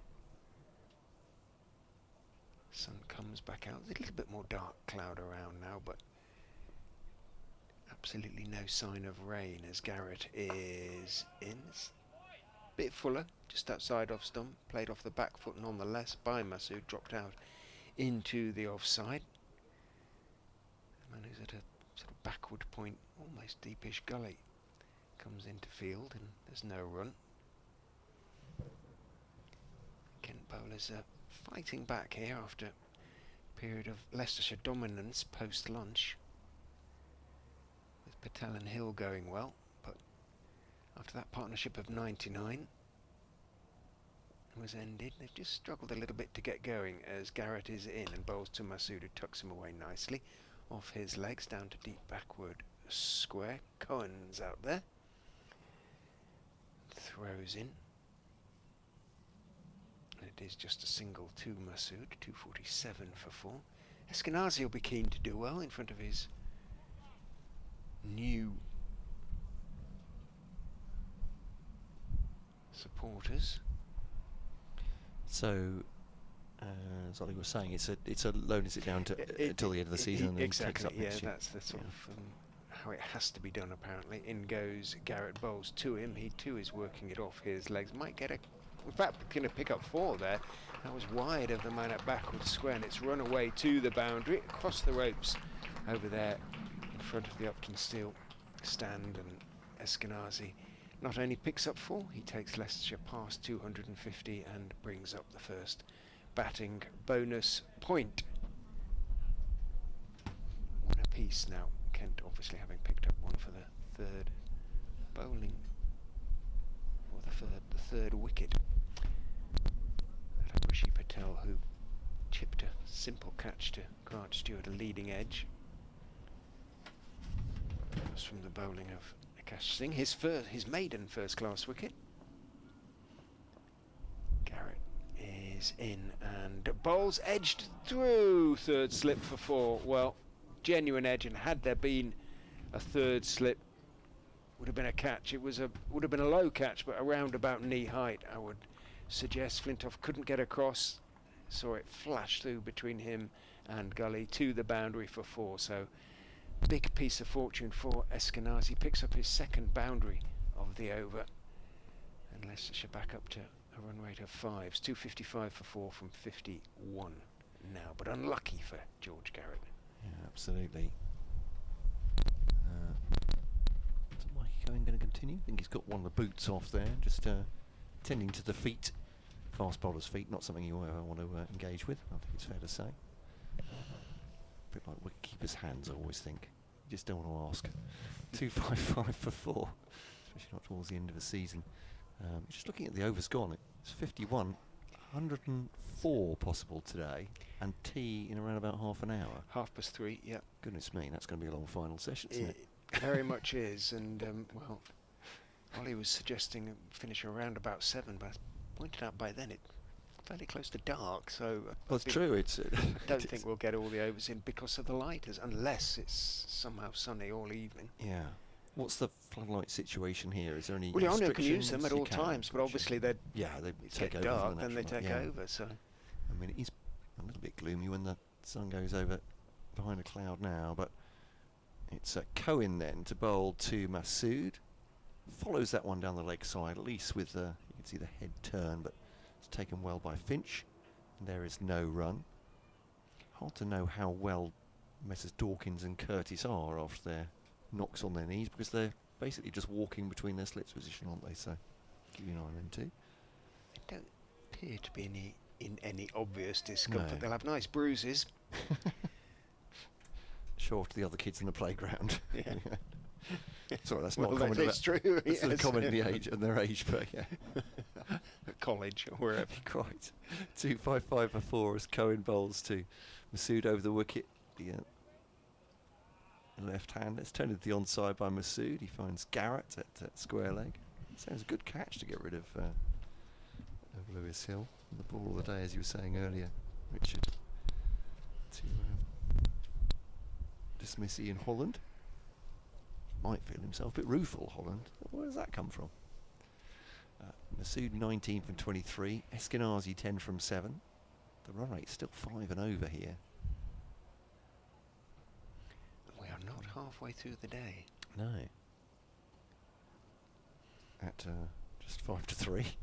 The 10:30 start. Here's Cohen then to bowl to Masood. Turns off his pads there. Glance down to Mo Rizvi.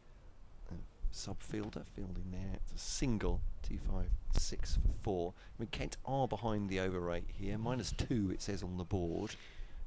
Without Jaden Denley, they only have Joe Denley in the top order who can bowl spin if they're thinking of trying to speed things up. Right. It says -2 now, but they tend to only change it at the interval, so it could be worse. I suspect it is. So Uncle Joe will have to bowl a few overs probably if they want to avoid point deductions. It's defended up to mid-off and there's no run. There might be an element of so what, really, you know, if it happens. Yeah. Don't They've want already it, but it's not the end of the world, is it? already had a points deduction this season for I think the best way you could say it's spirited appealing. I think it's fair to say. Oh, okay. And some elements of disappointment when batters have been out. I think they call it dissent. 2-5-6 for 4. Eskinazi facing on 10. Cohen bowls to him. Well, that's just kept down somehow by Eskinazi. I don't think he knew much about it actually. Rising delivery just outside off stump, and it's gone. Rizvi has actually picked it up, coming in from deep third to third man. They've gone through a single, but I think that got rather big on Eskinazi. What he did well was to control it and get the ball down. But yeah, good delivery. Shan Masood picked up a level one in the last game for, as you say, what can only be described as dissent, essentially. He's given out leg before and basically waved his bat at the umpire. Did all but point at it. Masood to face Cohen now. 3 slips in. And so, rather squares him up. Hint of a leading edge there. He's trying to work out again into the onside. It's come out into the offside, just skews off. But maybe a slight alarm for Masood, but he'll settle down quickly, I think, with his experience. 20 he has. Eskinazi has 11. 2, 5, 7, 4, 4 with Matt Cole and Richard Ray right now, with Nikesh Ragani and Oliver Smith in the rotation as well. Talk of rotation. Am I taking my sweater? You are. Matt's off to update listens to BBC Radio Kent with the good news that their cricketers have managed to pick up a couple of wickets since he spoke to them last. Shan Masood and Stevie Eskinazi look to rebuild the Leicestershire first innings. Not that it needs too much rebuilding at 257 for 4 off 52. George Garrett going to start his 10th over. And he comes from the pavilion end and bowls a lovely delivery that bounces and leaves Eskinazi, who pokes somewhat wanly at the ball, goes past his outside edge into the gloves of Finch. Well bowled by Garrett. Eskinazi has struggled a little bit in the 10 balls he's faced so far, and he was fortunate again there.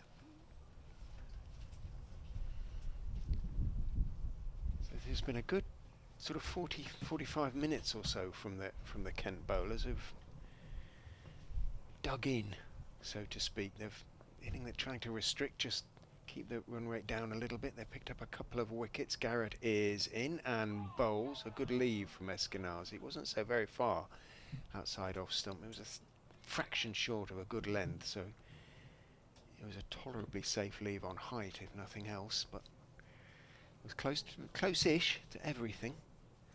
Good from Garrett. Nikesh is back alongside. He'll be as disappointed, I would suggest, as Patel. But, well, even probably more so, because at least Patel went on to 3 figures. Yeah, a rebuilding job here to do. Garrett is in, bowls straight and full, and solidly behind it is Stevie Eskinazi. Leicestershire supporters sort of we'll be watching Eskinazi with interest, getting to know him, what he's about. The new signing from Middlesex.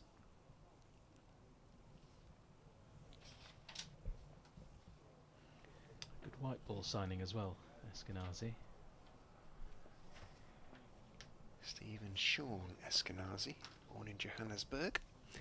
Garrett is in to him, bowls touch short of a good length. It's straight though. Eskinazi on the back foot, drops it down the pitch on the onside, and there's no run.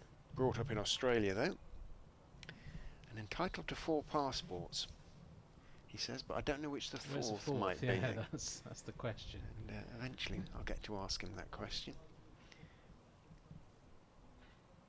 Where could it be?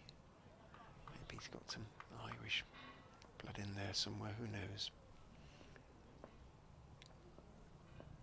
Garrett in bright sunshine is in, and bowls walking down the pitch as Eskinazi getting to the pitch of the ball. Garrett didn't really see him coming and clipping it away out towards deepish mid-wicket and taking 2, employing the hill tactics of walking down the, or tactic even, of walking down the wicket. Eskinazi there, but it shouldn't upset Garrett too much. It's a sign that the batsman isn't comfortable, that he wants to change something at his end, feeling under a little bit of pressure perhaps. Eskinazi's first cricket club was Fair Oak Cricket Club in Hampshire. As Garrett is in, bowls to him. Again it's fullish. This time he doesn't really walk down the wicket, he waits for it, the delivery, and blocks it back down the pitch to Garrett. That was a decent over from the young right-hander. 10 overs, 1 for 40 for him now. Takes his sweater and walks away, having dropped it in the dirt. Both sides with a bonus point each so far. At one point Leicestershire would have been thinking of maximum batting bonus points today at some point with the slightly extended day. May yet. Still scoring at 5s. Close to.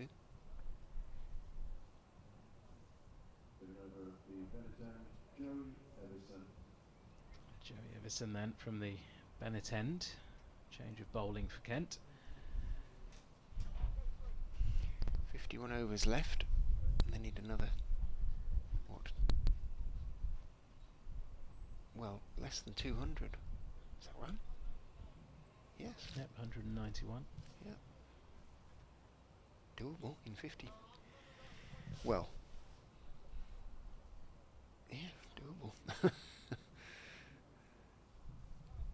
6 wickets still in hand. Shan Masood on 20, Eskinazi 13.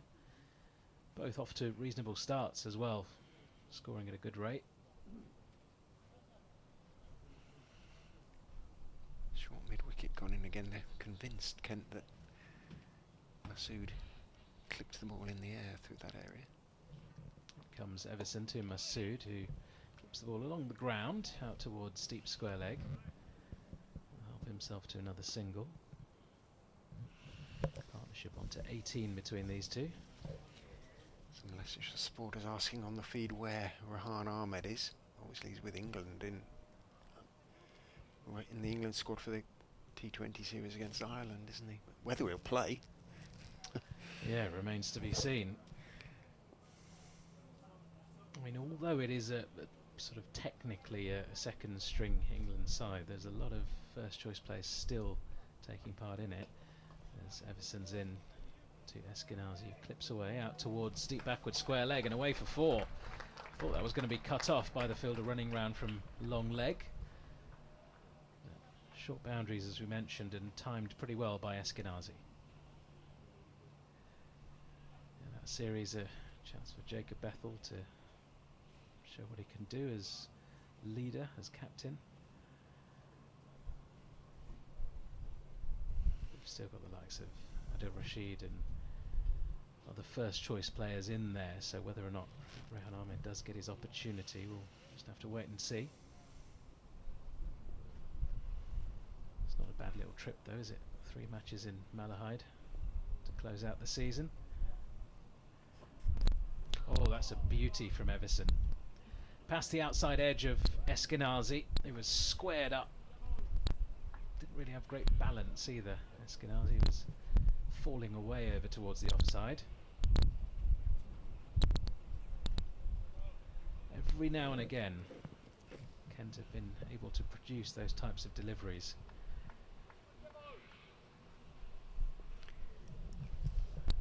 Made 34 in his 1 Leicestershire innings. Everson in once more, this time Eskinazi shoulders arms.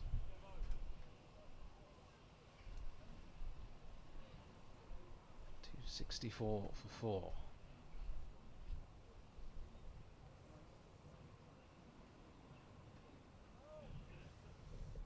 It's a little bit flat out there in the field for Kent, despite having picked up those First couple of wickets in this session.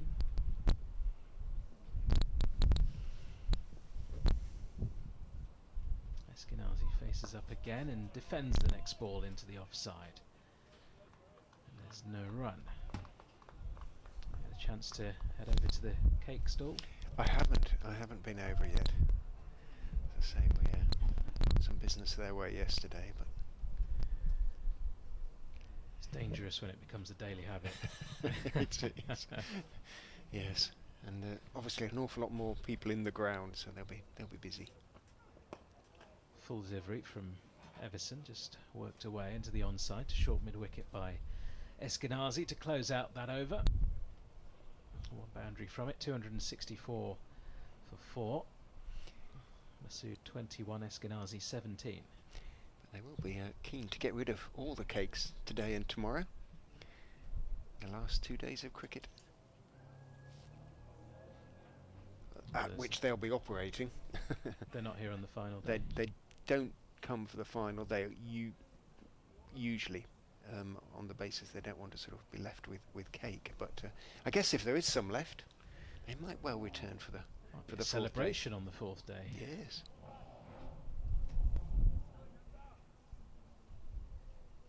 Sun shining brightly on the Foxes. Garrett's ready to go. Started his run up, but never had any conviction in it, and after about 8 paces he pulled out of it. Oh my word. A very, very loud exhaust goes down Milligan Road, or is tried out in one of the garages over there. We fix your car, perhaps. Garrett is in to the left-handed Masood, bowling over the wicket. Touch of shape, but obviously not as much as we had pretty much throughout the swung throughout the morning, and maybe for about 40 minutes after lunch, something like that. But it is now 54.1 overs old, and it isn't really swinging anymore. Glamorgan 155 for 6 against Derbyshire. Garrett is in, drops a little bit short upon his toes, is Masood dabbing it down into the ground daintily almost, and then sort of dances away hoping that there might be a single in it, but he's more or less picked out the man at backward point, and there is no run. Started like a train, Shan Masood, boundaries in his first 5 or 6 deliveries, but just settled down a little bit now. Century in his only Leicestershire innings last week. Garrett in, bowls to him, he cuts, and it's a good half stop, diving away to his right down there by I think that's Rizvi out there. Got a good hand on the ball and basically saved 2 runs, because although it went for another 15 yards or so beyond him, pursued by Corey Flintoff, it would unquestionably have crossed the ropes had he not managed to get anything on it. Masood on to 23, 266 for 4. So Glamorgan's struggling against Derby. Notts took a first innings lead against Surrey, but they're 50 for 4 in their second innings. Garrett is in, turned off his legs by Masood. Takes the first one quickly, but there's no real chance of a second. Long leg is already on the ball and gets his throw away. Masood moves on to 24, 267 for 4. So that game's got a very good chance of finishing then, weather tomorrow notwithstanding. Absolutely, yeah. Notts leading by 108 runs, 6 wickets in hand. Could be a nail biter. I feel they need at least a 150, 170 more to challenge Surrey. Although Surrey all out for 173 in their first innings, collapsing from 101 for 1. Garrett is in and bowls, squares up. Eskinazi, thick outside edge, bounces short of third slip, where Curtis, second slip, now third slip. Curtis makes the stop and now has a sore left hand to add to his sore right knee.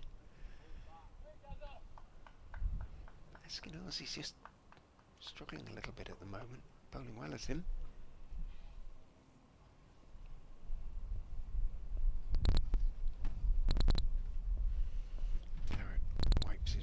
hand on the side of his trousers before grasping the ball, running in and bowling full on the legs of Eskinazi, and that's a get-out ball really for Eskinazi, who I say had got a bit of a working over in that over, but then he gets a nice juicy half volley on his legs that he can wait for and clip calmly away to deep square for 4, and that to a certain extent has been the story of the day for this inexperienced Kent attack. Well, some super deliveries, but just when you've got that lack of consistency, you need all the luck to go your way, and it hasn't worked out like that for Kent. All of those really good deliveries not managing to take wickets, and this partnership building nicely now. 29 it's worth. Scorecard looking a lot more healthy now. 271 for 4. It is going to be Everson to continue from the Bennett end. So we've got 17 minutes until tea, so maybe 3 or at the most 4 more overs. Everson into Masood, who's forward in defence. Everson fields with his left hand in his follow through, which could leave 46 overs to bowl in the final session. Good luck with that. An evening session in late September. Plenty of cloud cover as well. I think that's been the issue, although the cloud's not threatening with any kind of rain. It might get dark a little bit earlier. Masood again forward in defence, off the inner half of the bat into the leg side, no run.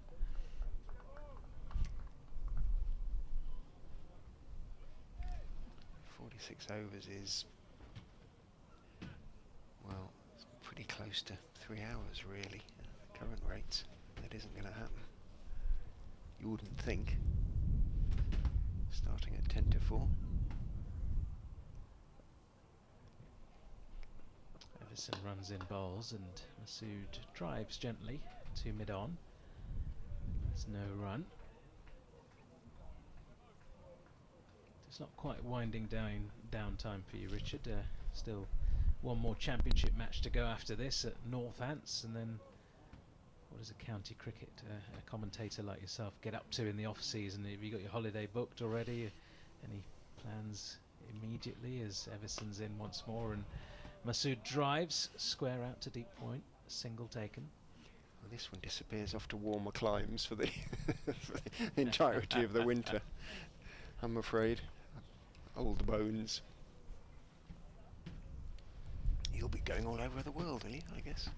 Well, we don't tend to do as much these days. Women's World Cup, there's a small BBC team going over to cover mainly England matches and then the knockouts, and a lot of the matches will be done off tube, as they say, off a screen in a studio at BBC New Broadcasting House. So, not quite. I mean, the timings are okay, but yeah, not as much fun. Next ball is short of a length to Eskinazi, defends into the onside, no run. Yeah, there's plenty of cricket going on all year round, isn't there? I'd also cover football, so currently busy with that.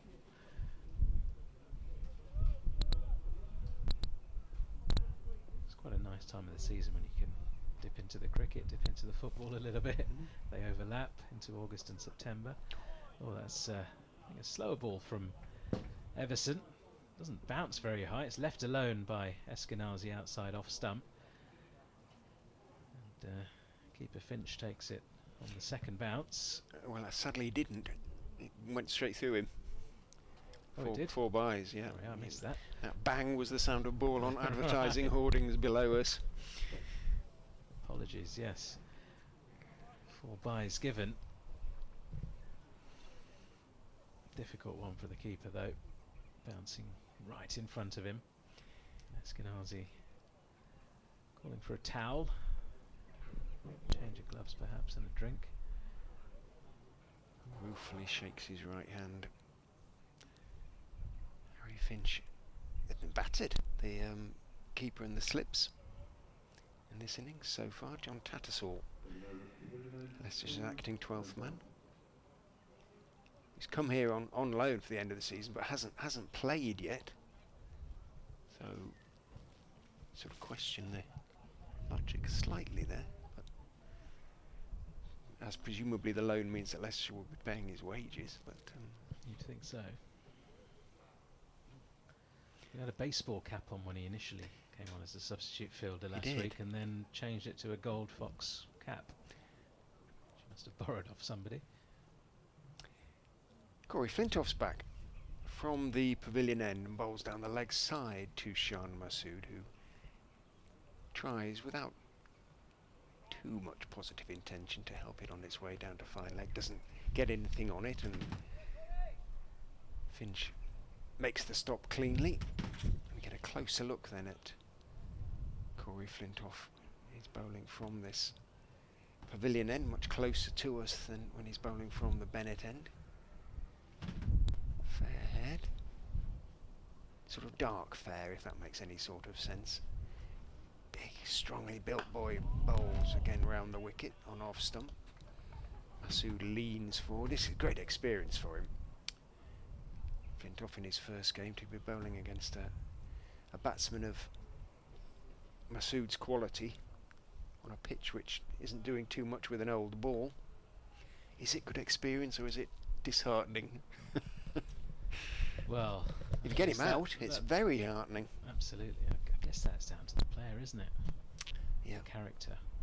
Round the wicket he goes, and the bowl stays a touch low as it moves towards the legs of Masood, who just goes back and calmly as ever, does everything calmly. Even when he attacks the ball, it's all sort of calm, a flow to it.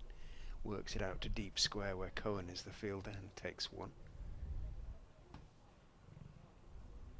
277 for 4.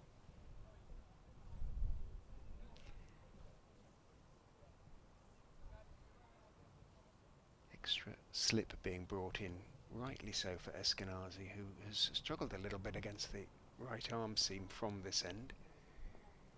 Can Flintoff pick up a maiden first class wicket? In he goes, bowls to Eskinazi, not with that delivery because it's too wide. And Eskinazi steps forward but leaves his bat raised.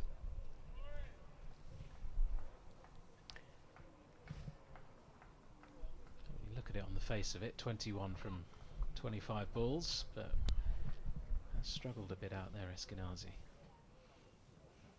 He certainly looked slightly less secure than his partner. You have to get used to the wickets here at the Uptonsteel ground. Flintoff is in, bowls to him, little bit short-armed pull, but it will be cut off. There is a sweeper out there at deep square, runs across the deep mid-wicket and makes the stop. So it'll be just the single to Eskinazi. His ambition, he says, one of his remaining ambitions is cricket is to take a first-class wicket. Could happen. Unlikely in this game. What does he bowl? I don't know. Can't recall him ever bowling. His bowling is not described. In goes Flintoff, bowls, finds the thick inside edge of Shan Masood's bat from slightly short of a length.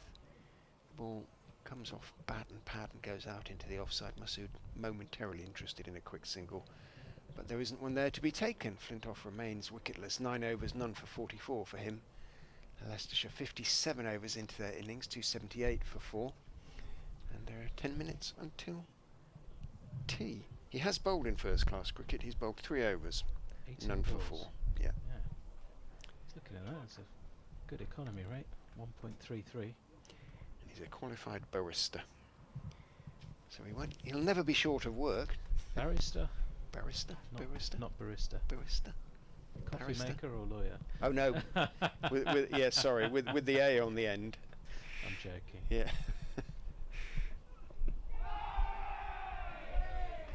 And he's been given out there. Everson in. It's a full ball from Everson. Eskinazi trapped in his crease. And we were talking about his struggles there, and he's having to make his way back. Umpire Adnan put his finger up straight away. Leicestershire lose their 5th. Eskinazi gone for 22. And now 278 for 5. That partnership between Eskinazi and Masood were 36 runs, but he did look a real struggle for Eskinazi out there. Yeah, never found any sort of real touch, did he? it was almost a celeb appeal from Jerry Everson. He raised a hand into the air and ran on down the wicket. He was absolutely convinced, and rightly so.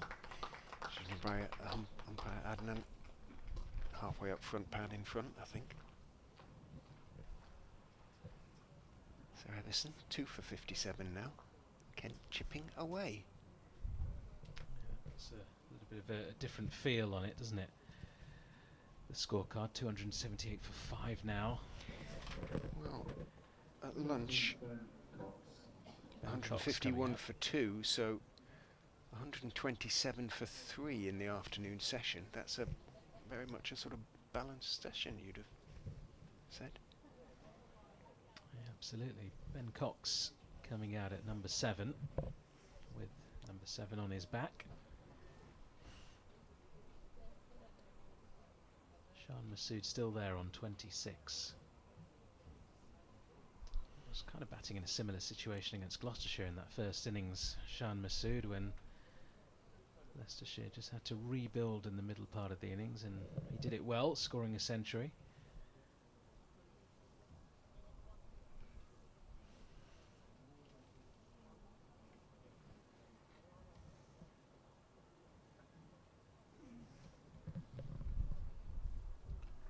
Everson picking up his second wicket of the innings, 2 for 57 his figures, into his 14th over.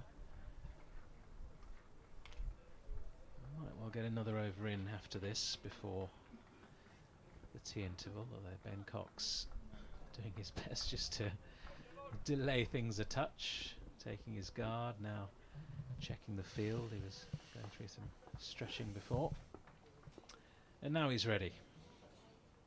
Everson runs in, bowls, and Cox defends his first ball off the back foot. No run.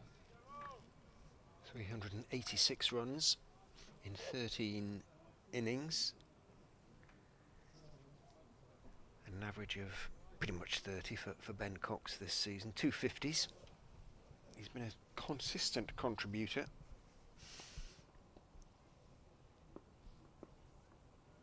Do with some runs from him today. Everson into Cox. Another defensive shot into the offside. 3 balls remaining in the over.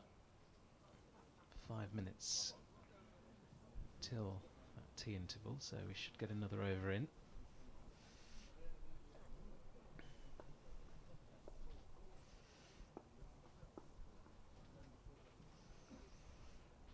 Everson bowls, and Cox drops and runs into a gap there at extra cover. Off the mark with a single. So Notts now 59 for 5 in their second innings against Surrey, leading by 117 runs. Just the championship slipping away from them. Looks that way. In danger of it happening.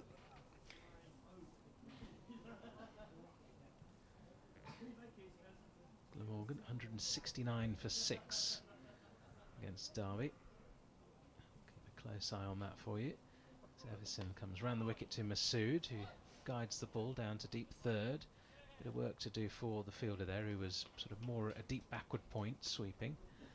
So a couple of runs to Masood.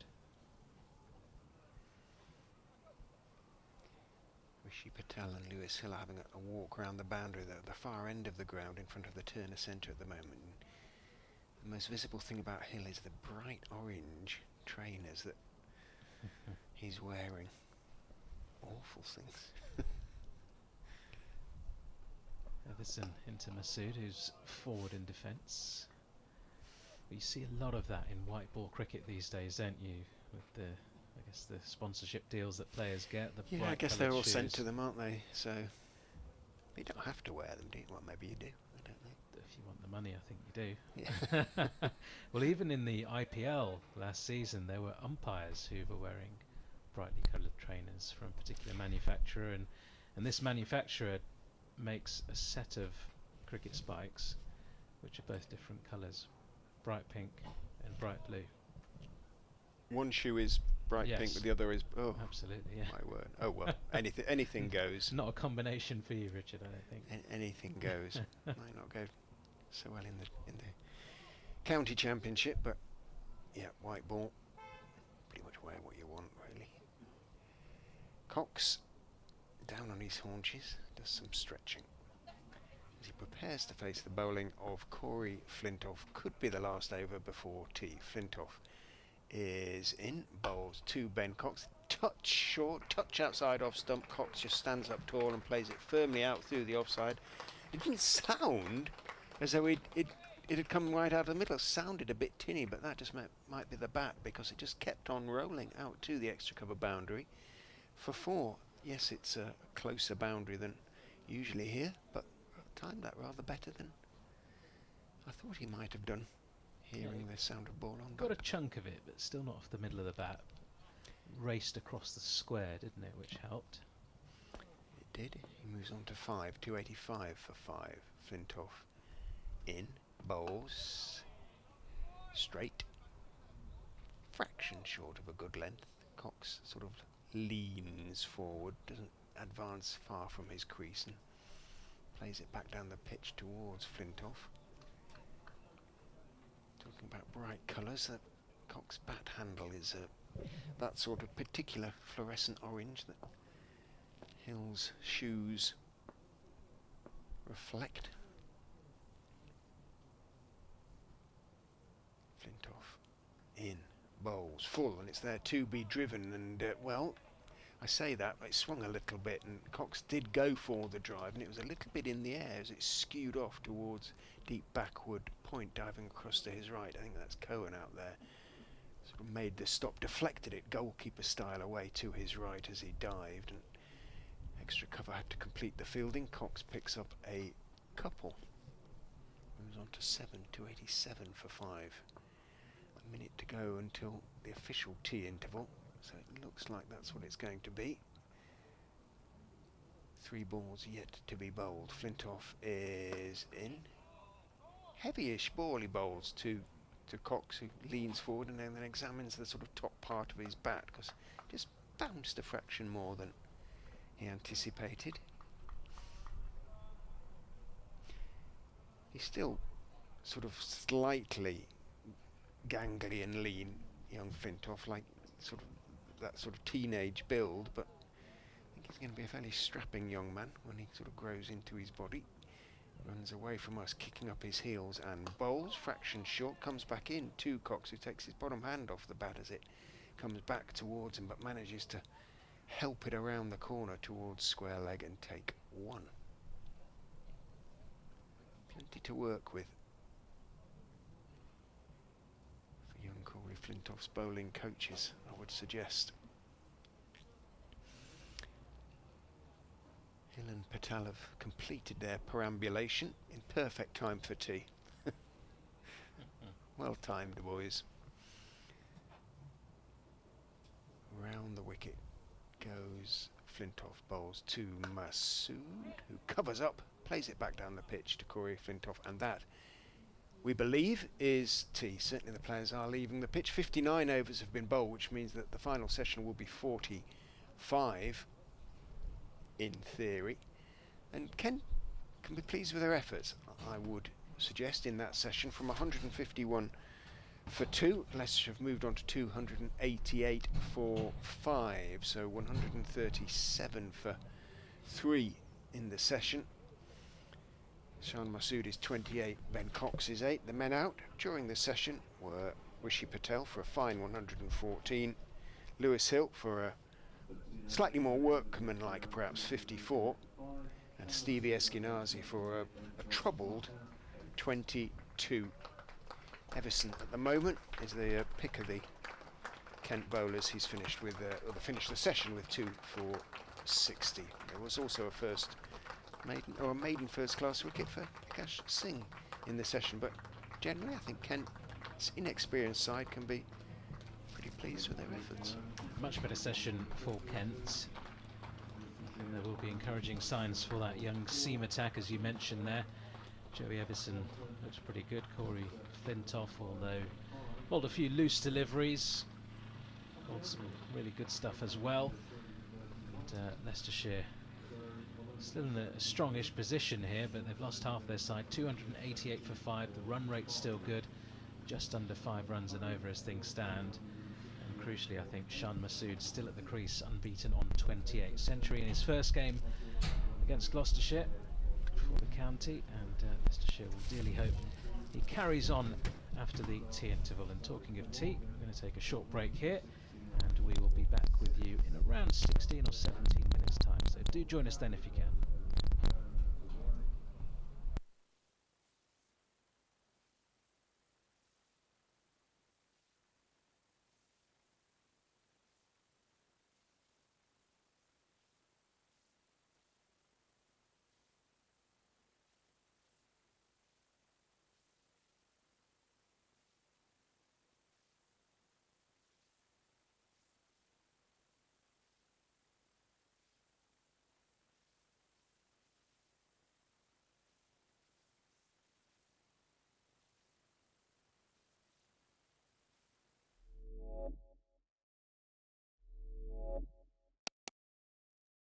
Wrighty, 22 years as a professional, a magnificent journey. How do you start to reflect on that adventure? Oh, I'm super happy and ultimately super grateful. That's a long time, and to be honest, with every club I feel like I've won something. I've made good friends. I've no complaints at all with that. I'm delighted. Yeah. And why do you feel that now the timing was right? There's a few like milestones and stuff personally that are coming. Obviously, one of them was my 30th birthday, which is something again a long time ago. I sort of said probably, as I said, a bit randomly. I was like, it'd be good to play till I'm 40 and stuff. So that's one. I've got a few wicket milestones, but ultimately, in this case, the getting into Division 1 is something that when I joined was a target, and I feel like I've been involved in a few different versions of this Leicestershire team. And it's possibly taken a little longer than I thought, but we've kind of finally got there. So it sort of feels like a nice time to close that chapter. Yeah, you said in your statement how big it was when you first joined, that aim to get this club back to Division 1. You've done that, not just this season, but as you mentioned, it's been a few different iterations, a building process across 7 seasons. How happy are you to have finally achieved that ambition? Yeah, very. I mean, the club, when I was younger, I think they won, was it 1996 that they won the championship and stuff? So I remember watching that. And obviously the way the league is, obviously at that point everyone played everyone, I believe.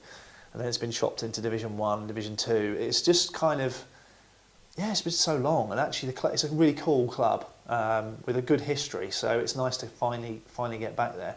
Like I said, it's taken a little longer than perhaps planned, but maybe in some ways the fact it's taken a longer period means that the behaviours and the what we're looking for is almost well established. It's not like we've flown up, coming straight back down. Hopefully what we've done this year we can take into next year and be in a really good position.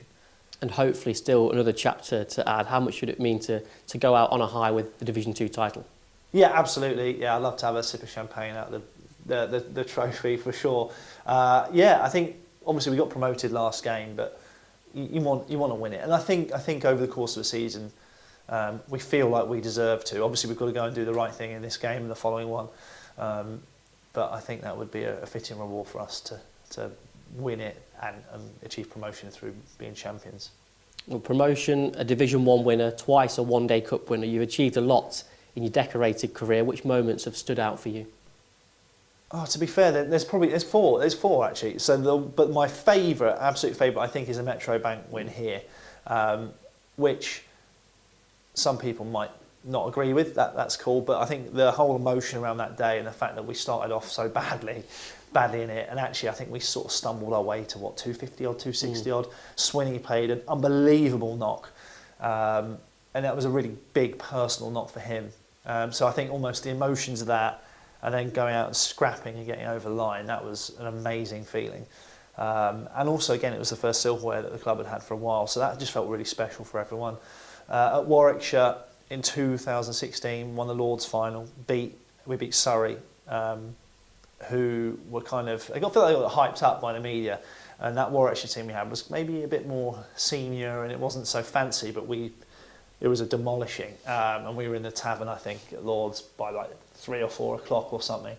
Bowled them out for 170, and Trotty I think he might have got 70 on not out, and we just kind of ambled to you know what I mean? It was like we kind of cruised to a win, and championship in 2012, specifically the final. I don't know, it wasn't the final game. It was the game before the final game. What's that? Penultimate? Is that the penultimate. Barks and I, who were opening together, we got a 5 for each. We bowled Worcester out for maybe like 50 in the morning session. Then they decided to bat first, and it was almost like, wow, we've just literally kind of won the league there and then in that morning. That was unbelievable. But actually for Essex, I won the Lord's final in 2008. And that was cool as well, because obviously that was the first sort of, my first experience of a Lord's final kind of thing. So that was an unbelievable day.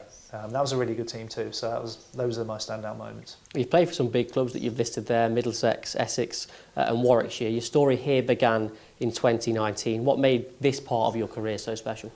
To be honest, the people are really good here. And all the clubs I've played for ultimately have been really nice, but Leicestershire in particular have stood out for having that kind of, I want to say, a homely feel. And I'll never forget the way they've treated, the last few years particularly, which have been challenging personally. The club have been super supportive and really helpful and just been brilliant about it. So they kind of show a touch of class in those areas. They actually do, they don't just see you as like just a cricketer, do you know what I mean? They do look at you as a person and look after you in that way. So I think that stands out for me. Good people, really. That good people. Yeah.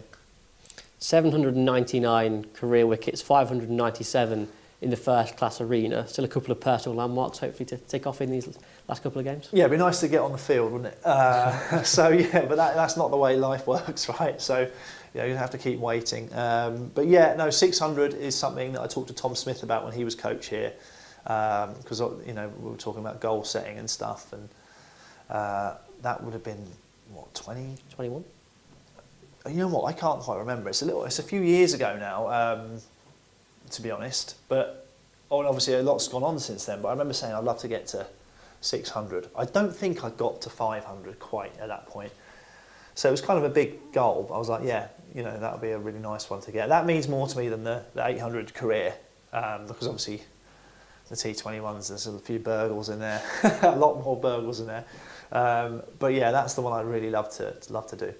And you debuted back in 2004, I think, as an 18-year-old. You'll finish your career at 40, which you've said was a target, an incredible feat to achieve. What have you learned in that time, and what would you say to your younger self, having achieved all that you've achieved now? Christ, sorry. I'm trying to not be cliche here. I think you got to stay relatively healthy. Right, that's number one. And you're always going to have the odd niggle and stuff like that. But fundamentally, I think you have to have like good behaviours, and you've got to have the physicality if you're going to be a bowler. There's no getting away from that. Otherwise, you might have a good few years, but you certainly won't be able to play it for that long. So I tell that to myself again, and I forward that to anyone younger. I think trying to keep improving. I feel like almost having an attitude of trying to solve the game is quite important. Even going into this pre-season, there's stuff that I was. So, for example, I bowled more around the wicket this year than I've ever bowled. To be honest, I don't know if it's worked. It probably hasn't, but the point is I've been open-minded in trying it, and actually I wish I'd have been more like that, certainly younger. It's an interesting blend of stubbornness and being willing to learn, actually, that you need to have, because you need to believe in your ability, which should, in theory, mean you're stubborn about some things, but equally you do need to try and push the envelope a bit too. So it's an interesting balance to try and get right. And you also touched on in your statement about the bonds, the daily moments, I think, as you said, with the lads. Is that moment with your teammates, is that what you'll miss most? Yeah, 100%. Obviously there's loads of different characters. It's just a really interesting dynamic. So obviously this morning, it's as soon as there's no play, it's like, right, we cleared the change room out. we made the change room like an indoor football court. It's just random stuff like that, and I guess that doesn't happen, does it, in other work environments? So yeah, that's really cool. Just the silliness, really. I enjoy the awkwardness sometimes when you watch people who outside of our sport like wouldn't talk to each other or be friends, and then you put them together for a whole long summer and 4-day games, and you just, especially from afar, you can just sit there and be like, this is amazing. Like watching this person who is completely different to like Sol stands out as being like a much more of an extrovert and like quite loud, and you contrast that with, I don't know, Sols. Well, Salisbury, right? Both brilliant, completely different, and then they have to coexist. It's fascinating, yeah. Have you thought about what might come next for Chris Wright? Well, yeah. I mean, I love the game, so I plan to coach and all that kind of stuff. Obviously, I'd love an opportunity to work here. That may or may not happen, or whatever. I've got to obviously try and persuade Claude, but obviously I've started my podcast a couple of years ago now during that ban that I had. And that's great fun as well. I love doing that with Barks, and we've got a coaching side to that. But equally, I mean, I'm going to try and set myself some goals in terms of coaching. They might be more aggressive than my playing goals, to be honest. I feel like potentially I could be a better coach than player. So, yeah, who knows? We'll see. But yeah, I want to stay in the game. I love the game, especially bowling, and that's obviously my big niche. So, yeah, we'll see. Hopefully something comes up. There's still plenty more chapters to add, but you've certainly left a legacy on Leicestershire. You've left a legacy on the game. Congratulations on a wonderful career. Cheers. Appreciate that. Thank you.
Well, welcome back. Session 3, day 1 here at Grace Road, with Shan Masood and Ben Cox coming back out after tea. Masood on 28, Cox has 8.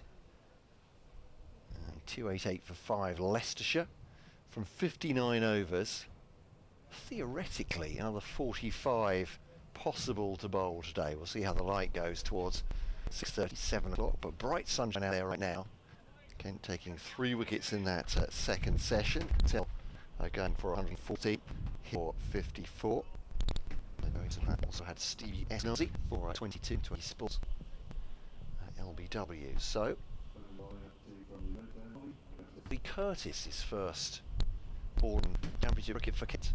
A teenager. He and Coughlin in there. First debut sent today, 85. First ball after 10. Cox. It's a loose one down the leg side. He's had some injury problems this season as Ollie Curtis. A right arm seam bowler. Gets some bounce certainly. Direction's not right. Goes down the leg side to Harry Finch. Nestled in the gloves. A little bit of a delay to us getting back on the field because Harry Finch had to shout back to the dressing room urgently. I've forgotten my gloves. Are they up there? There we are. A couple of minutes later, he reappeared with them. This one's driven into the offside gently by Cox for a single. Fielded by George Garrett at deep point. Kent with 2 slips in now. Ben Dawkins at 1. Corey Flintoff, well, he was at second slip. He's now going out to a gully position more or less. There's a backward point. Cover. Mid-off, mid-on. Mid-wicket. 2 boundary fielders on the leg side in case Curtis wants to drop short against the former Pakistan captain Shan Masood. Does he? I'm not sure. Deep backward square and a long leg in place right now. So Curtis from the Bennett end running to Masood outside the off stump. That's a lovely shot. Just caress through extra cover. Giving him a bit of width there. And Masood's on it. I'd say like a flash, as if there was some sort of panic or urgency to it, but it didn't look that at all. Just front foot down the pitch, and that's a beautiful shot all the way along the ground. For 4 runs to the left-hander, 293 for 5, so within 7 of a second batting bonus point. Leicestershire very much keeping pace, or ahead of Glamorgan in the first innings bonus point race so far, and just needed to equal or better team in second place in this game to go into the last game, having already won the second division title. Lovely shot from Shan Masood again. This one's fuller from Curtis and diverted through the covers by Masood for 4 runs. We talked about an education for some of these Kent teenagers, 5 of them in this side, and that will certainly be pause for thought, at least for Ollie Curtis. Takes the ball from Grant Stewart.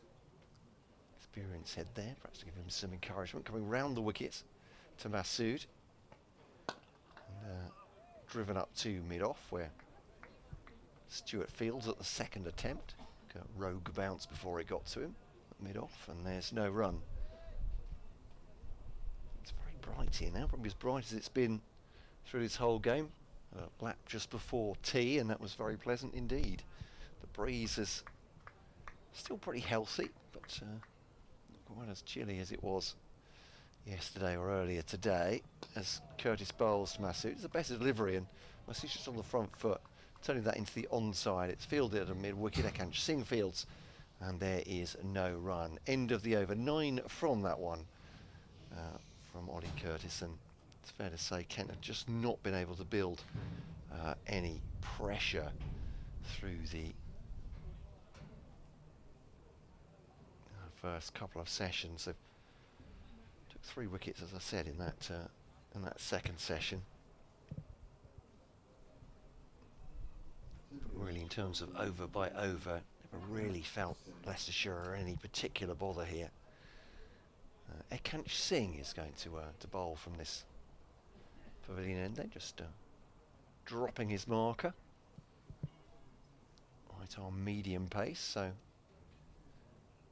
young Kent players at both ends now, throwing some catches for deliveries into the hands of Grant's.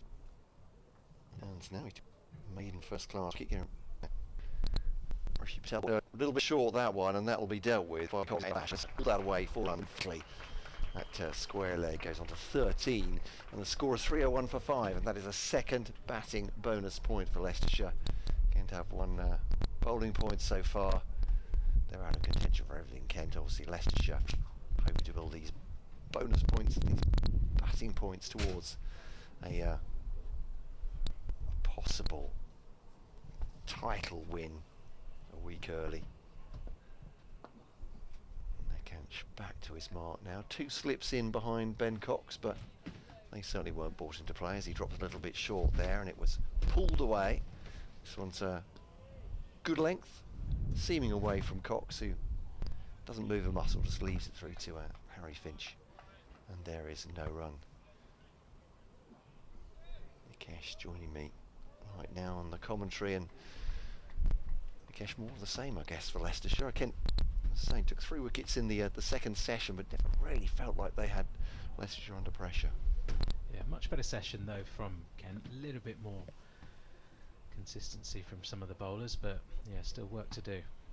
As Nikesh bowls to Cox, good length delivery again. It's just pushed up to mid-off, fielded by Joe Denley. And there's no run. I suppose, yeah, just after lunch, 2:10 for 2, there was a real danger perhaps for Kent that it was going to get away from them completely, and for Leicestershire, might have been thinking about that 450 at that point. Looks a more difficult task now. First wicket for Eskinazi as well in first class cricket. That will give him confidence. Here he is now bowling to Ollie Cox. Again, it's good length. He's settled on a decent length and line outside the off stump. Cox not forced to play it, so doesn't, as it's always going away from him. Danger for Kent though is that Shan Masood is at the crease, a man in sublime form. Obviously has done so much throughout an illustrious career. Former captain of Pakistan, of course. 100 in his first game here at Grace Road. And he's well set on 36. Nikesh now bowls to Cox. Floating delivery. It's clipped through the onside. Oh, it's well placed, well timed, and that will be 4 runs. Garrett won't catch that one through mid-wicket.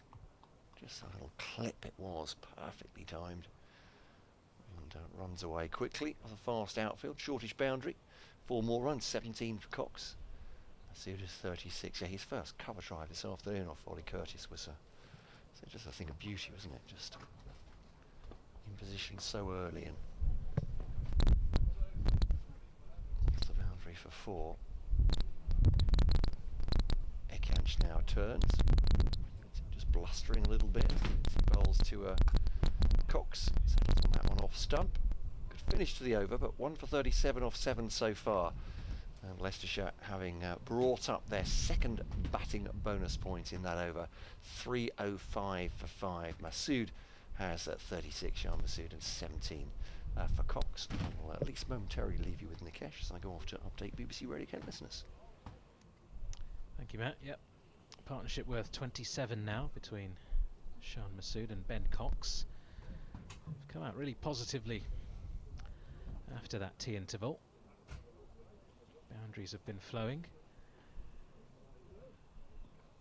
He's going to be Ollie Curtis once again from the Bennett end into Masood, who leans back and punches it out towards deep cover point to the sweeper there on the offside. Masood moving on to 37. You'll probably hear the polystyrene roof tiles rattling as the wind picks up here around Grace Road, but still plenty of bright sunshine.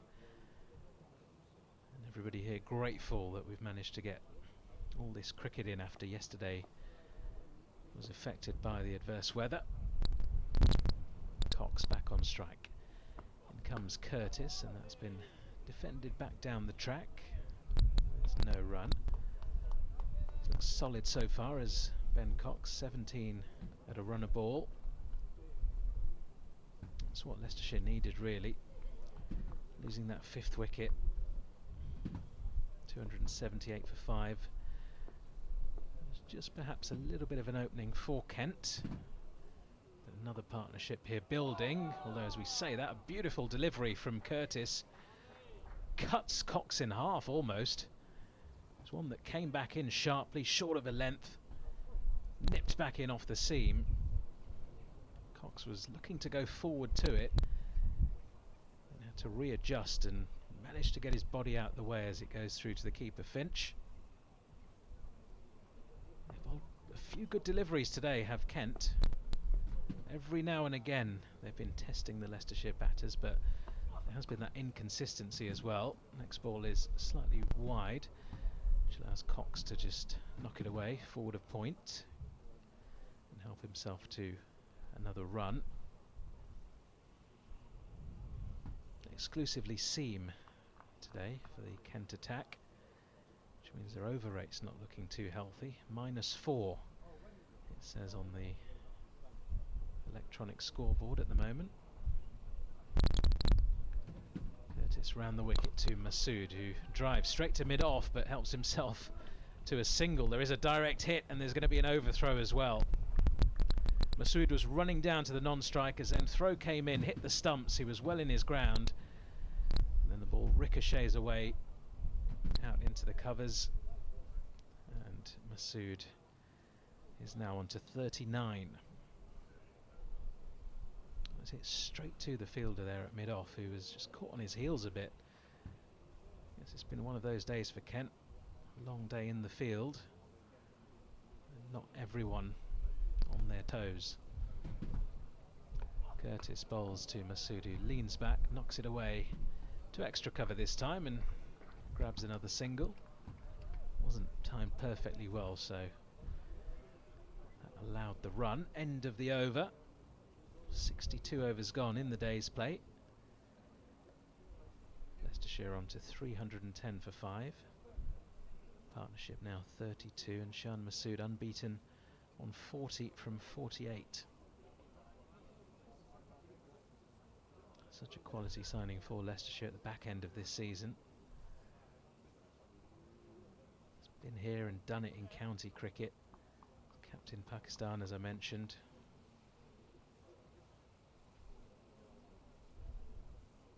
Almost feels as though Division 2 cricket is slightly beneath his level, the way he's come out and just churned the runs since joining Leicestershire. Akansh Singh then to begin another over from the pavilion end. Ball is defended away by Masood into the offside. There's no run. You can see he appears to be enjoying himself out there at the moment, does Shan Masood. Very relaxed attitude about him. Always plays cricket with a smile on his face. As I mentioned earlier, his cover driving has been exquisite. Typical elegant left-hander. Akansh Singh continues round the wicket, and there is that elegance, a lovely punch out towards deep cover. Although it won't reach the boundary, there is a sweeper out there at deep cover, so just the single to Masood. Didn't make that shot any less pleasing on the eye, though.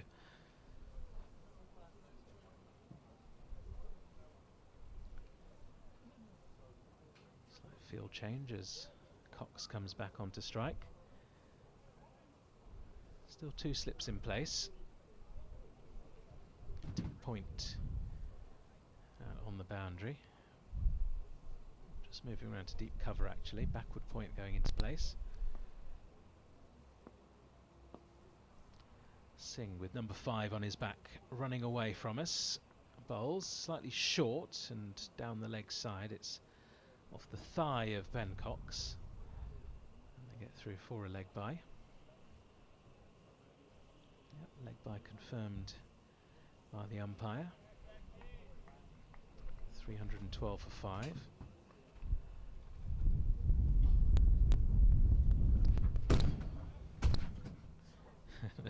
as Matt lets himself back into the commentary box. We've got papers flying all over the place.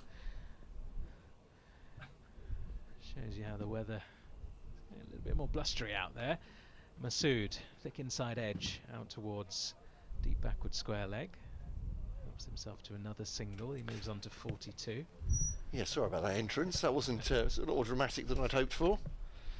But Yeah. It's like a wind tunnel, isn't it? The, Absolutely, yeah. grief. Up here on the roof above the pavilion. Yeah, it's a great sight line here, isn't it? Really fantastic. Takes a bit of climbing to get here. Well worth the effort, though. Yeah, just a bit up those metal stairs. Quite steep as well. I can't sing then. Runs in once more to Cox, and that's guided away, but straight to backward point. There is no run. Ball into its 63rd over here. Not doing as much as it was earlier on. I can't sing. Started a little bit erratically, didn't he? Seems to have settled a bit more into a rhythm, into his 8th over. Again, it's an opportunity for him to bowl as an all-rounder in these games. It's a great learning process. Here he is once more, and Cox is solid in defence. Again, a good line and length there from Ekansh Singh, just in and around that off stump, looking to hit the top of off. That's where he needs to be. 1 for 41 his figures so far, into his 8th over, 1 ball remaining in it.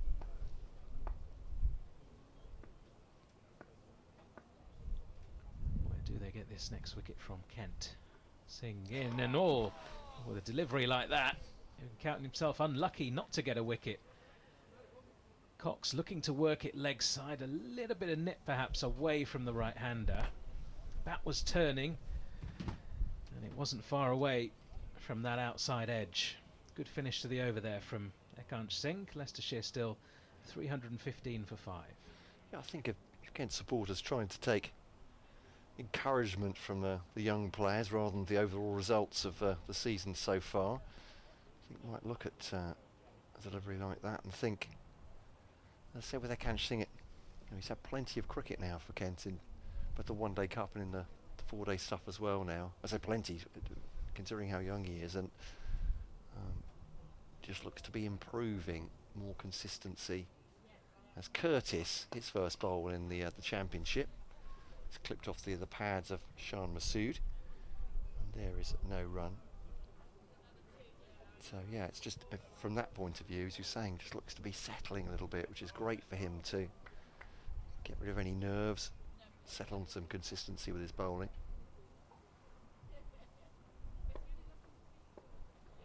Goes back to his mark now, Curtis, the Kent all-rounder, 316 for 5 on the board. Bowls to Cox, a little bit of width, cut away by Cox, and that'll go for 4. Almost from the moment that left the bat, there was, I don't think George Garrett moved at all. I'm not sure how much George Garrett saw of that, because he was late moving to go and get it from the advertising hoardings after it had gone well over the boundary. It was hit with such power by Ben Cox. It's a lovely shot. Yeah, flashing blade to a slightly wide delivery, and yeah, you're right. I'm not sure how much he saw of that out there on the point boundary, but wouldn't have got anywhere near it. So Curtis gets the ball back at the Benny's end, right arm over the wicket to Cox. It's the rising delivery, but keeps that down to Mo Rizvi, subfielder at a backward point position. Yeah, it was an email from Andrew. I think that's Andrew from Japan. Great to hear from you on Kent Cricket at bbc.co.uk, talking about, well, it hasn't been the greatest season, but some optimism with the young players and perhaps signings for next season. And Coach Andrew says he feels can motivate this Kent side. But Curtis to Cox, who has walked away. He's signalling at something at the far end. There's someone moving on the balcony. There we go. Yeah. Yes. Whoever it is has gone inside with their tail between their legs. Think about what they've done. Well, I've closed the door behind them. There we go. Got to help themselves to a glass of wine over there. Okay. Hospitality boxes, I bet. There are worse things on a sunny September afternoon. Here's Curtis. Ooh, play and miss by Cox outside the off stump. He's going to a half crouch there to cut that one away again. But just beaten for a little bit of life and pace by Curtis through to wicketkeeper, and there's no run. 43 for Shan Masood. Cox has 22. These two coming together at 278 for 5, and Stevie Eskinazi was LBW to Joey Everson shortly before tea. There's Curtis once more, clipped to the pads by Cox. He makes no mistake with that one. That'll be 4 runs. There's no chance for the fielder to get round Mikey Cohen to cut that one off. That'll be another boundary for Ben Cox. 22 from 26, 320 for 5. 324 for 5 with that boundary. And just 26 runs away from another batting bonus point, Leicestershire. That's what they'll have their eye on. Just rack up these bonus points as quickly as possible. Incidentally, Glamorgan now 183 for 6 at Derby. So a little bit of a recovery from them. It's Curtis then to Cox up on his toes, playing into the offside of the back foot. It's fielded well by Rizvi. Backward a point, end of the over, 324 for 5. And you'd imagine if they can get to 450, still very much possibility from here that they will declare at that point and just carry on getting as many bonus points as they can. Yeah, there's no point in carrying on, especially, I guess, given the forecast for tomorrow. Incidentally, a thrilling game in prospect at the Oval. Notts 91 for 6 in their second innings, leading Surrey by 149 runs in that potential Division 1 title decider. Surrey, you'd say at this stage, still favourites, but Notts putting up a fight after losing some early wickets there. To continue from the pavilion round the wicket to Masood. It's past his inside edge, into the left-hander. The flashing blades looking to hammer it through the offside. Had to sort of check his shot at the last moment. Didn't know too much about where it went. That'll give him great confidence, Nikanj Singh, against a quality player like Shan Masood.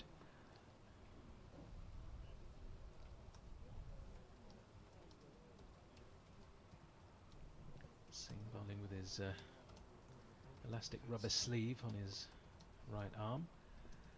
Running away from us. Bowls, and Masood just works it around towards fine leg. Don't think there was any bat on that. Wait for the umpire's signal. So no ball called, Well, no ball, but, and leg buys. There we go. It's a conundrum for the scorer. A lot of writing going on. They know what they're doing with their multicoloured pens.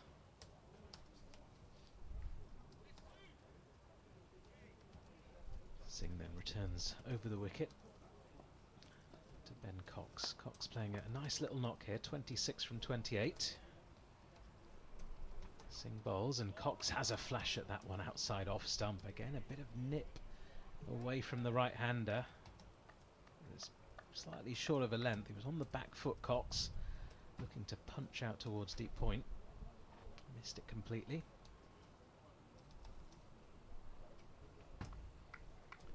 Leicestershire 327 for 5.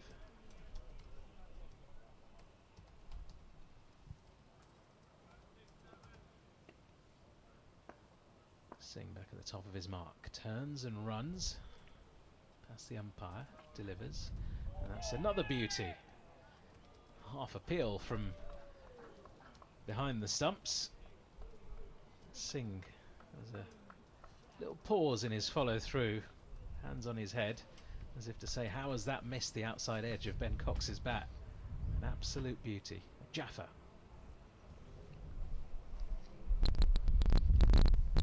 Yeah, far from just being encouraging at this point. This is a good spell, isn't it, from Nikanj Singh emerging, testing the batters.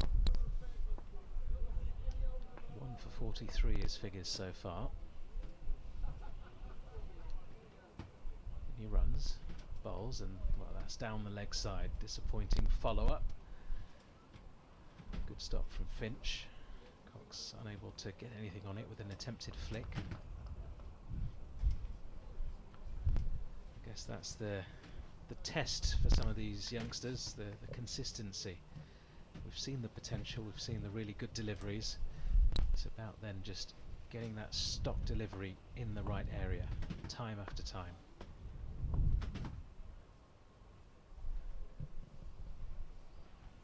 Singh bowls and Cox is back in defence this time. To the offside. No run. It's more like it, more like the area he wants to be in. Just short of a length. On and around that off stump.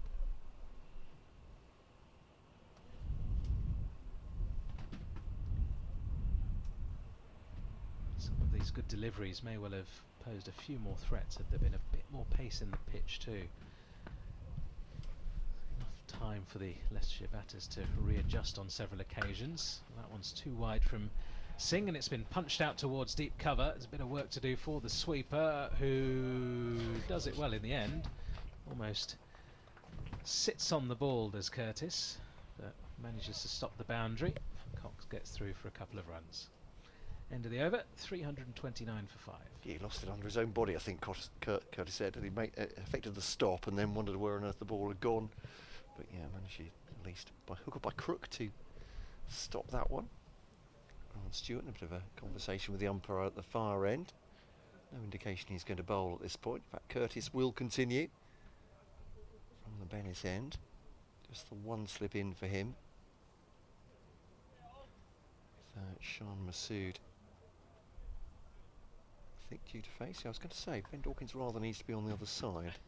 Yes. For the left hand. A leg slip might be a bit extravagant at this stage. It might indeed. Novel. But as Masood rising delivery, she just hits him, I think, in the abdomen or the chest there. Decent delivery from Curtis. 329 for 5. Masood trying to get on the front foot there. Oh, just bruised a rib.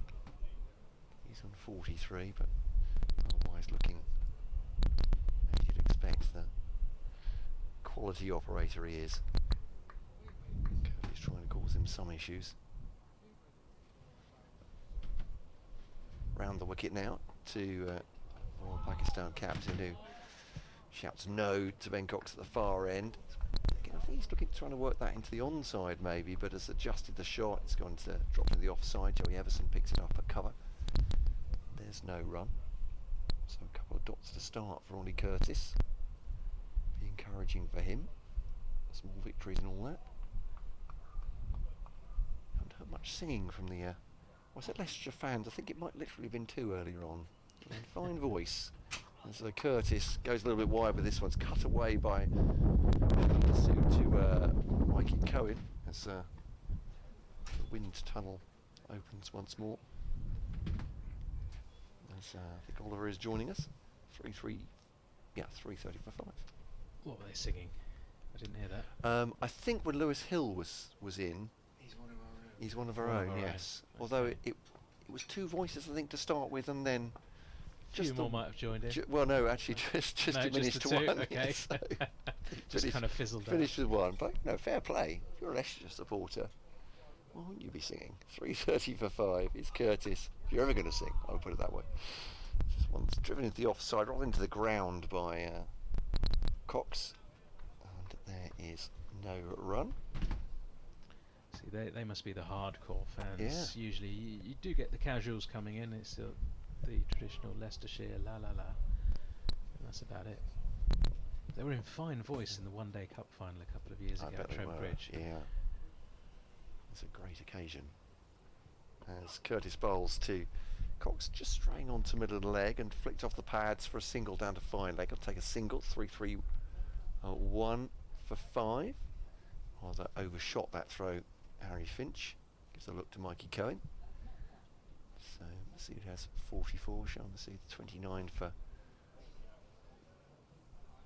Ben Cox. Yeah, it's switched to Lords now, of course, at the One Day Cup final.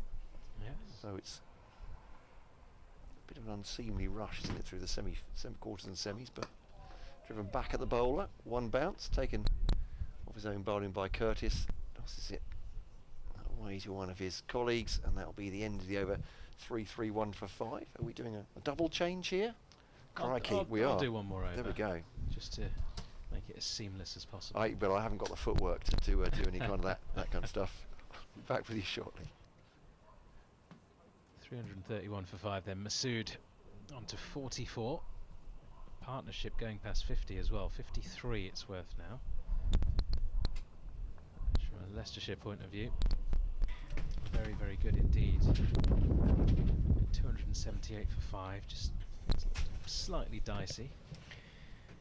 On paper at least. I'm not sure Stent's tuneless chants have ever been described as fine singing before, but he'll be delighted to hear that. I'm sure I'll mention that to him. Ekant Singh continues then into Cox, who works the ball into the leg side. A gap there at mid-wicket. Cox with another single. Just seen Corey's dad downstairs. Andrew's come to watch his boy make his debut. Nice. Oh, good dads. What to be. Would Whereabouts love is to he? be there. He was just down below in the front of the pavilion. Nice. New season of Field of Dreams, I believe, is either out or coming out very soon. It started, yeah, it's underway. Not managed to catch any of it, but the first two were fantastic as Singh continues into Masood. Ball is defended away into the onside. There's no run.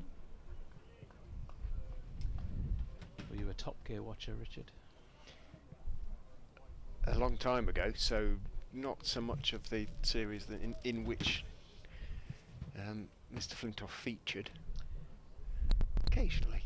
Of course, you know, that ended in almost tragic circumstances, but it was a very good watch with Freddie on there. Singh into Masood. Ball is defended away into the offside. There's no run. 6 years in Formula One, I'd had enough of fast cars, to be honest, which I didn't understand. Have you ever been for a track day or anything like that? Yes, yeah, not in an F1 car. They No, put us in a single seaters though, and it was fun, astonishing. Considering it had about a third of the power of an F1 car. They were rocket machines. Singh into Masood once more. That's punched away out towards deep cover. Another single to Masood. Yeah, I did a track day where you get to choose 3 different cars, and then as part of the deal at the end you get to drive an aerial atom, which is pretty quick, let's just say. Yes, we were on a track near Bedford, I believe. We had 5 different cars and various sort of racing cars of various kinds. It's good fun. It's strange when you get back into your own car afterwards, isn't it? Yes. Cox punches out towards deep point. And they think about 2, but settle for the single, although they might well get an overthrow. In fact, they've decided against that as well. What I did find afterwards that I was absolutely exhausted. The hard work, you know, when you're strapped in and the G-forces and all that. And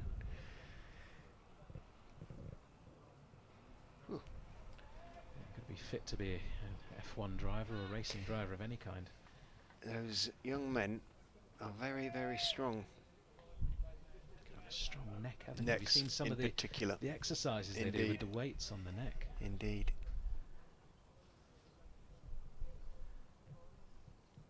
Some vigorous ball shining going on here before Ekant Singh bowls the next delivery. Which, given the over 8 is -4, adds weight to the suggestion that Kent are not too worried about potential deduction of points here. It's still going on. Finally, Singh has the ball back in his hands, and he does some more shining.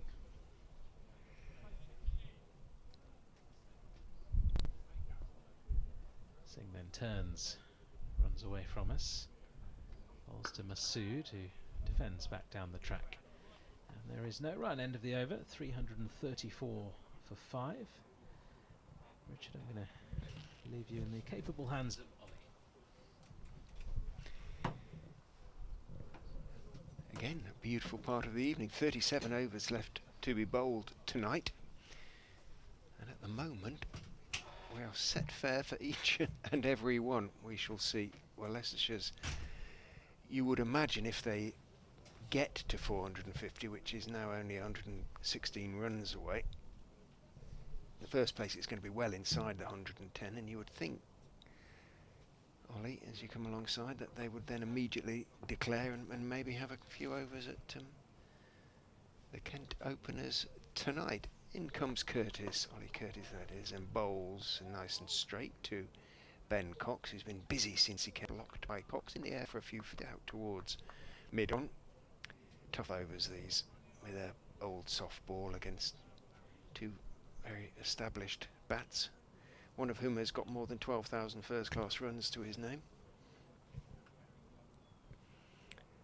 Curtis with two S's, turns and bowls foolish, and it's driven by Cox, on driven, but again he's picked out the man at mid-on. Well, if Leicestershire do get a chance to bowl at the Kent top order, they might be hoping to secure a bowling point already by this evening, with some uncertainty about who will open for Kent, with Jaden Denley out now to add to the long list. Indeed, outside off stump, top edge slash by Ben Cox over the slips down to the finest of third men boundaries, 4-4. It was out there, it was legitimate shot. A little bit of a windmill at it really from Ben Cox. Got plenty of it, flew high over the slips, and no real reaction from the Kent players, who look a little bit weary out there at the moment.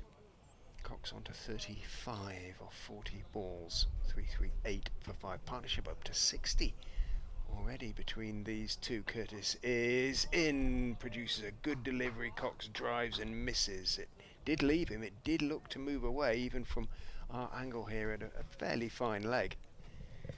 That did look just to maybe hold its own off the seam, and drew Cox into the drive, and he missed it. Well bowled, Curtis. In he comes and bowls again. A little bit of bounce there for him. Cox sort of half forward, had to adjust slightly, and did. OMB Curtis, that sounds like a couple of good names in there. OMB. See if I can find out what the M and the B stand for.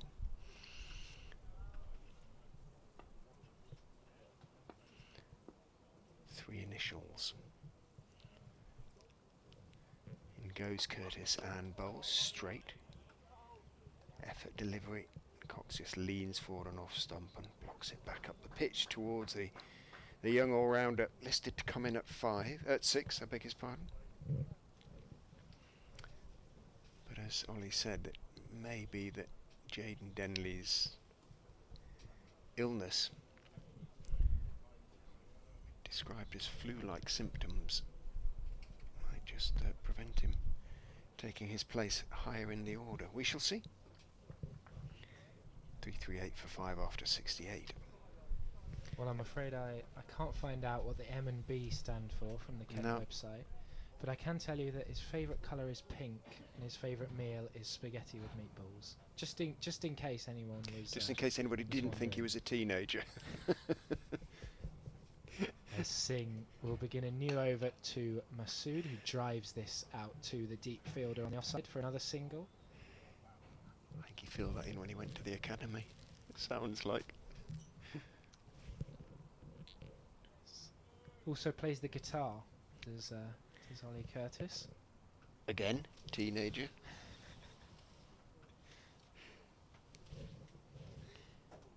He's a useful cricketer.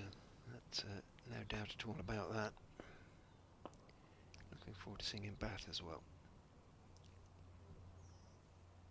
Singh into Cox now, drops short, and Cox picks that up between the deep mid-wicket fielder and deep fine leg fielder, very quickly onto that length, and it shot along the ground. Have to say, I slightly lost it, but I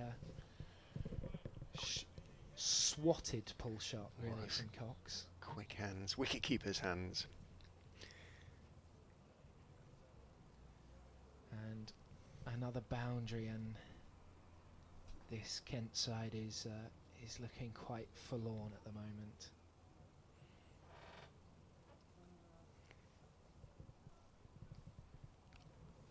Grant Stewart still working away on that old ball, trying to find something out of it. The 69th over. As Singh is in once more, and this one's cracked through the offside.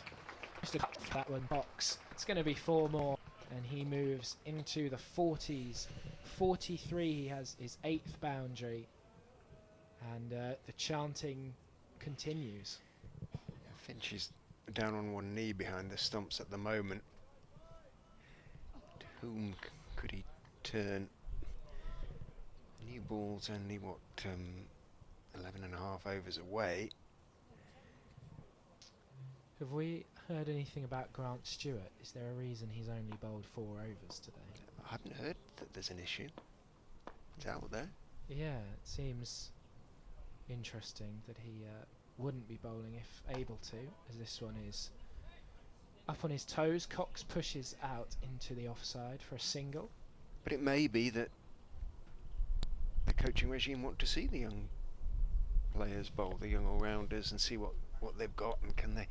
This is what it's all about, boys. This is, you come back for a 3rd spell and you're tired and you've got an old ball, but you've got to keep going. I wonder if a few are currently considering their career choices. I'm sure not. I'm sure not. There'll be much better days.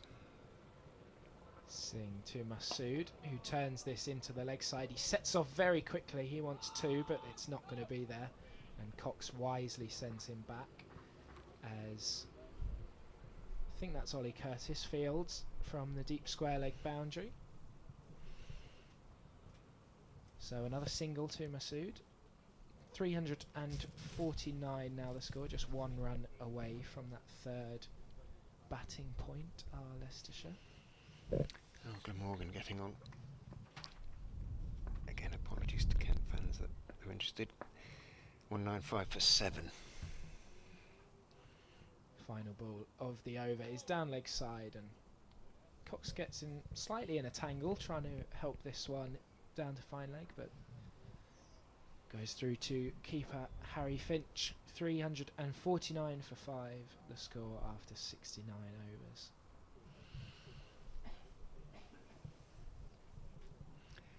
Finch gives Singer a sort of consoling pat on the back, which suggests that his work for the time being might be done. 11 overs, 1 for 59 for Singh.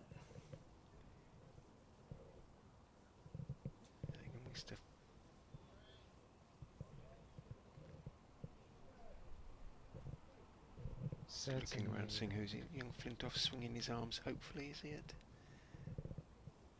backward point at the moment?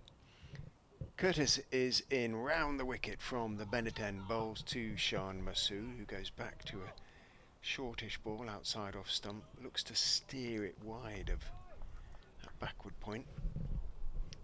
Can't get it past him. Flintoff it is there. He's doing some sort of fairly gentle warm-up exercises, suggesting he might be going to have another burst. It would be his 3rd.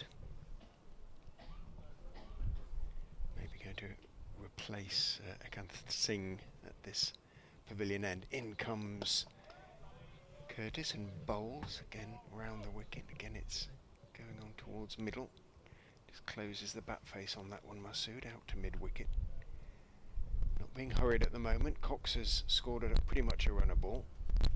Masood 47 off 66.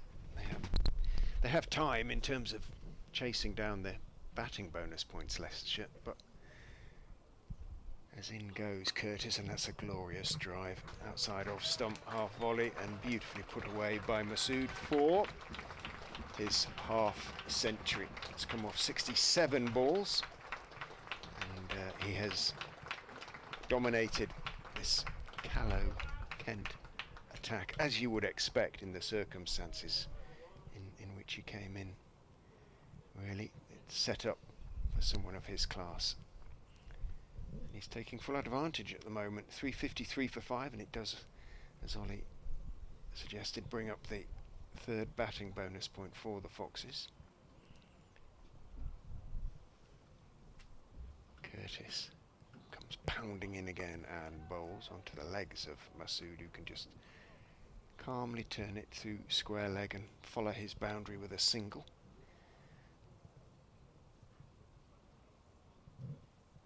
Partnership up to 76 now for the 6th wicket. So I think the afternoon session was fairly balanced, really. Kent picking up 3 wickets, but thus far the evening session has very much gone Leicestershire's way. Curtis back over the wicket to Cox, who goes back and dabs the ball out through point. Sweeper comes walking into field. Cox takes 1, moves on to 45. He's got a lot of scores in the 30s and 40s, Ben Cox, this season, so I'm sure he would love to go on.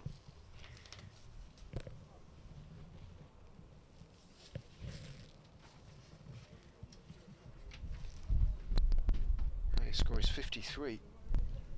As in goes Curtis, bowls again to Masood, who nibbles it around the corner for 4. Curtis' shoulders slump a little bit. Couldn't come out of the over strongly. 2 boundaries in it. And a couple of singles as well. So 6 overs, none for 39 for Ollie Curtis. Excuse me. And it may be that Finch will have to look elsewhere. Umpire Widdop wants to see the ball. 67 and 6 fours from Masood. There's been an inevitability about it, I would suggest. Yes. Well, when he came in at 210 for 3. Yeah, nice position to come in, isn't it, really? Yeah. And no disrespect to the Kent bowlers, but a different class, really. Shah Masood, as it will be Corey Flintoff bowling with his dad attendant. Ben Cox for the big guy. This one goes past the stubs for 4 more, and as happened a few times. Flintoff inch away from his first class wicket, but instead it goes down as 4 runs, and Cox goes to 49. Yeah, unlucky for the young man, 19-year-old. Yeah, a couple of inches outside off stump, probably. Yeah, whether the occasional one isn't quite coming on and the batsmen are going a bit too hard at it, not sure.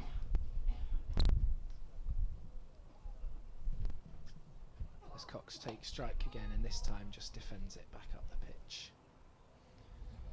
Yeah, the wicket of Rishi Patel as well. He was definitely early on the stroke, but generally it's looked a nice wicket to bat on. Did a bit early on, but once they got through that spell, and the problem was there just wasn't the pressure from the Kent batsmen to sort of get in the minds of the Leicestershire batsmen. When there was a good ball, it didn't really matter. As Cox drives this one, over pitched, but there is a sweeper out there, but it will get Cox to 50 runs off 51 balls, including 9 fours, which shows how positive he's been since getting to the crease. And it's another milestone for the Leicestershire faithful to celebrate, and celebrate it they do with whistles and chants.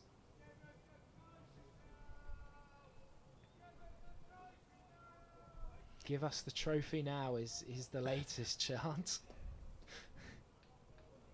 Premature.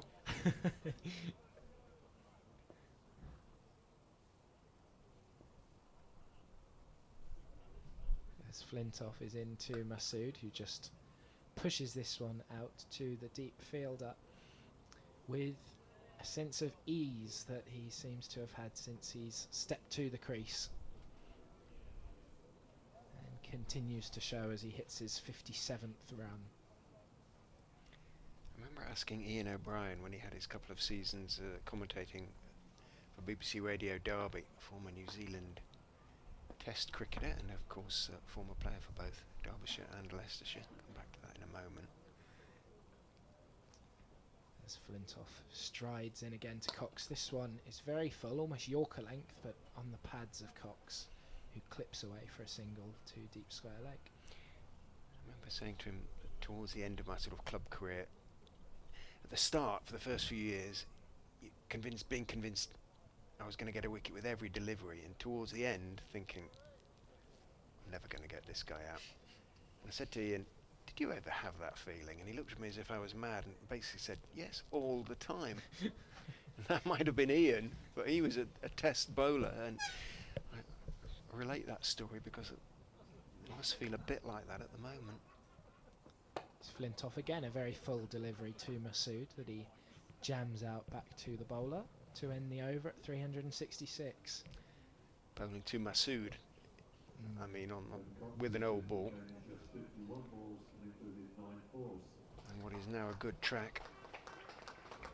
Yeah, I think every club cricketer can probably relate to that feeling. Everyone who's played more than a couple of years of cricket, at any level really, there's always those days where you just either you're on the boundary fielding and there's nothing you can do about it, or you're a bowler and you keep running in and just nothing gives.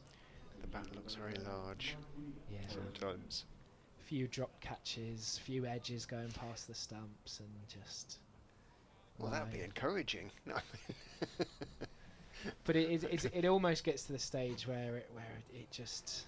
I don't mean because of luck or fate. I just mean because he's too good, really. Yeah. You know, and you think, well, this isn't going to happen. And Ian said, yes, he definitely felt that feeling sometimes playing Test cricket. Mikey Cohen's back, and he's going to go round the wicket to Ben Cox and bowl on his legs. Cox tries to work it down to fine leg, doesn't get anything on it, thumps into the pad and rolls fairly slowly to Finch. His blue Kent cap turning sort of brownish, fading to a sort of almost Surrey hue. The navy caps never do seem to quite stay navy, even a faded navy. They go a sort of browny colour. I don't know why that is. Must be some chemistry involving the colours. Cohen is in outside off stump, steered off the back foot by Cox. Again, the bat doesn't. It just sounds a touch tinny, but my word, he's hit 9 fours in going to his 50, so the sound isn't necessarily telling the whole story. Anyway, he steered it to backward point and there was no run. Field is somewhat spread at the moment, but again Finch is keeping 2 slips in.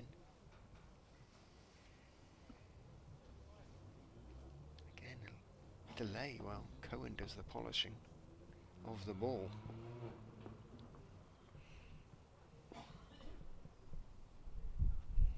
Comes running in, sprinting in, outside off stumps, thick inside edge, and again from Cox that goes between his legs and the stumps, probably about a foot wide of the stumps. It goes down towards almost a sort of backward square, but you heard the shout of frustration from Cohen. Did essentially beat the bat, thick inside edge, could have gone onto the stumps, it didn't. It may be that the softer ball isn't now quite coming on. Can be harder to get away. He seems to wear his heart on his sleeve, Cohen. He's charging in and slinging the ball down the wicket and just getting no reward. And he's had some loud appeals earlier on, and seems energetic, but right now he's just a bit frustrated.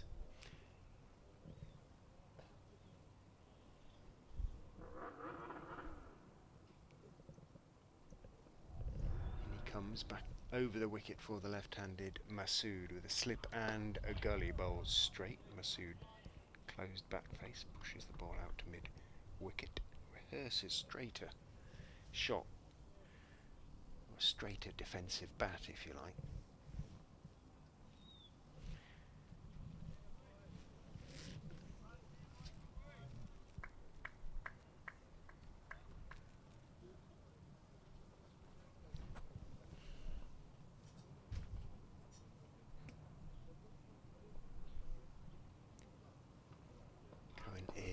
is in, and that is onto the leg stump this time of Masood, and he can work that one away through the vacant square leg area. Sweeper comes in and underarms the ball back into his teammates. Masood takes one, moves on to 58. Well, Cox really for the most part, and not so quietly. His busyness has raised the run rate. It dropped back to sort of 4.8, 4.9 during the afternoon session, but it's back well above fives now, 5.1, as Cohen goes back round to the Leicestershire wicketkeeper batsman, who defends on the back foot, turns the ball out towards mid-wicket, and that is the end of Cohen's 15th over, 1 for 71 for the South African. Be interesting to see where he ends up next season.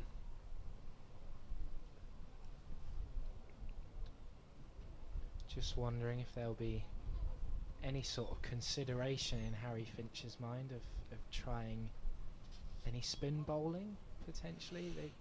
Perhaps if Jaden Denley was still here, they would have turned to him. Well, Joe can turn it a bit. He's got some test match wickets. Absolutely. He's bowled in the 20 over competition for them, so.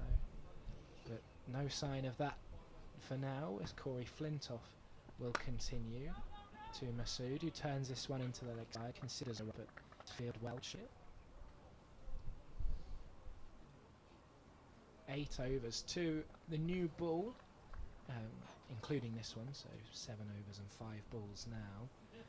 But with Cohen, who did open the bowling, just starting a new spell, be interesting to see whether he continues that with the new ball or if they turn elsewhere. Flintoff is into Masood again, who drives down the ground, and Stewart comes across the field, but in the end makes a tumbling stop and knocks it past the mid-on fielder who was running behind him, and they've come through for 2. A bit unlucky, but he saved 2 still in a way. Had it gone past him, it would have gone to the boundary down the slope, but shoveled it away to wide-ish mid-on in the end. Masood just tying his shoelaces quickly before this next Flintoff delivery. He's bowled 11 overs and 2 balls for 60 runs, and Shan Masood is on 60 himself, as he will face Flintoff now, who's into bowl and turned into the leg side, and just continues to look easy for Masood. It's almost as though he's just having a net session, knocking the ball around, and doesn't seem to be any stress. Saw him, in fact he was stopped by a supporter on his way out to bat, and he hung around and had a chat, which is... I thought you were going to say to sign an autograph or something, but... No, but I was very surprised to see him in a relaxed enough state that on his way out to bat he was ready to have a chat, so shows you what sort of frame of mind he's in as Cox defends this one back up the track. He's a wonderfully polite man to talk to. He does make time, and I saw him score 200 on this ground for Derbyshire a few years ago. I think it was his 2nd consecutive double century. Yes, and I think I was watching the other one because it was against Sussex.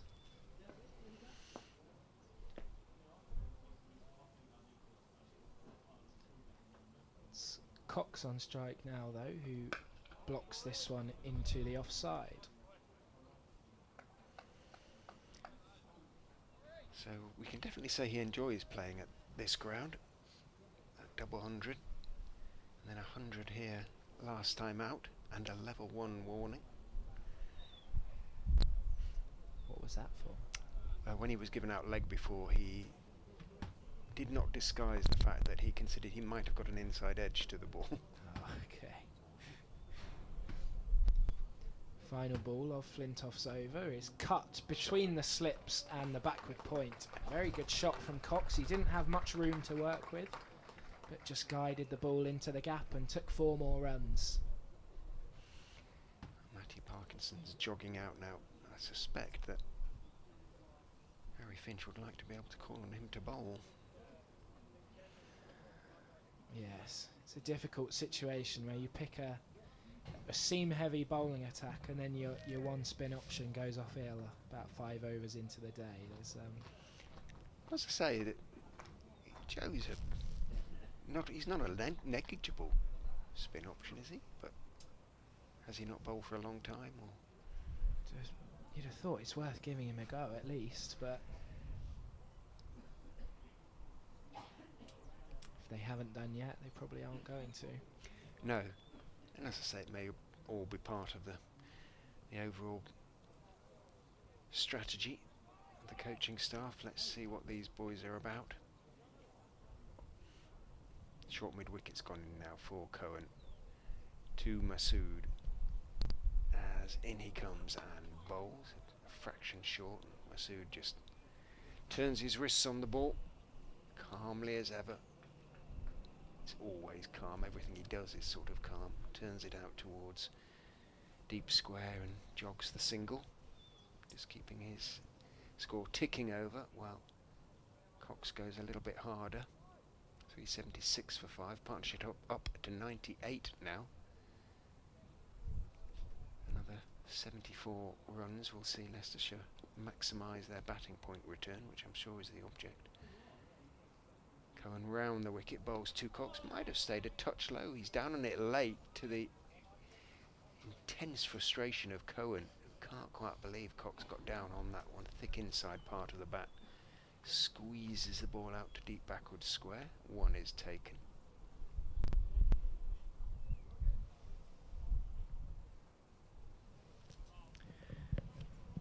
Well, 7 minutes to 5, and still got best part of 31 overs, you know, a session left to be played.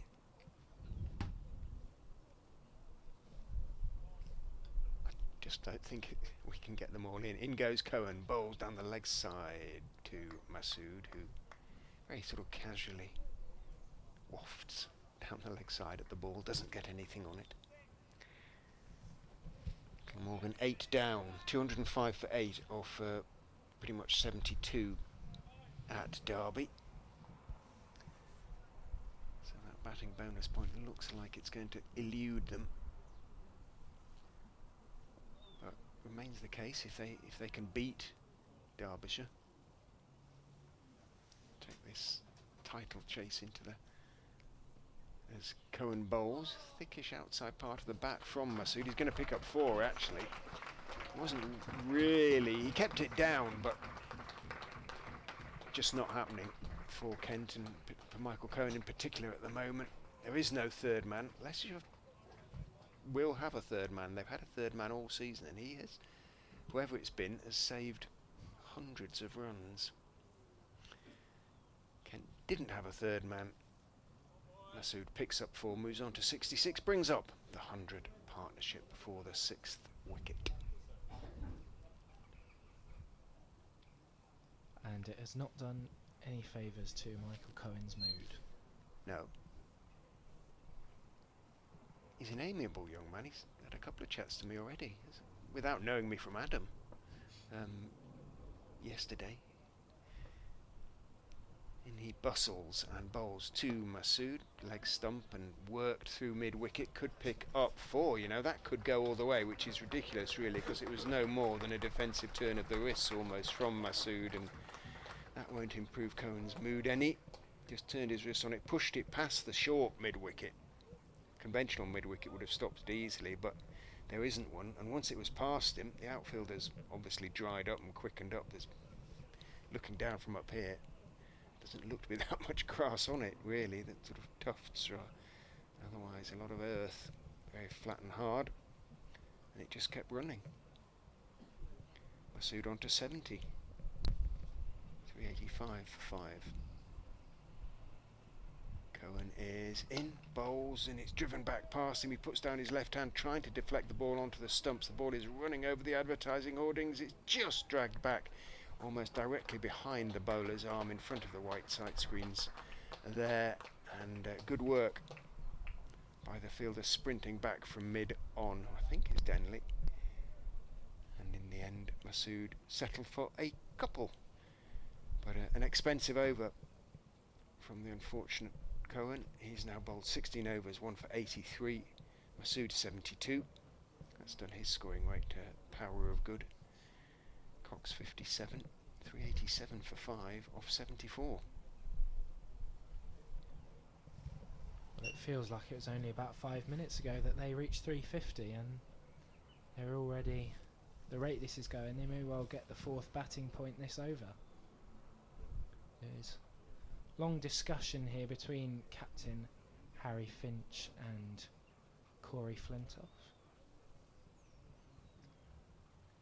Doesn't appear to be any changes made after the discussion. Still 3 men on the boundary, a deep point, fine leg and a deep square leg, and in fact seconds moved out to the mid-wicket position. That email arrives from Robert Coe, just to put cricket into some six. I don't know, Robert. Off because his 13th over, as this is tended to the new position short mid-wicket for no run. It's with sadness that I write to you regarding the passing of local cricketer Paul Fisher at a tragically young age. Paul was well known to on the local cricket scene. He began his career at Hinckley Town, achieved multiple successes at Loughborough Town. As Flintoff bustles in once more, Cox takes a step down the wicket and flicks this dismissively through mid-wicket for 4 more. The fielder at mid-wicket is in very close and had no chance of stopping that one. Played at Loughborough with Dips Patel, Leicestershire's coach, and James Taylor, among others. Paul was a well-respected junior cricket and also football coach. He's survived by his wife Rachel and 2 children, Joel and Alice. And his funeral will be on Thursday at Great Glen Crematorium, followed by a celebration of his life at Hinckley Rugby Club. Thank you for that, Robert. And our thoughts are with Paul's family. Sad news. Flintoff in again, and this one's cut to the offside sweeper for another single for Cox. This is now his highest score of the season at 62.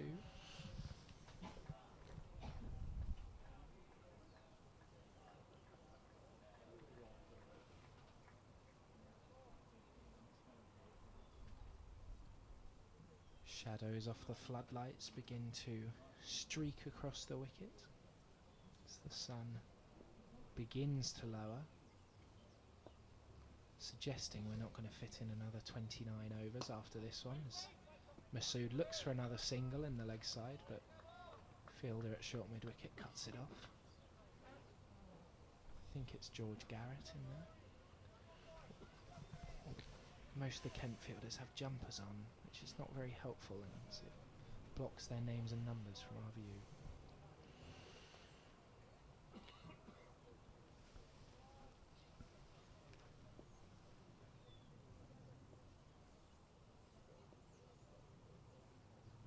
Flintoff to Masood. This time he does find the single on the leg side.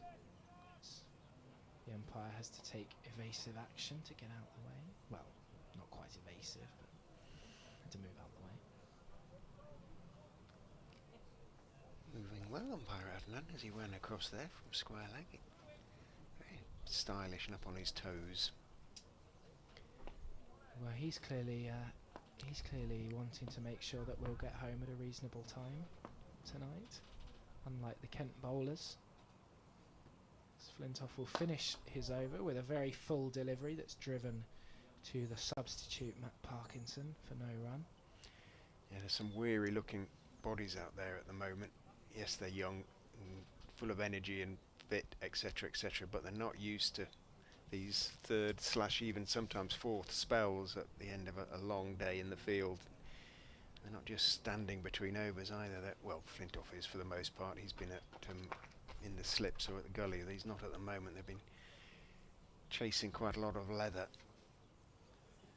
the slightly older Michael Cohen, who's been so unlucky with injuries, is he's still charging in, but the younger boys, they do look weary now, don't they? I don't know what the regulations are in Kent, but I know in Sussex, if you're under 18 at league cricket, you can only bowl, I think it's 6 or 7 overs in a row, so some of these Kent players might not be used to bowling more than 6 or 7 overs. Cohen is in and bowls one line to Masood, working with his body all day. Turns it round the corner. Long leg takes 1. I once bowled 23 overs in a row in the Yorkshire Leagues. I wasn't that old. I mean, there were moments where the rules seemed very odd when you had Josh Hull at age 17 or 18 playing for England, and then similar bowlers who may play for example, Sussex second team and bowl 20 overs in a day, you can only bowl 6 or 7 overs at a time. Cohen is going to go round to Cox, a little bit short. Cox swivels, pulls it around the corner. Flintoff has to run to his left. He does well, gets behind it and makes the stop at wideish. Long leg gets his throwaway, keeps Cox to 1. Lovely new Kent cap atop his head.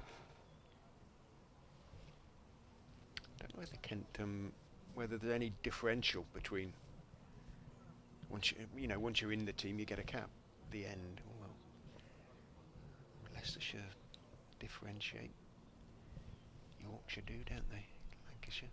In goes Cohen and bowls straighter this time, dropped by Masood down the pitch towards mid-on, and then, as is his way sometimes, he takes 2 or 3 steps down the wicket before deciding that there isn't quite a run in it, by which time poor Cox has taken a couple of steps down and has to turn and not quite fling himself back into his crease, but certainly put the brakes on in such a way that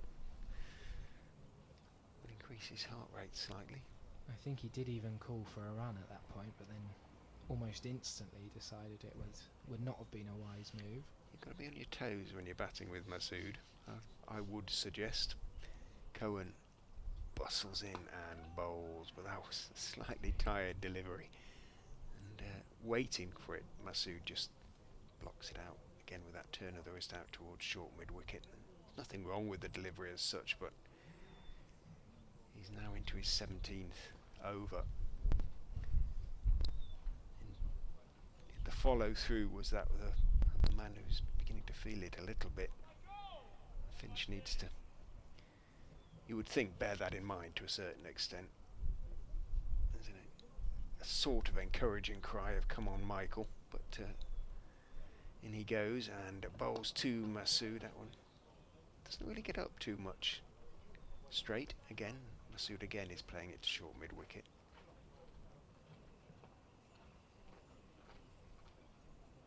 It's quite a belligerent walk back to the top of his mark.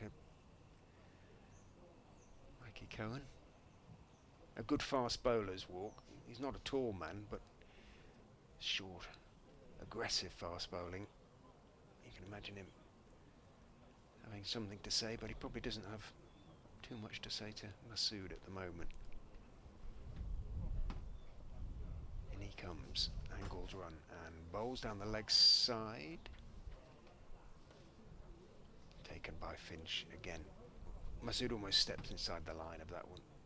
The gesture was not one of a man who expected to make contact with the ball. End of Cohen's 17th. 1 for 85, his figures. Roughly in line with everybody else. Is Everson the only man so far who's picked up a couple of wickets? That's right, isn't it? Everson, Garrett, Singh, Cohen and Everson again.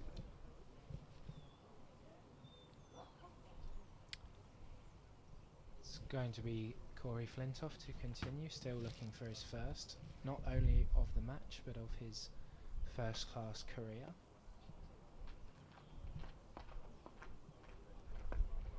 It's bowling to Cox, who taps his bat very loudly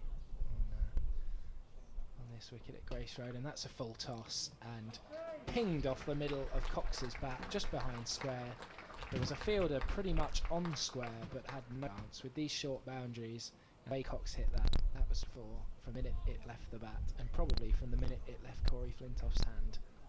Yes, that really was a weary delivery, wasn't it? It was, and it moves. Gentle medium pace, full toss. Moves Leicestershire 1 run away from their 4th batting point. Still, best part of 34 overs to score the remaining 51 runs for max points. That's fired down leg side. Cox tries a repeat of the similar shot, but this one's even further down leg side, and he can't reach it.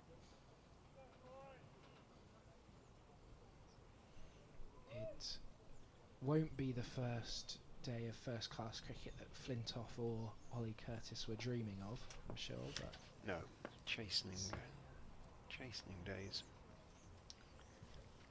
It's perhaps a true taste of the world of professional cricket, as this one is driven dismissively by Cox through extra cover for 4 more, brings up the Leicestershire 400, and that almost looked preempted by Cox, who came through with a big flourish after hitting the ball, and he moves to 71 off just 68 deliveries.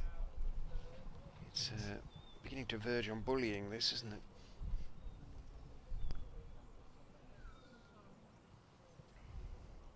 Kent fielders, a few of them with hands on hips, including Flintoff the bowler, just can't see where a wicket is coming from at this stage. It almost seems like they're going through the motions until the inevitable, well, perhaps inevitable declaration comes at 450.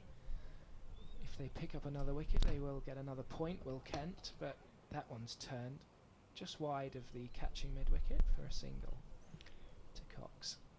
Well, the over 8 being what it is, at the moment they're in danger of losing both point brackets, closed brackets, that they have gained or may be about to gain.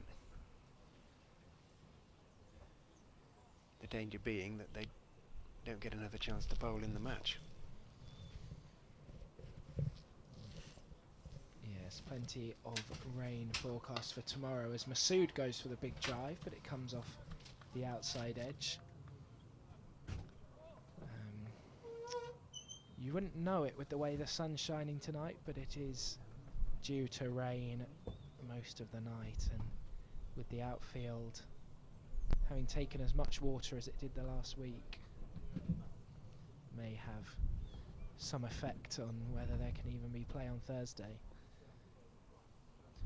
But for now, we have bright sun, and Flintoff is bowling to Masood, who again goes for the big drive and is edging past first slip.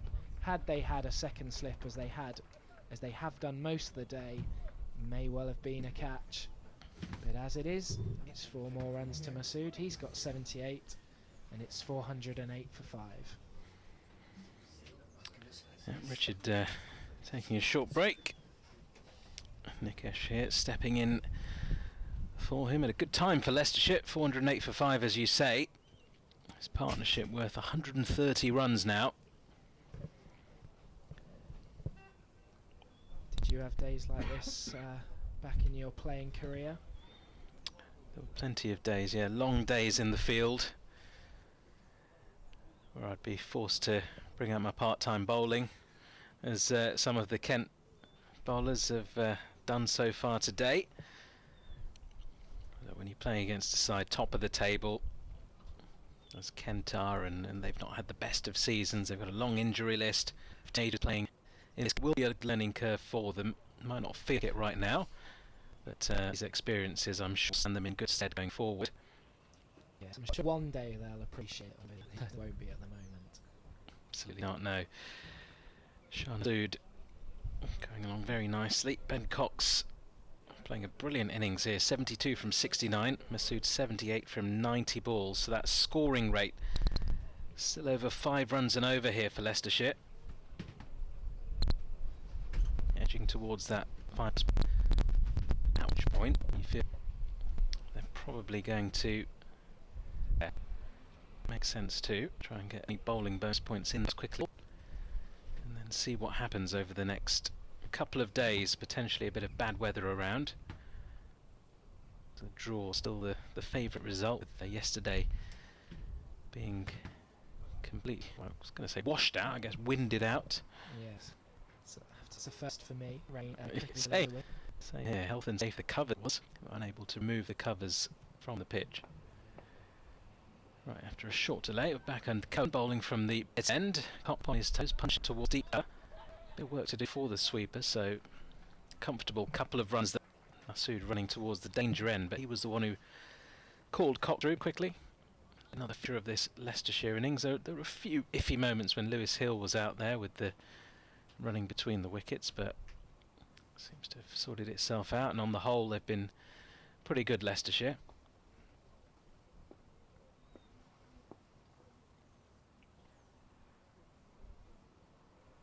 Cohen continues round the wicket, short, and it's pulled away by Cox out towards deep backward square leg. Good bit of fielding out on the boundary from Eskinazi.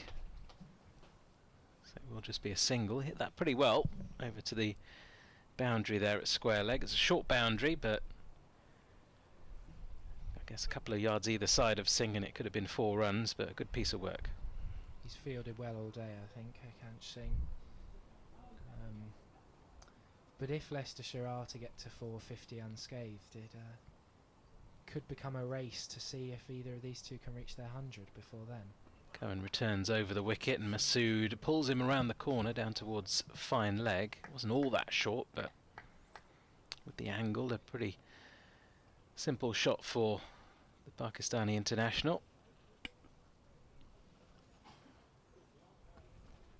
There'd be a danger that they could reach 450 with both batters stranded in the 90s. I think you'd probably allow them to reach 3 figures if you can. I was going to say, as a stand-in captain, are you declaring on Shan Masood on 99? Cohen in. That's another short delivery pulled out towards deep mid-wicket. Bit of work to do for Singh, running round from deep square leg. Does it well. Keeps it down to just 1. It was a bit like that test match at Old Trafford in the summer, wasn't it? With the Indian batters refusing to shake hands on the draw. And I think fair enough, because they'd done all the hard work. It was going to end in a draw regardless, but they've been out there all day saving the game for their side. I think they deserved the little landmark. Test hundreds don't grow on trees, do they? No, and it was Sundar's first, wasn't it? Absolutely, yeah. So a massive moment for him. This in the hands of Leicestershire, and Leicestershire alone this evening, as Masood guides the next ball and to deep backward point. Another single taken. I remember an incident on the 2004 India tour of Pakistan, a historic tour it was at the time. They'd not been there for 15 years and it was called the Friendship Tour. It was a great series. There was a test match where Rahul Dravid was standing in as captain for Sourav Ganguly and declared with Sachin Tendulkar unbeaten on 194. And India went on to win the game with, I think, more than half a day remaining. Well, I mean, there was the incident earlier this year with Vian Mulder, formerly of Leicestershire, declaring on himself yes, to the world record. Cohen in, and Cox drives out towards deep cover. That should be 4. And it is. Didn't time it perfectly, but hit into the gap towards that short boundary. And Cox joins Masood on 80 not out. End of the over. Leicestershire 405. That was strange, wasn't it, from Vian Mulder?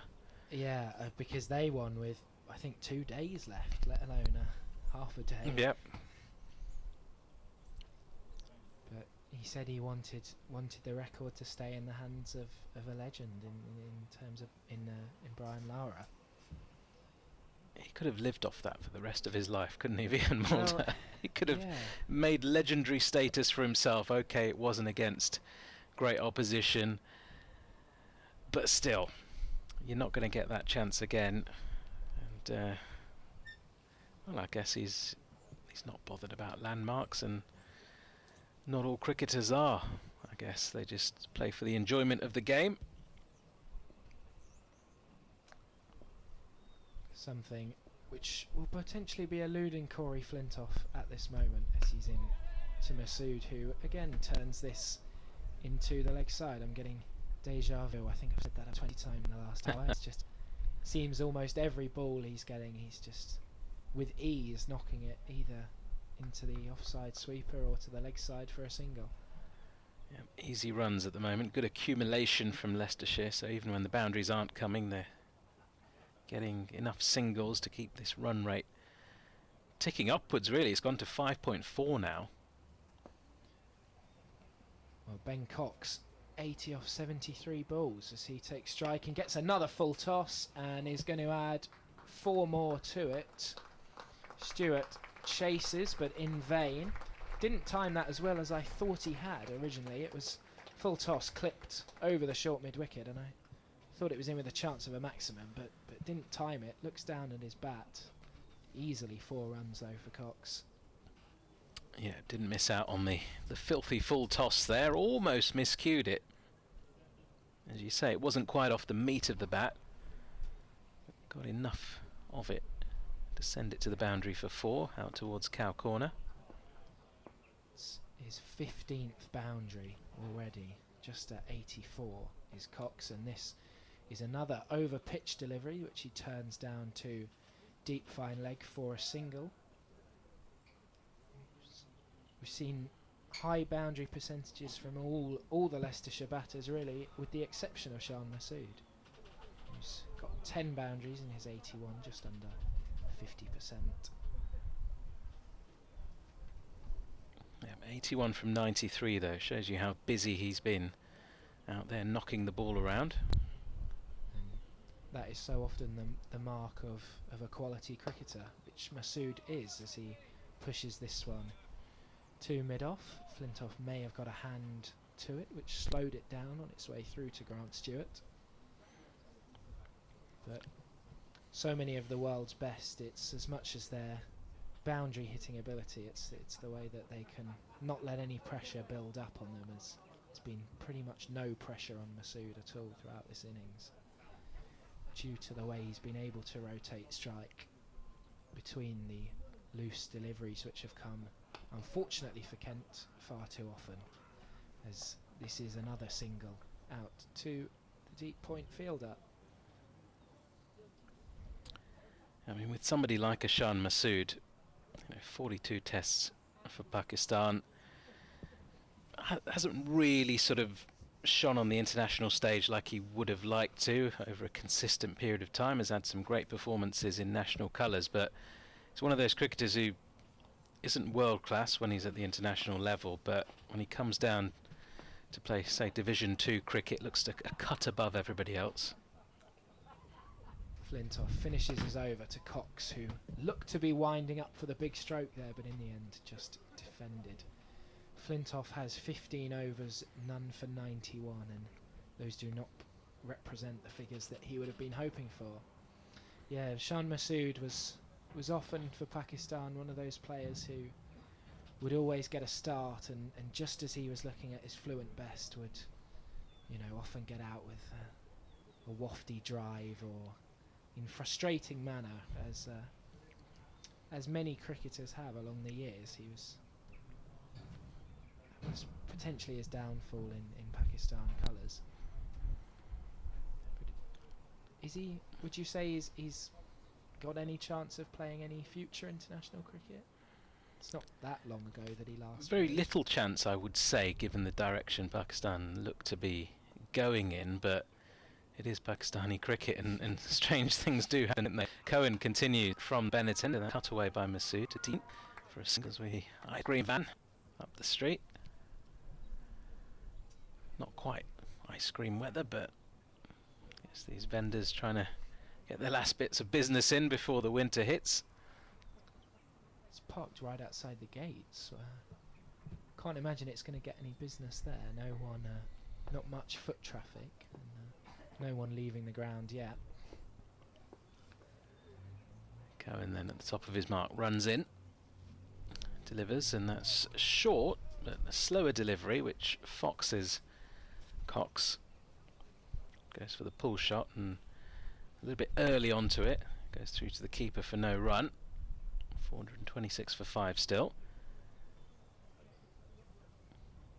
It wouldn't surprise me with anything in Pakistan cricket, with the amount of turnover they've had, but it seems like a new regime there, and he's 35, he's very nearly 36 years old, so probably not, but I think he's got a few years left in him as a first-class player, and maybe on the franchise circuit.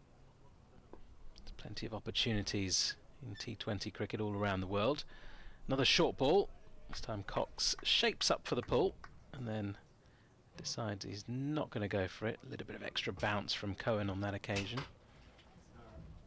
Well, I'm sure Leicestershire would welcome him back should he want to continue with them next year. 111 last week and looking like another 100 this week. Although they have just signed Keshav Maharaj for next season. Big signing across formats. Peter Hanscom, of course, will be back. Next ball on the hip of Cox, and that's worked away backward of square on the leg side for another single. Good position to be in for Leicestershire, all these options that they've got now with great batting depth, lots of all-rounders in there. Now got a world-class spinner coming into the side. And doesn't seem like Rehan Ahmed's going to be picked for England anytime soon. Well, he might still be wearing the bib and travelling around everywhere with them, which is, I think, the slightly frustrating thing for Leicestershire fans, as Cohen is in that short and wide to Masood, and he just slaps it cross-batted out towards deep extra cover for 4. Got on top of the bounce well, did Masood. He's a tall man, and he strokes another boundary. Moves on to 87. Leicestershire 431 for 5. Seemed to have all the time he could have asked for to just pick his spot there, Masood. Yeah, we talked about the lack of pace in the pitch earlier on, and that one just sat up nicely. Shortish delivery. Decent bounce on it, but it just wasn't quick bounce. Masood, he's cut a couple away to deep points, so I think consciously was trying to hit that in front of square. He now takes the lead in the race to 100 by 1. Cohen in, and Masood takes the lead by 2. Knocks into lead. A battle within a battle here, as Masood on 88. Leicestershire at the end of the over, 432 for 5. Partnership going beyond 150 in that over as well, worth 154 runs now for the 6th wicket. And that is now 80 overs, which means the new ball is due. Anybody want it? No.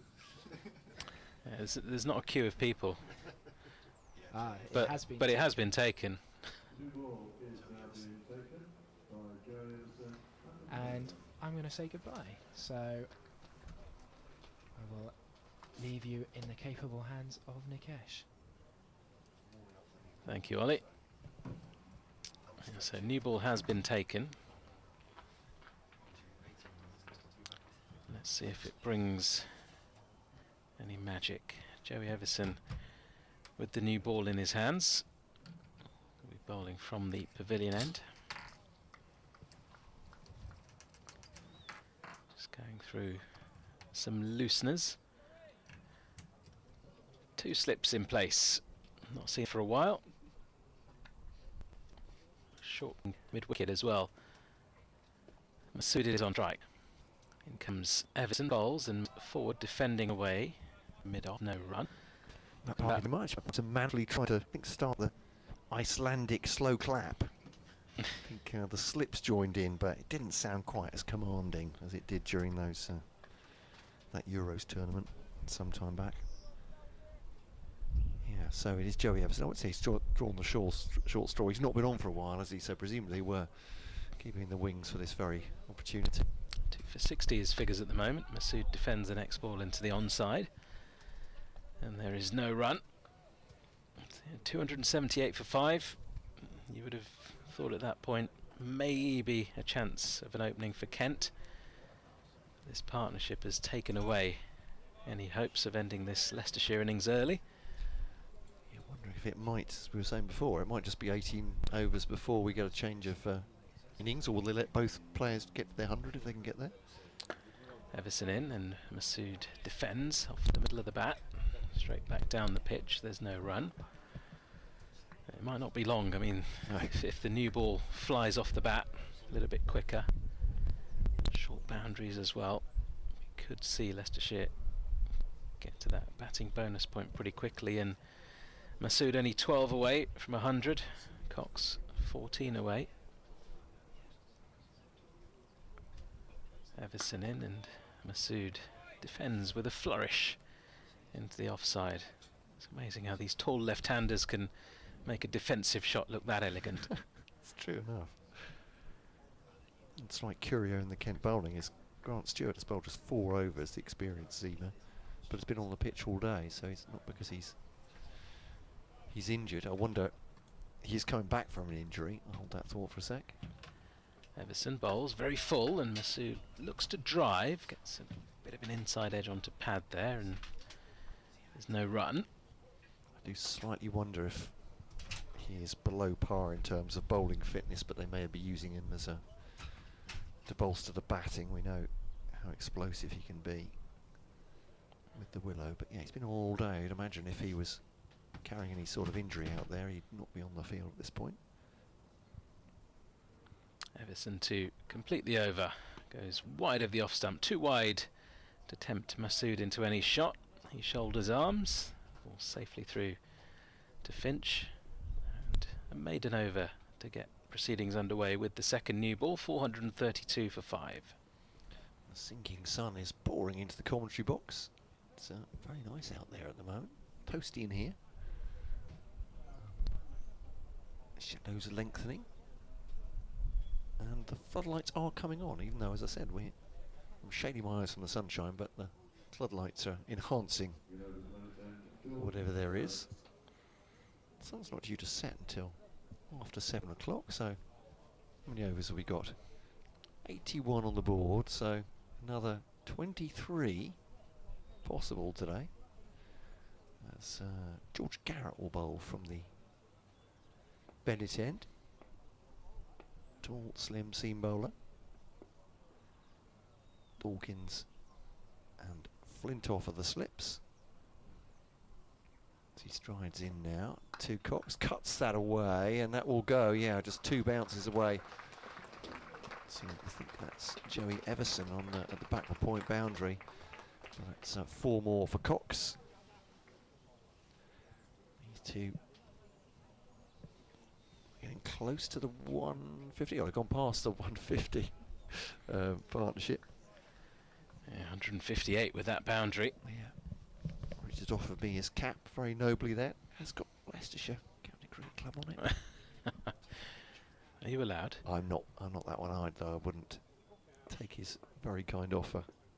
Here is Garrett then to bowl to Cox. This one on the money. Good length delivery, defended back past the bowler, and there's no run. It's a very retro-looking cap there. It is, isn't it? It's had a bit of use, hasn't it? The, a lot of sun's been on it. The colour's slightly fading, the green and the red. As long as it keeps the sun off your eyes, then don't worry about the badge on the front. As Garrett comes in to bowl once more, Cox driving to cover where Rizvi fields, just stumbles as he fields it. He took an odd bounce there. There'll be some Kent fans, I'd imagine, who may have the caps pulled down over their eyes at this point, because it's 4-3-6 for 5. Cox has 90, Masood has 88. Chance we could have 3 Centurions. Well, well short of a day here. For Leicestershire, have 4 batting bonus points already. Kent, and 1 more wicket gives them 2 bonus bowling points. Though no real need need for those, apart from pride for Kent. Just worked away in the offside behind square by Cox. Everson comes in from the boundary. And they do come through for 1. One more to the total, 4-3-7 for 5. And Cox has nicked the strike. Perhaps he's thinking if anyone's going to get to their century here, it's going to be one of us. Perhaps it needs to be me. A bit of selfishness shown by Ben Cox. Because if there's 13 more available, is he going to try and outcompete Shan Masood? Oh, still 2 balls going. 2 balls left, yeah. I beg your pardon. Of course, they're changing over the over. Shows I can't even count to 5, let alone 6. It's 4 balls gone. 4-3-7 for 5. Is Garrett over the wicket to the tall left-hander. Balls now, and that's tucked away on the onside. That was an elegant shot as well. Rizvi does pick it up. There's 2 men behind square on the leg side. One of whom Rizvi picks up the ball, throws back in. Well taken 2. 4-3-9 for 5. Masood onto 90 as well. Yeah. So, what does skipper Ian Holland have in his mind here? Does he let both of them get to a ton? It might not It'd be take them awful that not to. Yeah, it would. The rate they're scoring at as well, it won't take them long. Absolutely right. It doesn't feel like 9 or 10 runs here or there is going to be that hard. Edge and gone as I say that. It's Corey Flintoff who's caught Shan Masood. He's edged that ball from George Garrett, just leaving him off the pitch. And, well, there we go. We were talking those centuries out of being rather than into existence. And George Garrett has a 2nd wicket and Shan Masood goes. It's a fine partnership between him and Ben Cox. They came together at 278 for 5. It's now 4-3-9 for 6. Shan Masood goes. A lot of elegant shots in that one. Finally, Garrett's found his edge with the new ball, and he goes off to a very warm applause from this Grace Road crowd. Yeah, fabulous innings from Shan Masood. He looks hugely disappointed not to get over the line and bring up another 100 after the last week at against Gloucestershire here on this ground. But a wonderful partnership of 161 between himself and Ben Cox. No surprise, I think, that Louis Kimber is striding out at number 8. Can land a few lusty blows here, while Ben Cox tries to get the 9 runs that he needs to bring up 100. Leicestershire just 11 away from the final batting bonus point. Yeah, well-deserved drink for Ben Cox out there, and his new batting partner just leaning on the bat, waiting for him to get himself arranged. And George Garrett has 2 for 54. Everson will it'll be Cox to face next, won't it? Yeah, it will be, because the end of the over. So there's a bright sunshine here. Might just be the 11 now with you. Might just support Ben Cox through his century. If it happens, I should say. If yes, let's not get it ourselves. Very rude of me, really. Imagine if both of them fell short. Well, might be just a little bit of grumpiness in the dressing room for about 5 minutes before they come back out. In that case, just the tiniest bit. So it will be Cox on strike here. The new over. Everson with the ball in hand. So the new ball doing the trick for George Garrett. It's a nice delivery there too. Can Everson follow it up and snuff out another couple? Slip to Cox. Everson bowls and Cox works the ball out towards square leg. Will take the single. Moves on to 92. Leicestershire 10 away from that 450 mark.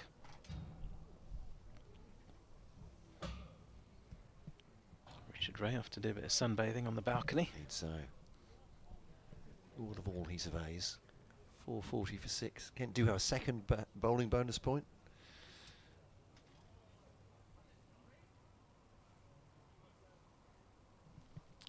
Everson now with 3 slips in place to the new batter, Louis Kimber. And he comes bowls to Kimber, who defends his first ball solidly enough into the leg side. looking at the choice of opening partners for Ben Dawkins now for Kent, as Jaden Denley's been off most of the day. We gather he's not, he's unwell, so by the time he's been off the field, he won't be able to open for Kent anyway. So Everson bowls and Kimber drives gently to mid-off. There's no run. my best guess would be Joe Denley, youth and experience perhaps to open the batting, but we'll see. It may be 10 runs away. Who knows what Leicestershire will choose to do here? They might want a bit of a late flay perhaps to build an even bigger lead and make sure that Everson bowls, and this time Kimber does get the drive away out towards the cover boundary for 4. We know he likes to get on with it and didn't miss out on that juicy wide half volley. Gets off the mark with a boundary. Leicestershire 4-4-4 for 6. 6 runs away from the 5th batting bonus point. as if Kimber brings up the 450. You could have let Cox stay out there, haven't you? Got to, surely. Cox maybe just going and having a word after that shot from Kimber. I just have to say, oh, nice shot, mate, but some strike would be nice, please. Everson into Kimber, who flicks the ball out towards deep backward square leg. He's running hard to get back through for 2 and makes it comfortably. Yeah, Ben Cox is 8 away now from that landmark. Leicestershire 4 away from the bonus point.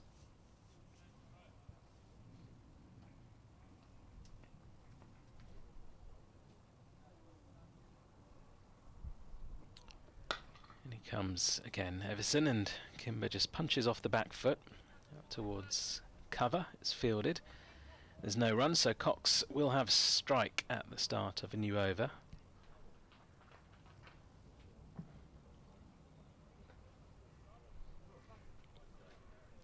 Checking his first class tons. That's 4 in his career so far. It's been a while. I'll be very keen to convert.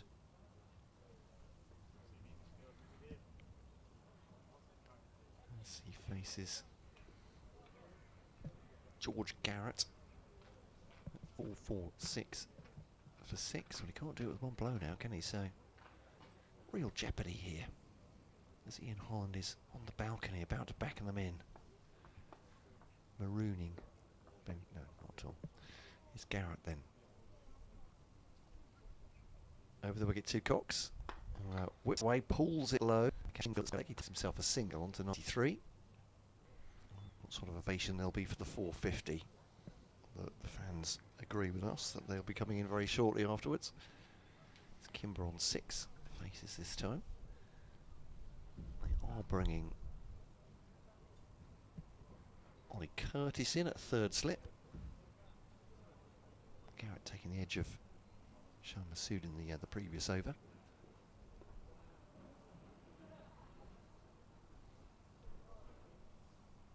Balls now to Kimber. Kimber, and that's a lovely shot. Glides through mid-wicket. Uppish to start, but nowhere near a fielder. I say uppish, it's just probably about the first 10 yards or so. That's been dispatched to the boundary. He goes on to 10, and that is 4-5-1 for 6. Prolonged applause. There you go. Lots of applause from the balcony and from the supporters as well around Grace Road. 5 batting bonus points. Be interesting to see what sort of hurry Louis Kimber might be to get off strike now, or I'm just projecting there and he'll just play his normal game. Doesn't like singles, does he? No, I was going to say. Gonna push and run here? Oh, maybe. He thought about it. I think he adjusted the shot slightly into the offside. It's fielded by Rizvi and there's no run. Garrett then goes back to his mark at 4-5-1 for 6, and it has been rapid. Just under 5.5 runs and over. We're 83 and a half overs through the second day, the first action, and no pun intended or needed, they really have made up for lost time here, Leicestershire. Down the leg side, good take from Harry Finch. Kimber doesn't get anything on it, and there's no run. He's on to 10. I don't suppose 5-10 minutes is going to make an enormous amount of difference for Leicestershire here as they rack up the bonus points, but may even think about closing in on a win, building a massive total. But we'll see how much time there is left in this game in the remaining 2 days with the weather. This one is off the back foot. I'm not sure that's quite where Louis Kimber meant it. He's perhaps going a little bit squarer, but it's cut away for 4, all the way on the ground as it is, and that's 4 runs. Yeah, 4, 5, 5 for 6. I think Cox will be telling him now, no singles, just do your thing. That's true. And what Cox needs to do is maybe not hit a single off the first ball of the next over, because Kimber is certainly not looking for ones at the moment. He's either defending or trying to hit the ball to the boundary. Yeah, does he go for in T20 mode here? Ben Cox is saying to him, "This is a free hit, mate. You're not gonna take an odd number of runs, so just swing for your life." 4, 5, 5 for 6. Garrett over the wicket here, and yeah, does very well. That's I think where he intended the last one. Very upright, back foot, cut away, and that's 4 runs. Lovely shot. 4, 5, 9 for 6. I think we have a chorus. We've got 2 singing there. Enjoying that shot from Louis Kimber. He's on to 18. Cox has 93. And in the nicest possible way, I'm sure Kent would love to be off the field at this point. I'm sure they would. It's been a chase. It won't be very long now, you feel. 7 more runs for Cox to bring up his 100. You do expect a declaration from Leicestershire. Cox just trying to remark his guard, but the umpire's walked off momentarily just to grab Joey Everson's cap and jumper. And there we go, he does mark his guard out once more. 93 from just 5 balls for Ben Cox. In comes Everson, bowls to Cox, who drives his mid on. No, he doesn't. Oh, it's a brilliant catch. Oh, outstanding. It's heartbreaking for Ben Cox. But if there was going to be something to dismiss in this kind of form, that'd be special. And it's Stewart with a diving catch, leaping up towards his right. Late in the day as well, when Kent would have been thinking about their batting innings, looking to get off the field. And I think we're going to see a declaration there as well. We are. So Leicestershire declare on 459 for 7. Cox out for an agonising 93 from 86, but that takes nothing away from the effort out there and that partnership with Shan Masood. Both of them missing out on 3 figures, but contributing hugely to this Leicestershire effort in getting 5 batting bonus points. Yeah, that superb catch by Grant Stewart is just a little footnote to an incredible innings, as you say. Rishi Patel 114, a big partnership between him and Lewis Hill with 54, and then 2 of them in the 90s, Masood and Cox, have taken them past 450. They have for maximum batting bonus points, and they've got, where are we? Best part of 18 overs, I think, available for the rest of the day. I'm trying to do my maths. Take 2, carry the 3, something like that. But certainly they'll get all of them in if they can do, bowling at Kent, to try and mop up some early wickets and perhaps even get themselves a bowling bonus point before we're done today. Yeah, I think that's why the floodlights have come on a little bit earlier than they perhaps needed to, just to make sure that when it does get a bit darker and gloomier later on, that they're there, they're ready, and there are no interruptions in terms of bad light. So 459 for 7 is what Leicestershire have declared on. You'd feel that be a very good first innings total on a pitch which hasn't had a lot of pace. There was a lot in it for the bowlers earlier on, but Kent just didn't have that consistency with the ball. Some very good deliveries, some very loose ones earlier on. They allowed Leicestershire to get off to a great start. Rishi Patel opening the batting, top scoring with 114, his second ton in county championship this season. A half century for Lewis Hill, who made 54, and then 90 for Shan Masood, 93 for Ben Cox, a quick fire 18 at the back end. Louis Kimmer sees that at 459 for 7. So we're back in a few moments with the Kent innings in around 5 minutes or so.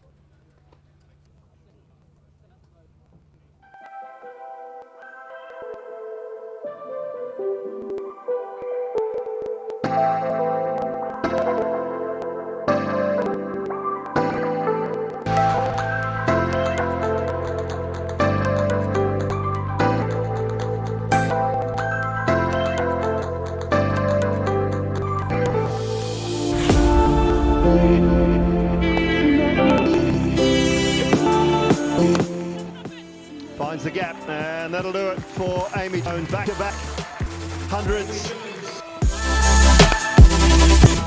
Just know it's all the way. And another one international 100 for Tammy Beaumont.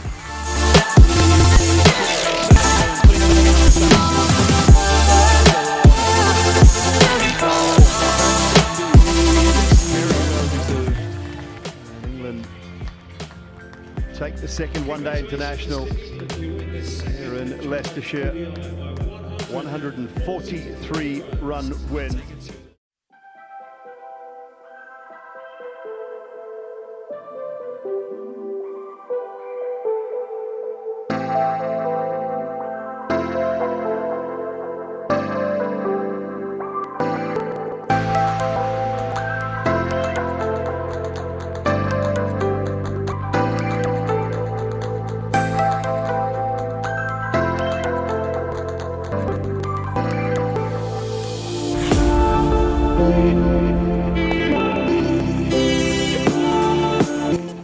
Finds the gap, and that'll do it for Amy Jones. Back hundreds.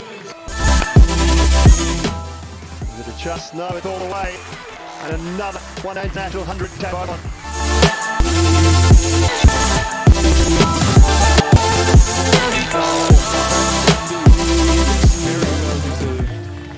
England take the second one-day international here in Leicestershire. 143-run win.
Well, that was a short break, but you're welcome back to join us for the last few overs. Say few, 17 overs. We couldn't a good hour's cricket left here at the Uptonsteel county ground as the shadows from the trees on the west side of the ground begin to encroach towards the pitch.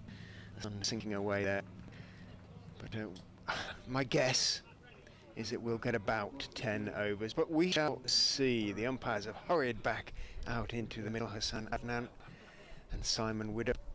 The Leicestershire players are all out there with them, and the two Kent openers too are ready for the fray. Kent about to reply to Leicestershire's 459 for declared, wasn't it? 7 wickets down at the end. Harry Finch, by the way, will open to Ben Dawkins. That's always feels enormously tiring. He's kept wicket, he's the captain.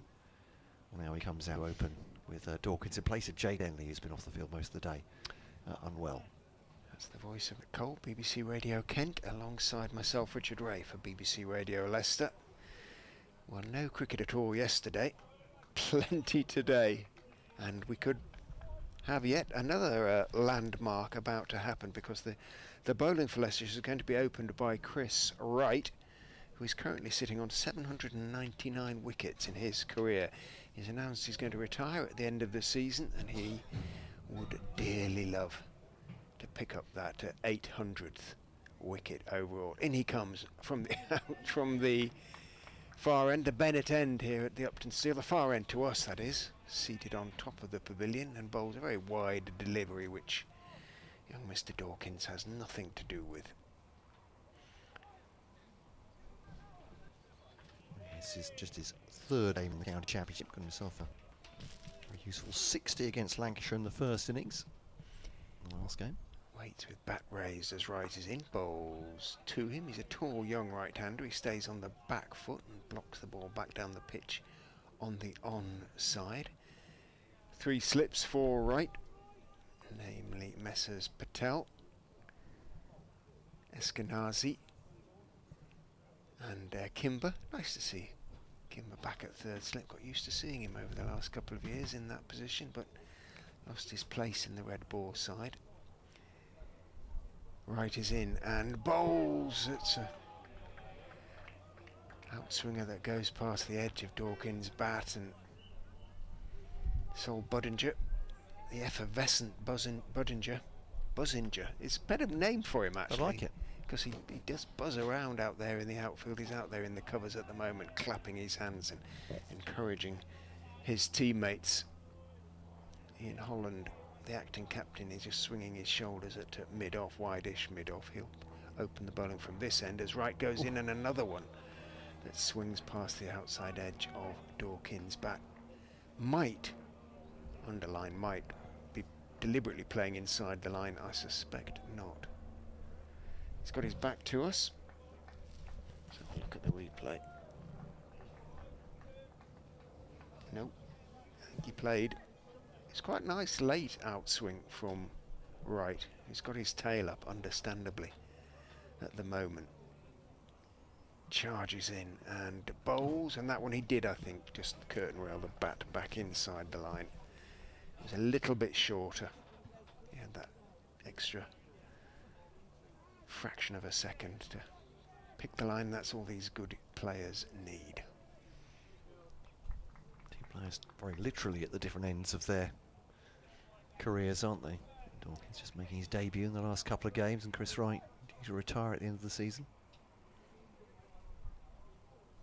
In he comes and bowls. Dawkins gets his bat to that one. Indeed, he gets a run. A thickish outside part of the bat. It was right on top of the bounce, squeezing it out towards backward point. Masood comes in from the sort of wide, that position, and fields, and one is taken. That electronic scoreboard in the shade looks quite bright, doesn't it? Really I know that does. the sun is Suddenly it out, looks, you know, they can't take them off, the light's not a factor, but just looking at the green and the red, the red being the cricket ball that's next to Wright's name to show he's the bowler, it does look very bright. yeah, that's definitely not Josh Hull. There we go. So we had the red ball and Hull next to it. I looked at the gentleman who's just taken the ball. I think there are about a foot and a half. Yes, I was going to say there are reasons why. More easily identifiable. It's Holland. What's a great delivery. That's shaped away through to the umpire. Got himself a bit of lift and a bit of movement. That's a beautiful delivery first up to Ben Dawkins. If there is movement to be had, Holland will usually have it. Leading wicket taker for Leicestershire this year. A great start to the season. Going to finish it well too. To Dawkins now. Does get bat on that one into the offside. There's no run.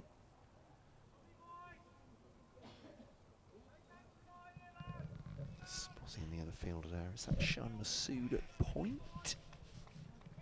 It's usually Mr. Budinger. Ah, sorry. The rechristened Budinger. There we go. It's Holland then to bowl to Dawkins. Comes down the pitch, just shortening the length to the bowler. Nudge into the onside. No attacking intent there. Lewis Hill swoops in. No run. Sean is at mid-on. Oh, there you go. I see the 11 for Budinger now. Yeah. With Hull at mid-off. 3 slips in. Mrs. Patel, Eskinazi and Kimber. Holland now to Dawkins. Again, slightly shortens the pitch by taking a step down or half a step into the onside. Once again, it's Lewis Hill at fields and there's no run. It's fascinating to see players at the beginning of their career, how they organise themselves. This will be a proper test for Ben Dawkins, no doubt about that. I was going to say in the gloaming, not quite that. As Holland bowls to him.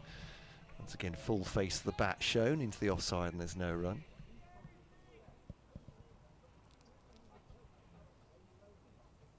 One for none here. Dawkins has that.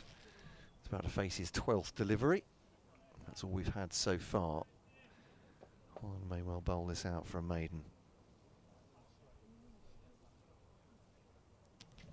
Delivers now to Dawkins. Ooh, it beats him and that gets very close to the off stump. No histrionics from Ian Holland. Goes back to grab his jumper. And that is the end of the over. A maiden to start for Ian Holland. 1 for none Kent. Still possible 15 remaining after this over. Replying to Leicestershire's mighty 4-5-9 for 7 declared, which they got through in just 80 something overs. A brilliant effort from them. Century from Rishi Patel if you're just joining us. 93 from Cox, 90 from Masood, 54 from Hill.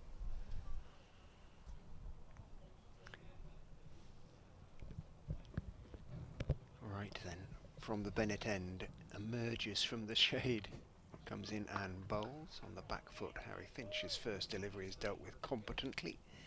The right-hander just staying on the back foot and turning the straight ball out towards Lewis Hill, who's at mid-on. When he picked up the ball, he's actually fielding at mid-wicket in front of Logan Van Beek, who's at a wide-ish mid-on position, but much, much deeper. Wright is in and bowls. Good lift as it bounces and leaves Harry Finch, but Finch let it go through. Short-sleeved shirt for Harry Finch, who kept wicket in a sweater throughout, but batting requires him to run around a bit more. Gives the bat a twiddle. Prepares to face Wright. Straightish run for Wright, comes in and bowls. Straightish delivery that is blocked. No big stride forward from Finch, just getting everything behind it, pushing it out to Budinger. Harry Finch this season in the county championship, 11 matches, 20 innings, one of which he was not out in, just past the 500 run mark, 503 runs at 26, 1 century and 4 half centuries.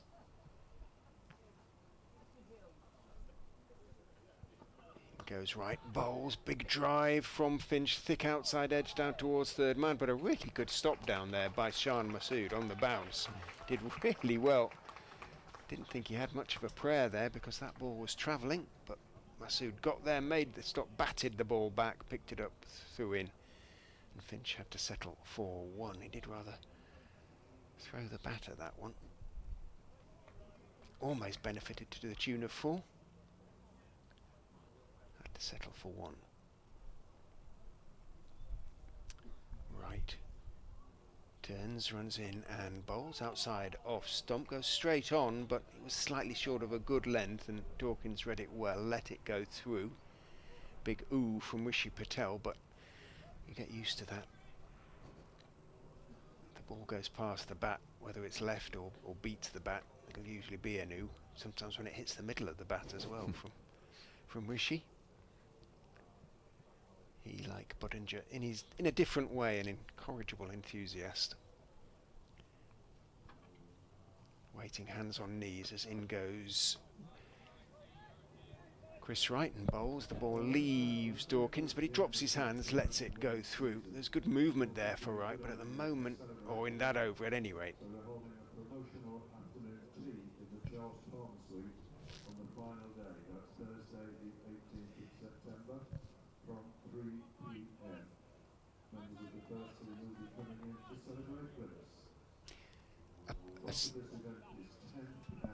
A special tea will be held on day 4, apparently, which will be favoured by the presence of some members of the first team. Excellent. Well, they might be involved out there on the cricket field, might Well, they? So, yeah. little bit surprised about that. But those who aren't will, I'm sure, pay the visit. Holland to Finch then. Leaves that outside the off stump. Very much shoulders, arms. There's definitely an ooh and an R there. Did he say it was a tenner? I think he said it was a tenner. I don't know what you get for your tenner. That's a good point. Scones. Loads of cakes from the Friends of Grace Road, I'm sure, it being the last day of the season at Gracie. They're calling it selfies and scones. There we go. 2 for none. It's Holland bowls to Finch. And the draw into the offside.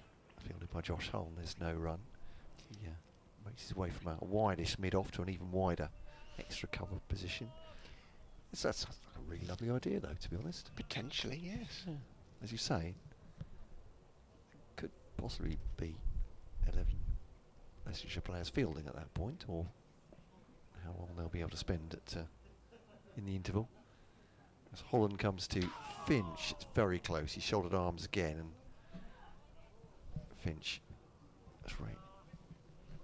Leaving that one. I really love Holland's body language. It's absolutely no nonsense. There's no staring or glaring. No. Just feels like he's getting closer and closer to that off stump, and I'm sure he'll celebrate should he hit it, but feels very businesslike. Goes back to his mark now. Bowls to Finch. That's on leg and middle, and Finch defends that back at the bowler. And there's no run. Well, he spent a happy few years watching Darren Stevens sort of run in, and they're not the same bowler, but you can sort of see 1 or 2 little similarities. I know exactly what you mean. Yeah, it's the pace and the movement. It's all unfussy as well as Holland bowls. Into the offside from Finch this time, playing it off stump. Though Darren certainly in his later years wasn't above a stop mid-pitch, double teapot, stare at the batter. He'd beat them on the outside edge, maybe a smile before he turned. 2 for none.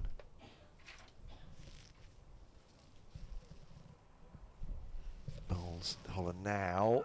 Ooh, he's missed that one. Finch, he's definitely gone for it. He's gone for the cut. Missing outside the off stump into the gloves of wicketkeeper Cox, and that is the end of the over. Looking at the replay of that. Yeah, just fading away from Finch. Ended up quite wide. That's probably why there wasn't too much excitement from the slips, but definitely playing a miss. 2 for none then. 13 notionally remaining today. Overs available in the day, but there we go. I imagine when Darren Stevens had a little look at the batters with his hands on his hips, he'd just say one word, and that would be mate. Yeah, he's very much. Lovely shot. Full from Chris Wright, and Dawkins, tall, got out to the pitch of it, cracked it away through the covers for the first boundary of the innings. All Budinger can do is run in pursuit. It's retrieved for him by, I think that's James Taylor out there, who was chatting away to the hardy denizens of the Uptonsteel stand, who are staying with it and will stay with this game to the end. Nice shot. That'll make him feel good. Wright is in to Dawkins, and that one is a good one. That is beating the young man on his outside edge. Not a big stride, just leant forward into his defensive press, and the ball slid past his outside edge, curved past his outside edge into the gloves of Ben Cox. Holland walks back alongside Wright, perhaps even at the age of 40, after what, 22 years in the game. He has a word of advice for Chris Wright, who is in and bowls straight. Dawkins a little uncertain as he blocks that one, stays on the sort of back foot, no great foot movement as he gets plenty of bat on it, blocks it back down the pitch. It rolls towards the stumps at the non-striker's end. Van Beek's now got something to say to Wright as well, from mid-on. I would imagine if the light stays good enough, he'll get an over or two before the close, as Wright is in and bowls a little bit too wide, a little bit too short, and Dawkins has nothing to do with it. Yeah, maybe not absolutely perfect conditions, but pretty good late in the day, isn't it, to have 17 overs that you can bowl. You can, with the seam bowling, you can rotate if you need to. Your quicks can go hell for leather without worrying too much about wear and tear. They've set it up perfectly, you'd say. Wright turns, comes running in and bowls fullish, slightly squares up Dawkins as he leans forward, but again plenty of bat on it as it squirts out into the covers, picked up by Budinger running across to his right. There's no run.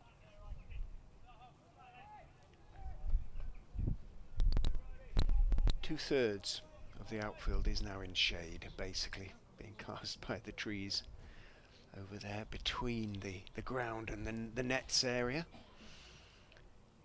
Wright is in and bowls down the leg side. An athletic take by Cox, two-handed away to his left, around about shoulder height. One very much for the cameras from Ben Cox. He'll be bitterly disappointed not to have gone to his 100. Played very nicely, going past 90. Likewise, Shan Masood will be annoyed with himself. Both did their jobs and more than that for the side. Did exactly what was required. Yeah, going back to the timings, I don't think Leicestershire could have set it up much better than this, could they, really? And I mean, it's not bad luck, it's judgment as well, isn't it? They went hard in that innings against the Kent bowling attack, scoring at 5.5 and over. As Finch gets on the front foot, can't beat the man. There's Budinger, isn't it, running around from point to cover to field, and there's no run. I was going to say tall man Budinger, but then he passes the ball to Josh Hull, who's a very tall man. And here we go. This is the road racing circuit we're just by. Grace Road. I had no idea. I'll be careful when I'm leaving the car park. Here's Holland to Finch, and that does connect this time, and cuts it away for 4 elegantly through point. By signaling that with a nod to the scorers. Yes, that is a boundary. 10 for none. Don't like big gestures, Yorkshireman. Simon Widdop. That'll do it. I think that'll be a boundary. Maybe 10 for none. The chorus breaks out once again. Holland, foolish delivery to Finch, trying to steer it past Hill at mid-wicket. Doesn't manage to beat him on this occasion. Not going in a great pace, the delivery there. Josh Hull has been dispatched. Oh no, he hasn't. To get the ball? He's got to go at the ball. Sorry, I thought yes. He's running very earnestly and quickly out towards deep extra cover, but yeah. Did I lose was watching then when it was thrown through him. He was looking into the sun. Oh, in yes, fairness. actually, it's very low to our right, which It is is. gazing more or less into. So, Holland once more to Finch, outside the off stump, just dies a little bit as it gets to Cox, but it's a good take. And there's no run. A wicket or two to end the day would. Well, I mean, I think the icing's already on the cake. Perhaps be the cherry on top. No run. We'll support you evermore. There we go. Yeah, that's a stench. Bless. 10 for none. Here's Holland to Finch. Defence always pad. Bit of bat and pad. Bit of movement back in, you think? That's the one he bowls sort of one and over, really. There'll be a series of outswingers, but just he's got the nip backer. Yeah. That one I think was it. Didn't rip back, but I think it just came back enough to take the inside edge and the pad as well. Which is a very resonant of Darren Stevens. 5 away, 1 in. It's all very well knowing that. As Holland bowls to Finch. He's on the top of the bounce there. It's a good shot through the offside. That'll be 4 runs. Holland won't stop that going through extra cover. And yeah, it goes on to 9 and 14 for none now. Kent with 11 overs available. Should the light hold? It is bright sunshine to our right. But one thing cricket can't do is stop the sun setting, as far as I'm aware. We are. Finch 9, Dawkins says 5. Does feel like evening is setting in, though. It does rather. Lovely evening after yesterday, but Leicestershire would love a breakthrough before the close, that is for sure. Potentially 11 overs left to be bowled. Then Dawkins is on strike as Chris Wright comes in and bowls to him. He leans quite studiously forward and just blocks the ball. Again, takes the outside part of the bat. 5 off 20 for... or 21 now, I should say, for Dawkins. Yeah, tonight would have been a better night to go. I went for a jog last night. Knighton Park. I don't know if you know that. Yes, Near the absolutely I hotel, do, but yes. yeah, very pleasant indeed. Good. Flogging around that. As Wright is in and bowls. Again, Dawkins sort of half forward, pushing it slightly tentatively backward of point. And at the moment, everything he does, other than that drive to the boundary, looks a little bit tentative. And the way he sort of looked vaguely inquiringly down the pitch at Harry Finch, as though there might be a run in it. But what do you think, Harry? And they waited as Budinger quickly closed on the ball to his left and decided there wasn't correctly. Right. Comes down the slight slope and bowls. Dawkins on his back foot does steer it well wide of Budinger, this time down towards Masood, who's back at a sort of deepish, wide-ish third man, not on the boundary. Pretty much is, really. And Dawkins takes 1, moves on to 6. Finch, who's handled himself really well. Captain will be feeling the responsibility at the moment. 9 off 16 for him. Everything neatly in place. He waits with feet quite close together as Wright is in. Bowls to him, steps forward and leaves the outswinger. Right, he went through a phase a couple of seasons ago of he'd found a way of bringing it back a long way and staying a bit low, weirdly, bowling from this pavilion end, going up the slope, bowling it, outswinger after outswinger, and then towards the end of the over there'd be a one that would come back and stay low, and he picked up tons of wickets, but he just seems to have lost that knack in the last year or two. In he goes and bowls, and Finch can leave outside off stump, nicely judged by Finch. Van Beek rolls his right shoulder, whether hopefully or because he's had the word. It's only Wright's 4th over, but oh, he'd love to get past one of the landmarks tonight. Remember, 1 for 800 and 3 for 600 first class.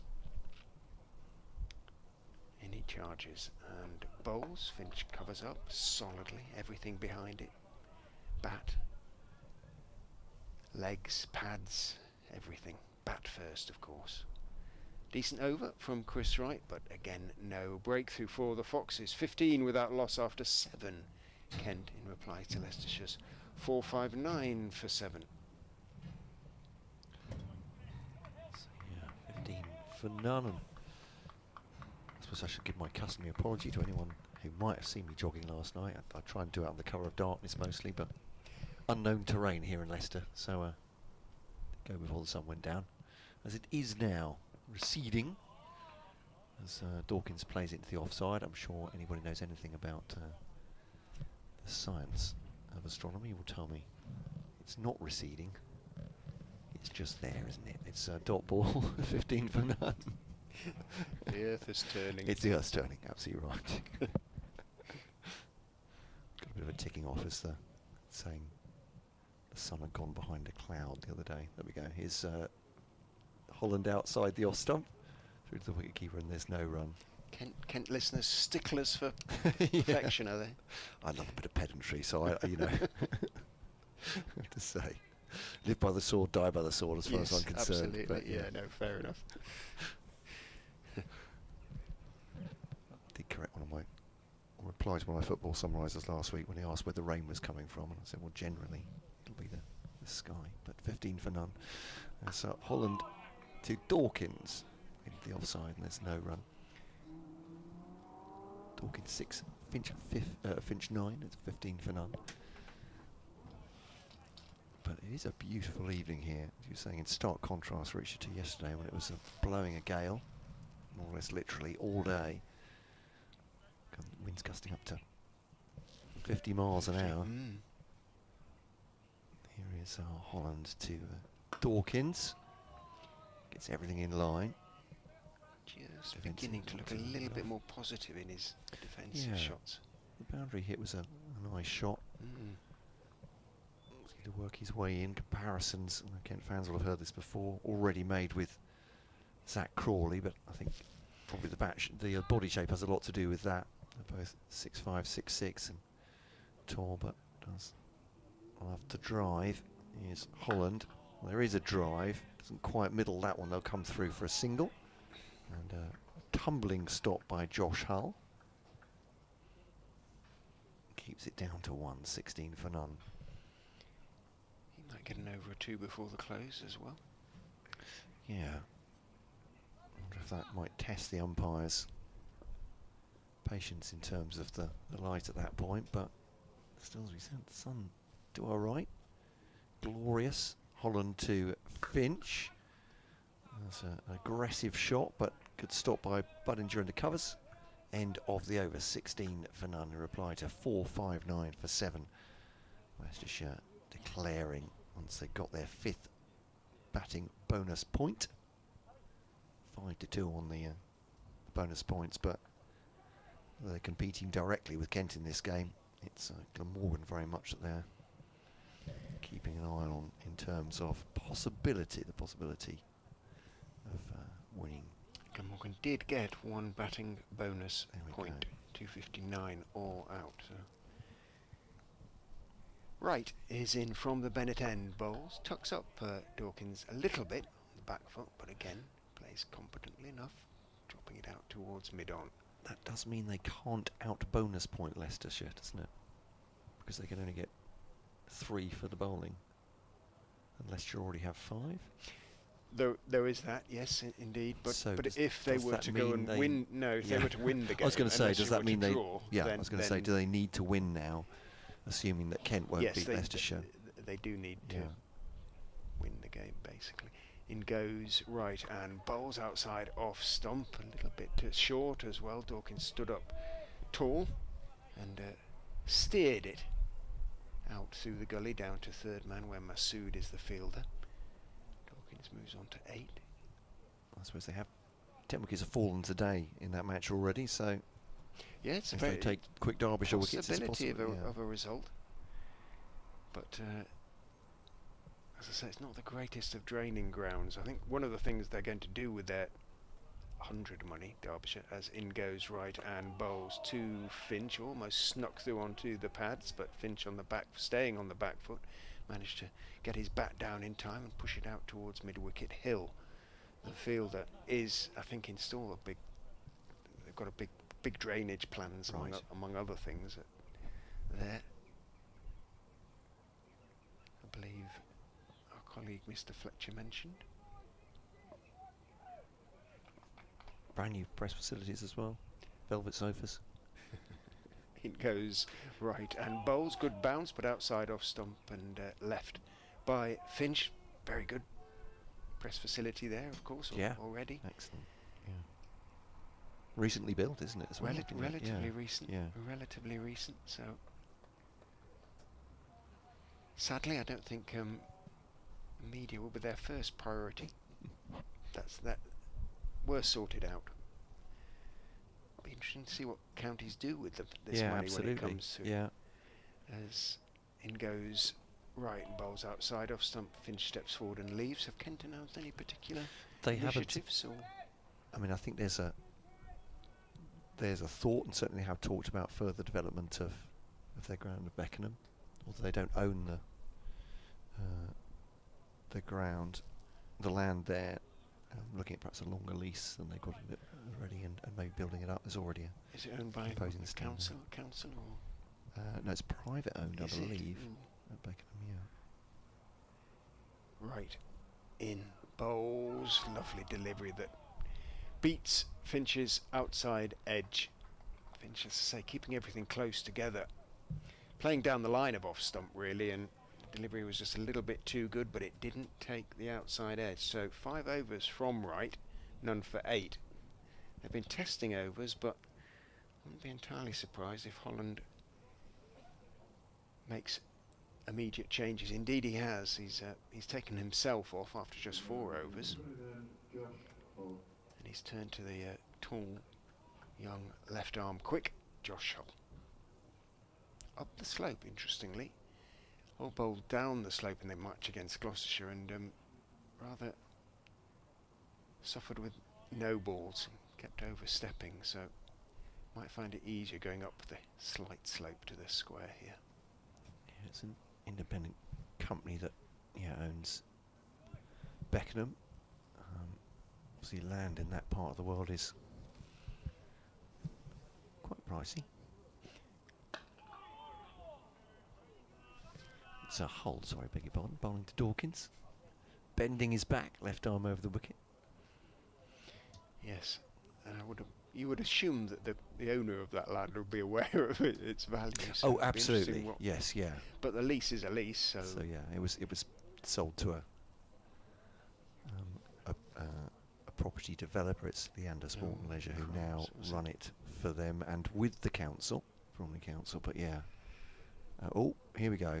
Much more importantly than those future plans, the immediate future is being discussed by the 2 umpires at the moment, I think. Well, interesting. I mean, Hull's extra sort of... They're saying he's too tall to bowl. Foot of pace. Is it going to make the difference? If they take them off now, we surely won't come back. Are they going to take a metre reading? Okay, yeah. I would suggest. 7.5 overs remaining, so Holland is probably regretting turning to Hull. Hear what's being said. Looks a bit more than that, maybe. Is Job being told he has to bowl spin? Have they already taken a reading? Or they are taking one now? Have to take one before. If they're taking them off, they'll certainly take one. I mean, it is darkish. It's sun is milk, isn't it? There's a little bit low cloud shade at the moment. Then it's like we might be done for players meandering towards Dawkins the pavilion. Harry Finch is trying to usher everybody off the field. No, I'm joking. Just having a chat with Sean Masood. And we are done. It is 6:30, so they can take them back out after 6:30. Let us see if the stumps out are walking up. Grounds are have not exactly been taken by surprise. Moving, just waiting for instruction from the umpires. Moving cautiously towards the play surface.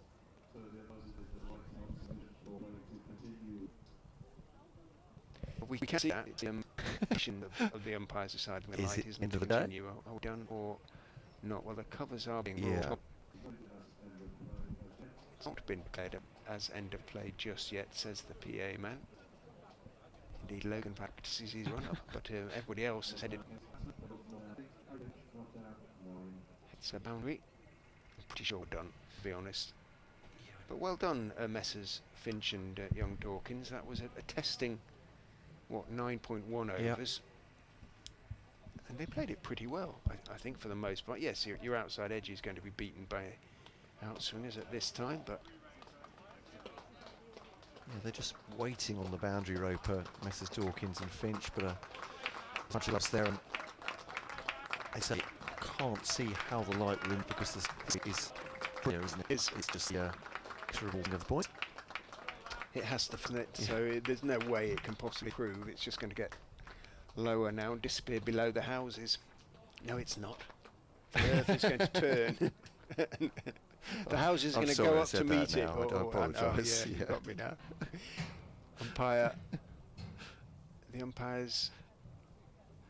Well, the head coach, Alfonso Thomas, had just made the throat-cutting gesture in an inquiring manner to the umpires, who've just asked him to come out and have a quick word. They may well say letter of the laws. We have to. We have to let it. Really, we have to wait for the.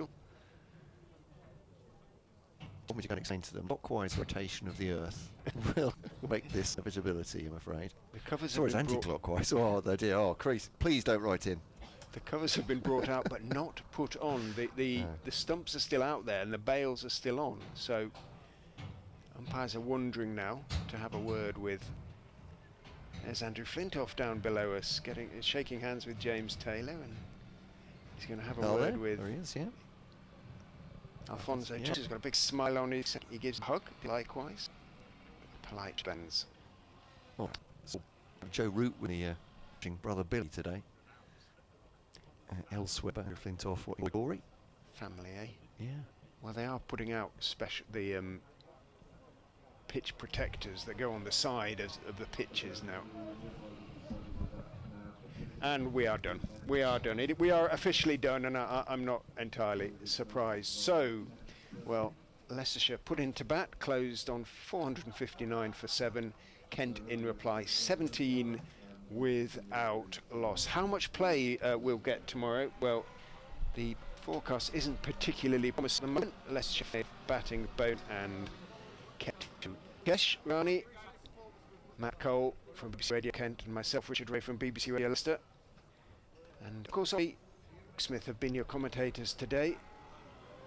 Matt and I will be tomorrow if there's any play. We're scheduled to be Stewart on the Caribbean Cricket Carver. It may be seen as how much play we'll get, but how much it will be described for you on BBC Local Radio and of course on the excellent Foxes T Street. Now, after a remarkable county cricket, one of the 25 here at the Uptonsteel County Ground, it's a very good night to you all. Good night.